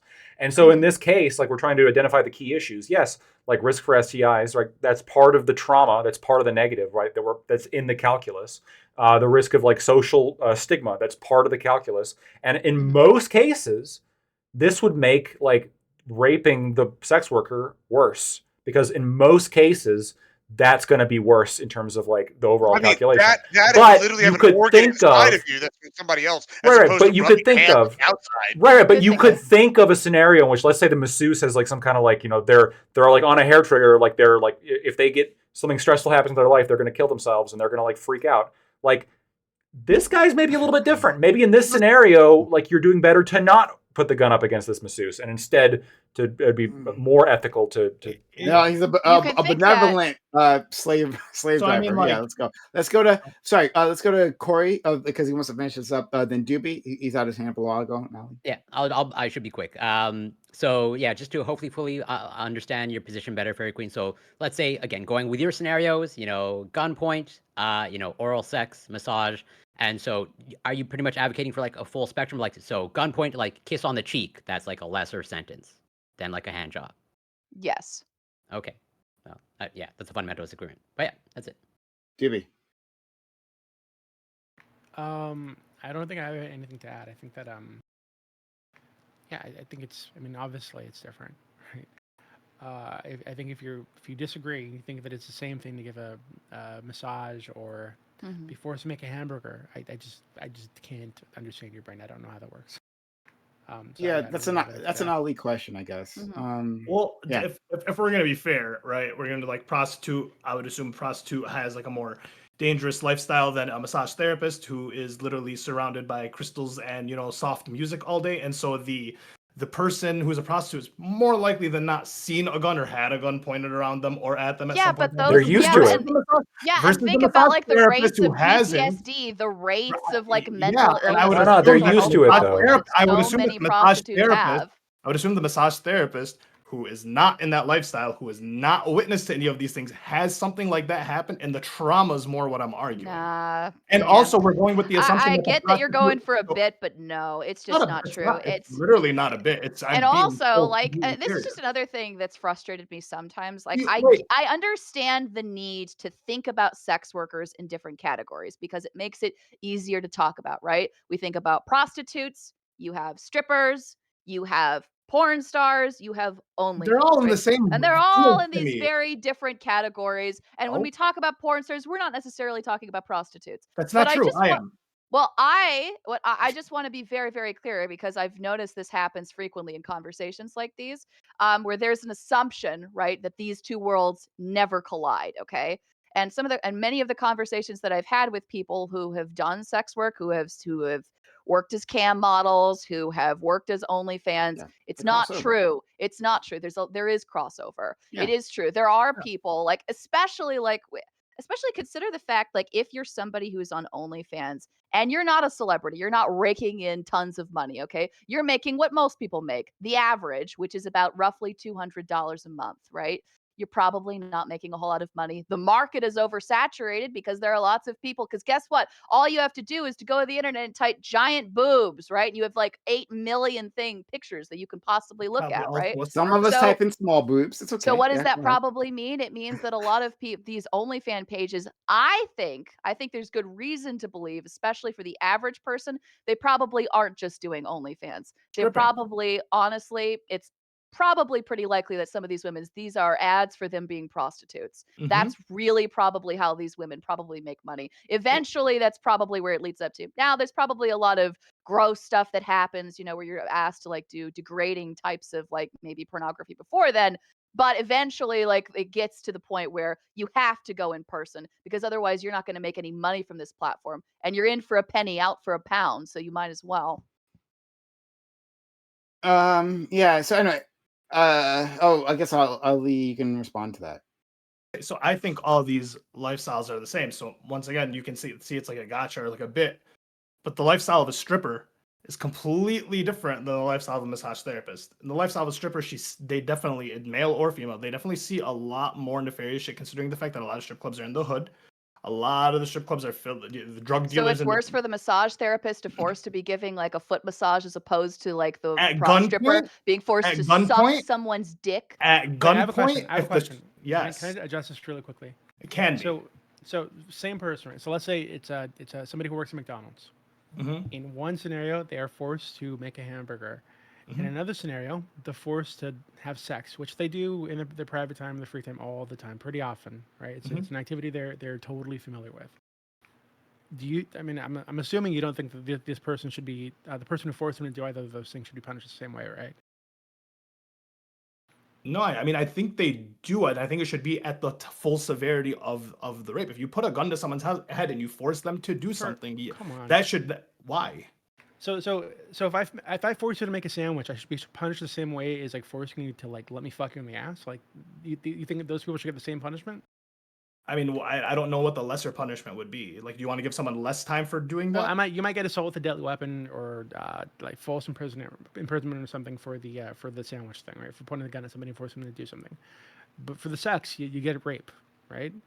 So you're saying that they shouldn't be charged with rape. They should just be charged with the with the assault with a deadly weapon or false imprisonment or whatever, just as they would be in the case of them forcing you to make a sandwich. I think they should get charged with rape, and that should be also the charge for someone making you a sandwich. I think you're raping them to make you a sandwich. Wait, you think that if I force someone to make a sandwich, I should be charged with rape? Yeah, I should. That's like this. I should. I mean, in the hypothetical where the two things are alongside, yes, these two people should be charged the same. It should be at the severity of the rape. Wait, hold on. So if there is no rape alongside of it, why shouldn't the person who forced somebody to make a sandwich? Why shouldn't they be charged with rape? Well, because there was no rape. Okay, so. Okay, so if a rape happens next door, then they should be charged with rape? Like, I don't understand. And I'm just going with the hypothetical. There's not much to understand. I think I think the major charge would be coming from holding someone at gunpoint and making them do the work that they do. So now if this isn't a prostitute and it's just like a person, then yes, then that rape. But also we're just kind of the opinion that sex work and regular work are the same thing. These categories are just heuristics for crime categories are just heuristics about like things that we think are associated with some heightened level of trauma. So like, Doobie, you would agree if I put a gun to somebody's head and force them to make a sandwich, and I could prove to you on paper that this would be more detrimental to this person's life than if I put a gun to the hooker's head and force her to like suck my dick or whatever. Like, if I could prove that, then you would agree it's more wrong to force somebody to make the sandwich, right? Sure. Yeah. So all of this is just based on how much trauma there is. Come up with some other super silly hypothetical. Right? If I can prove it harms someone more to give them a present like a hamburger, if that harms somebody more emotionally internally. What if it's stripping versus massage? Well, then actually, it's better to cut off their arms and torture them. Like, no, Doobie, it's not pointless because, like, you could imagine scenarios, and maybe this is where it gets controversial. You could imagine scenarios where there's a more reasonable understanding that if you do something to somebody in one situation, that this would hurt them more and is thus therefore more wrong than if you do the same thing to somebody in a different scenario. So I think it's more unethical for me to punch Stephen Hawking than it is for me to punch Mike Tyson, because I know Stephen Hawking's going to get hurt harder. In the same way, I think it's worse to sexually assault a non-prostitute because they're probably going to get more hurt than if you sexually assault a prostitute. Hang on. That's interesting. Oh boy. Go ahead, FQ.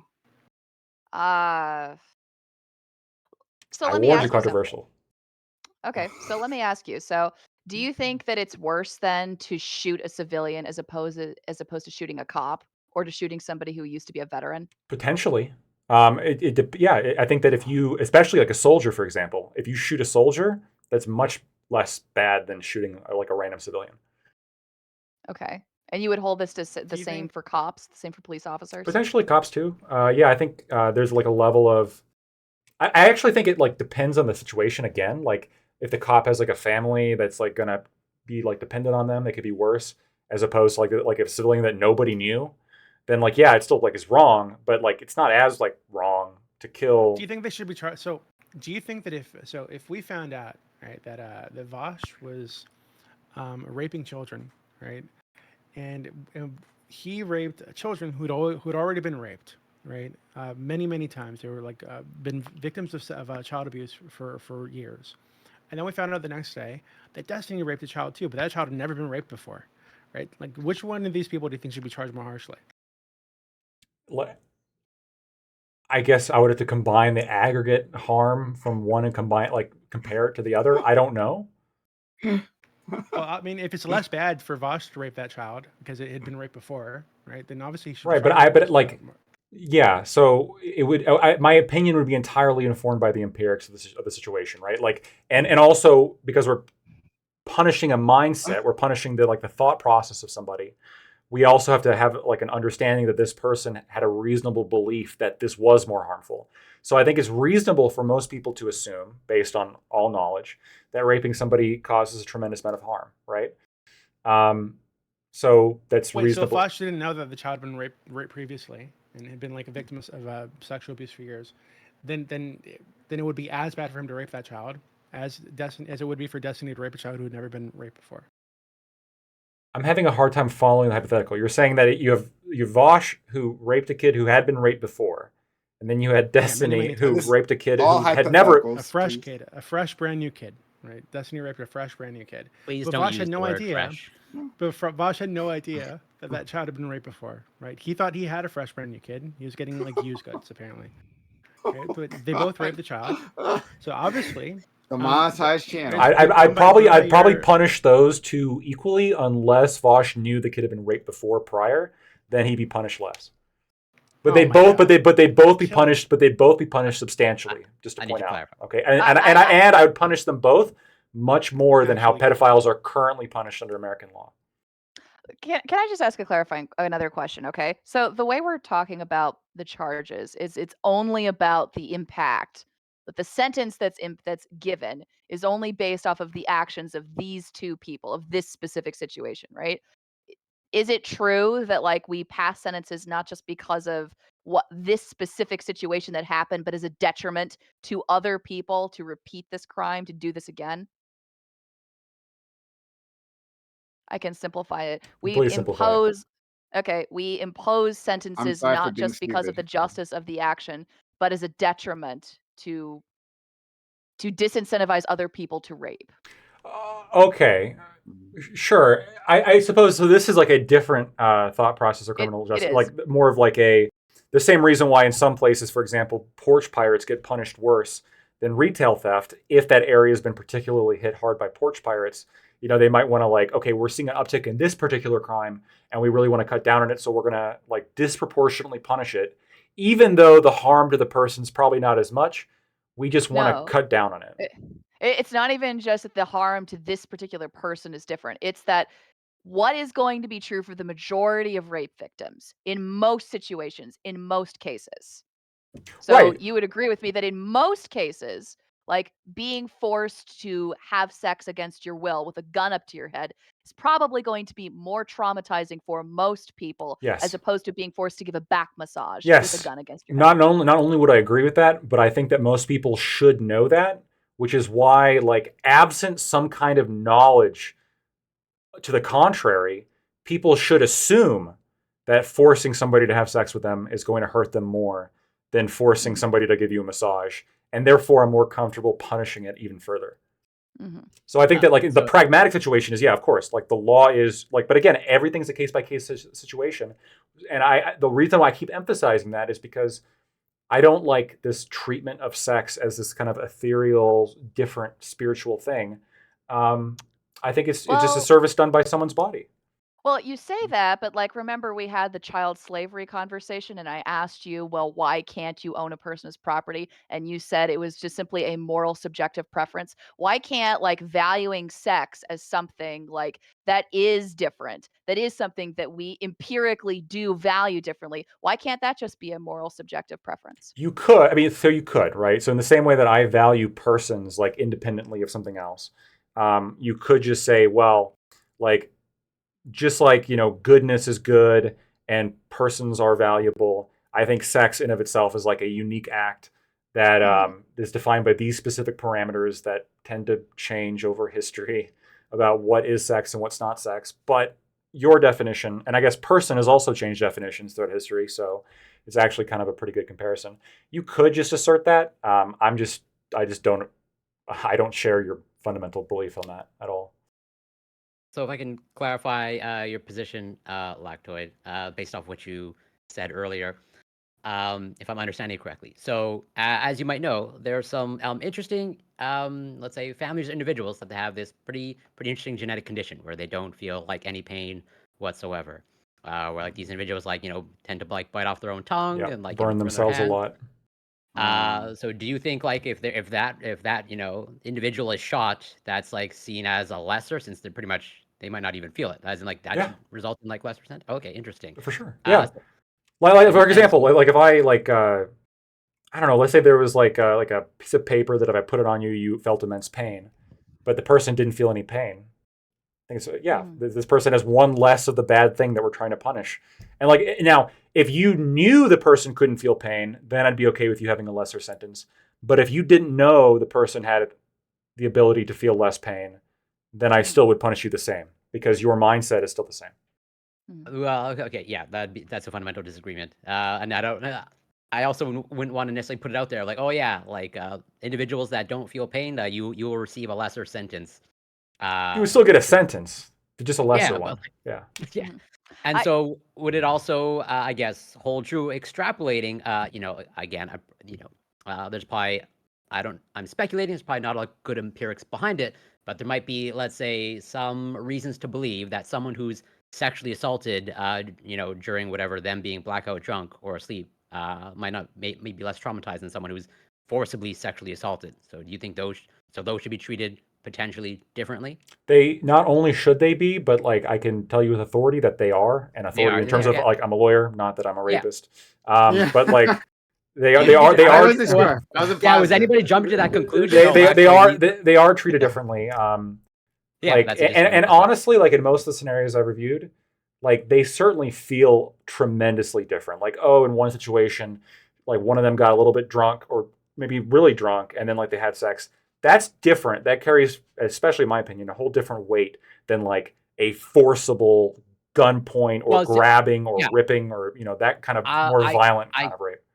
I can maybe again intellectually understand, let's say, sort of like in the situation of a person is drunk and consent is, let's say, not explicitly stated, as opposed to like, I'm talking more about the person who's blackout drunk and like whatever, they're passed out and someone sexually assaults them. That to you is also different than someone who is forcibly sexually assaulted. Still terrible, but different, yeah. And you're speaking from authority as a lawyer. In the same way that like if I was to vaporize somebody instantly, I think that would be less bad than putting somebody where they die slowly getting disintegrated in a vat of acid for the next 24 hours. Why? They both are killing somebody and both are bad, but one has more bad attributes. One has more elements of badness to it, which is inflicting tremendous amounts of pain, understanding that this person is going to be conscious of this pain, et cetera, as opposed to the vaporization, which, you're killing somebody, which is bad, but they don't feel any of that shit, right? All the other extra shit, which is why torture, if you kill someone by torturing them, you're going to get hit with a much harder sentence than like if you're like, a gangbanger shoots somebody on the side of the road. It's just different. FQ? I realize the evening's going to wrap up soon, so I just wanted to end like on the slavery note, because I had this thought earlier today and I thought it was kind of amusing. All right, do you remember when we talked about like why children can't be slaves or are not your slaves? And I said that it was like a form of collective property. Right, and I think I remember like I think it was you, Lactoy, that you said you agree that I think you said that you believed in like the investment, like you invest your labor into your work, which therefore is part of what your time into what makes it yours, right? Well, you would agree with me that when it comes to actually making people, of course, the person that certainly invests more time would certainly be women, right? You would agree with that, wouldn't you? I would agree that the woman probably puts in more time on average. Okay, and more labor, literal labor, and more genetic probably, but we've already established that persons can't be owned. Definitely, yes. Well, not definitely. You can imagine a scenario where the guy's working hard all day to get money to pay for everything, right? And then he puts the food on her table, and she uses that food to grow the baby. So really, he's the one that gets all the credit. Okay, hang on. Okay, so let me just finish. Okay, so if she's investing her literal labor, right, more genetic material, more time into bringing this person into the world, right? Then surely that would mean, of course, that people are really the property of women. In fact, all people are. And so, in fact, since, of course, the first user principle, right? Since, of course, the person with 60% of investment into the car gets to drive the car more than the person with the 40% investment, right? Well, that would mean, of course, that really there isn't such a thing as collective property. It's just that women own all the people and all the property. This sounds like a bizarre, Arkham nightmare scenario where it's like the women own everything and I'm their slave. It's like, no, it's true. It's true. Okay. Let me ask a question. Women are the slave masters of mankind. That's what this all means. Okay. We all knew that already. Okay. Fairy Queen, when you go, so like, let's just dumb down your scenario a little bit, right? When you go to a Pepsi, I don't think it's pretty high up there in IQ. It's gonna get worse. If I go up to a Pepsi machine or a Coke machine, I put $1 in, and that dollar, and then I get a Coke out, right? Who owns that? Who owns that Coke? Me or the Pepsi machine? Obviously, the Pepsi machine owns it far more than Fake you do. fake news, it's lies. Sorry. That's why women should never get custody of kids. Because if I'm sorry, a women machine. Is that what you think? You But I'm put in just the saying, dollar and out comes the Coke. Is that how you Yeah, think sex works? It's all the same thing. In Lebanon, the dad gets the custody of the kid during a divorce. Exactly. Lebanon's got something. And that's bullshit because again, who Lebanon did also most of the can't labor? Who invested most of their time? Not the dad, biologically speaking. Okay. True. All true. It's all This true. is an interesting Yes. idea. Women are the slave masters of men, it's according like, to a how far libertarian understanding of property. Thank It's you. like, how Nice to far know. can the transitive property be used, right? Like, how far can we actually push this thing? I don't know. Okay, so why don't we leave it here? Wait, hang on. I just saw something in chat. I got to respond to this. Women aren't even people. They can't join the selective service. Motherfucker, we're in charge of all of you, okay? We will send you out to war. You are our slaves, okay? Of course you will be first on the battlefield, okay? What do you think it means to be in charge, to be the makers of mankind? It means we get to decide who lives and who dies, okay? That's what it means. So FQ, would it change your opinion if you as a white woman just found out you said it to a black person that we are slave masters? Well, would that change anything? Would that change anything at all? Well, let me put it to you this way, Prime, okay? I would feel bad, given the history, to say that to you. But if I had, let's say some of my black female friends came on to this show and they said that to you, I would be in full support of them saying that. Absolutely. Gotcha. Understood. All right. This has been amazing. I really enjoyed this conversation. This has been a lot of fun. So guys and gals, if you've been enjoying this conversation, consider support the channel. It would be really great if you did, because that's how I do all the things. So like, if you find yourself coming back here again, consider helping out the channel so we can continue going. I'll give an outro to all these amazing individuals, starting with my friend Lactoid. Lactoid, thank you for all of this. You are so great for conversations. Seriously, like, it's always really, I think you always add so much to these things, whether it's toxic or not. It's like the fun kind of toxic, right? Thank you. That's what I'm looking for. I want to be known as the fun kind of toxic. That's what I'm looking for. Prime, as always, really appreciate you having me on. Everyone here, really appreciate all of you for talking with me, old and new. Love to see all your faces.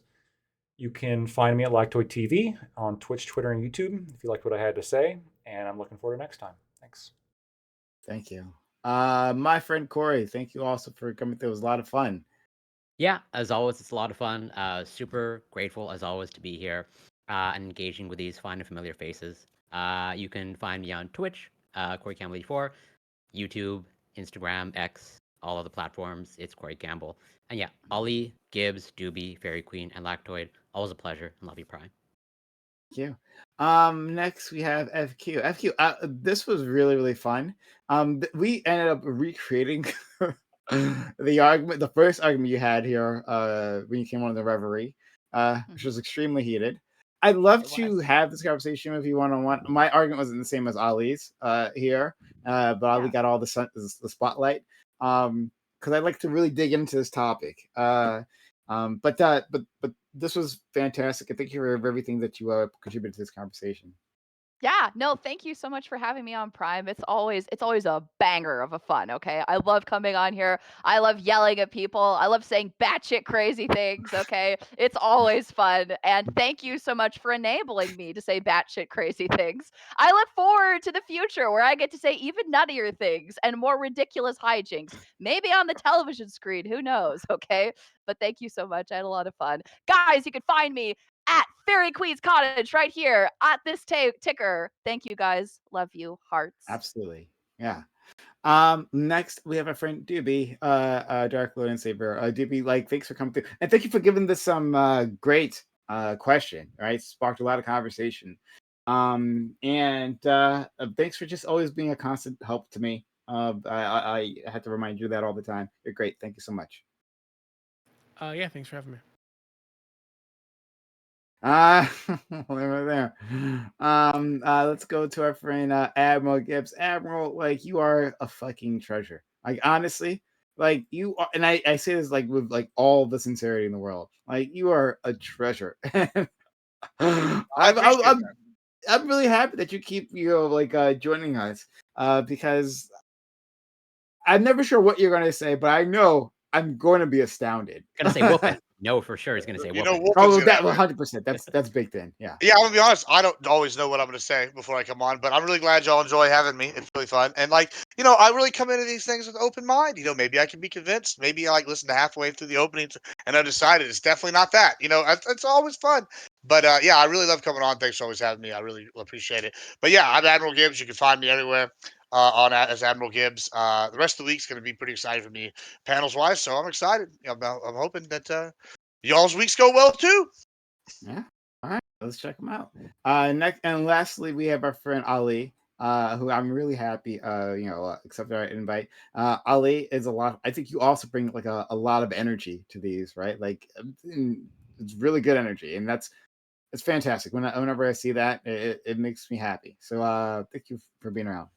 No, I appreciate it, man. I always love coming on, chatting with you guys, yelling with you guys. It's a great time. Much to Admiral Gibbs' point, I come in with an open mind, hoping something. It says I come in trying to be convinced. I'm the neutral thing, but I really love being here. It's a great time. Thanks for having me. Sociologic 2C's on everything that you need to find me on. Absolutely. Okay. All right. Gibbs, are you streaming? Yeah, I'm gonna be streaming for a while. It's gonna be fun stuff. We gotta support our friend Admiral Gibbs. Like Appreciate I said, the man's a treasure. One last thing as an outro. To answer Fairy Queen's question about video games and your moral character, it says something. Specifically, if you choose Oddjob in GoldenEye, you are an evil person. I agree with that. Flat out true. I agree with that. Do you get that reference, Fairy Queen? Not many people would. But. I don't. I'm but I know Gibbs does. So I don't look Speaking of it, GoldenEye is free now on the remake is free on Xbox Live right now. By the way, if y'all want to play the GoldenEye remake, it's fantastic. It's the original OG FPS shooter. I'll just explain this to you really quick. I've already rated out, so but I'll explain this to you real quick.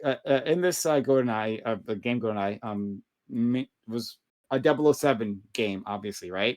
And it was a shooting game, and it had like this multiplayer, which was revolutionary for the time. In any case, the character of Oddjob, he had the hat, right? And he could throw his hat, and it just happened to be way overpowered the way it was programmed. And well, he's also super short. He's short. Yeah. Oh, and yeah, so it made it harder for you to hit him, right? And so like it was kind of like a dick move to pick this guy because it was like ridiculously overpowered in the context. Okay. That's what he means. There you go. Gotcha. Okay. Basically cheating. Wait, did he throw his hat? I don't remember the hat. He did in the short as fuck.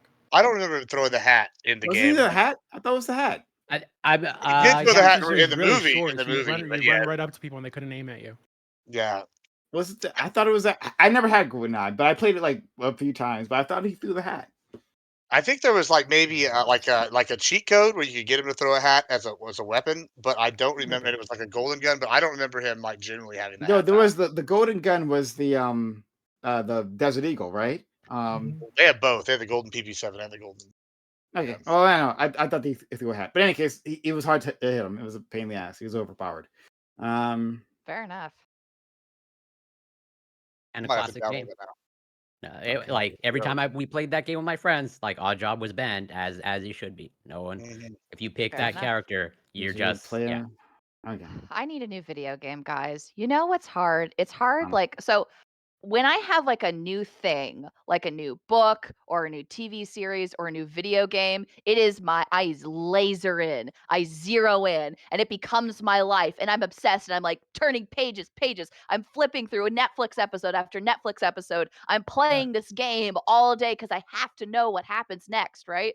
But like, it's so hard because once it's over, like you have like this long plateau of desert where you can't find anything else and your life becomes the color beige and everything is boring and sad I'm and gonna be dry. honest. There's a Okay. solution to that, Fairy Queen. There's a solution, and that's a big reason why. Like, so I'm like the biggest Star Wars fan ever, obviously. Right?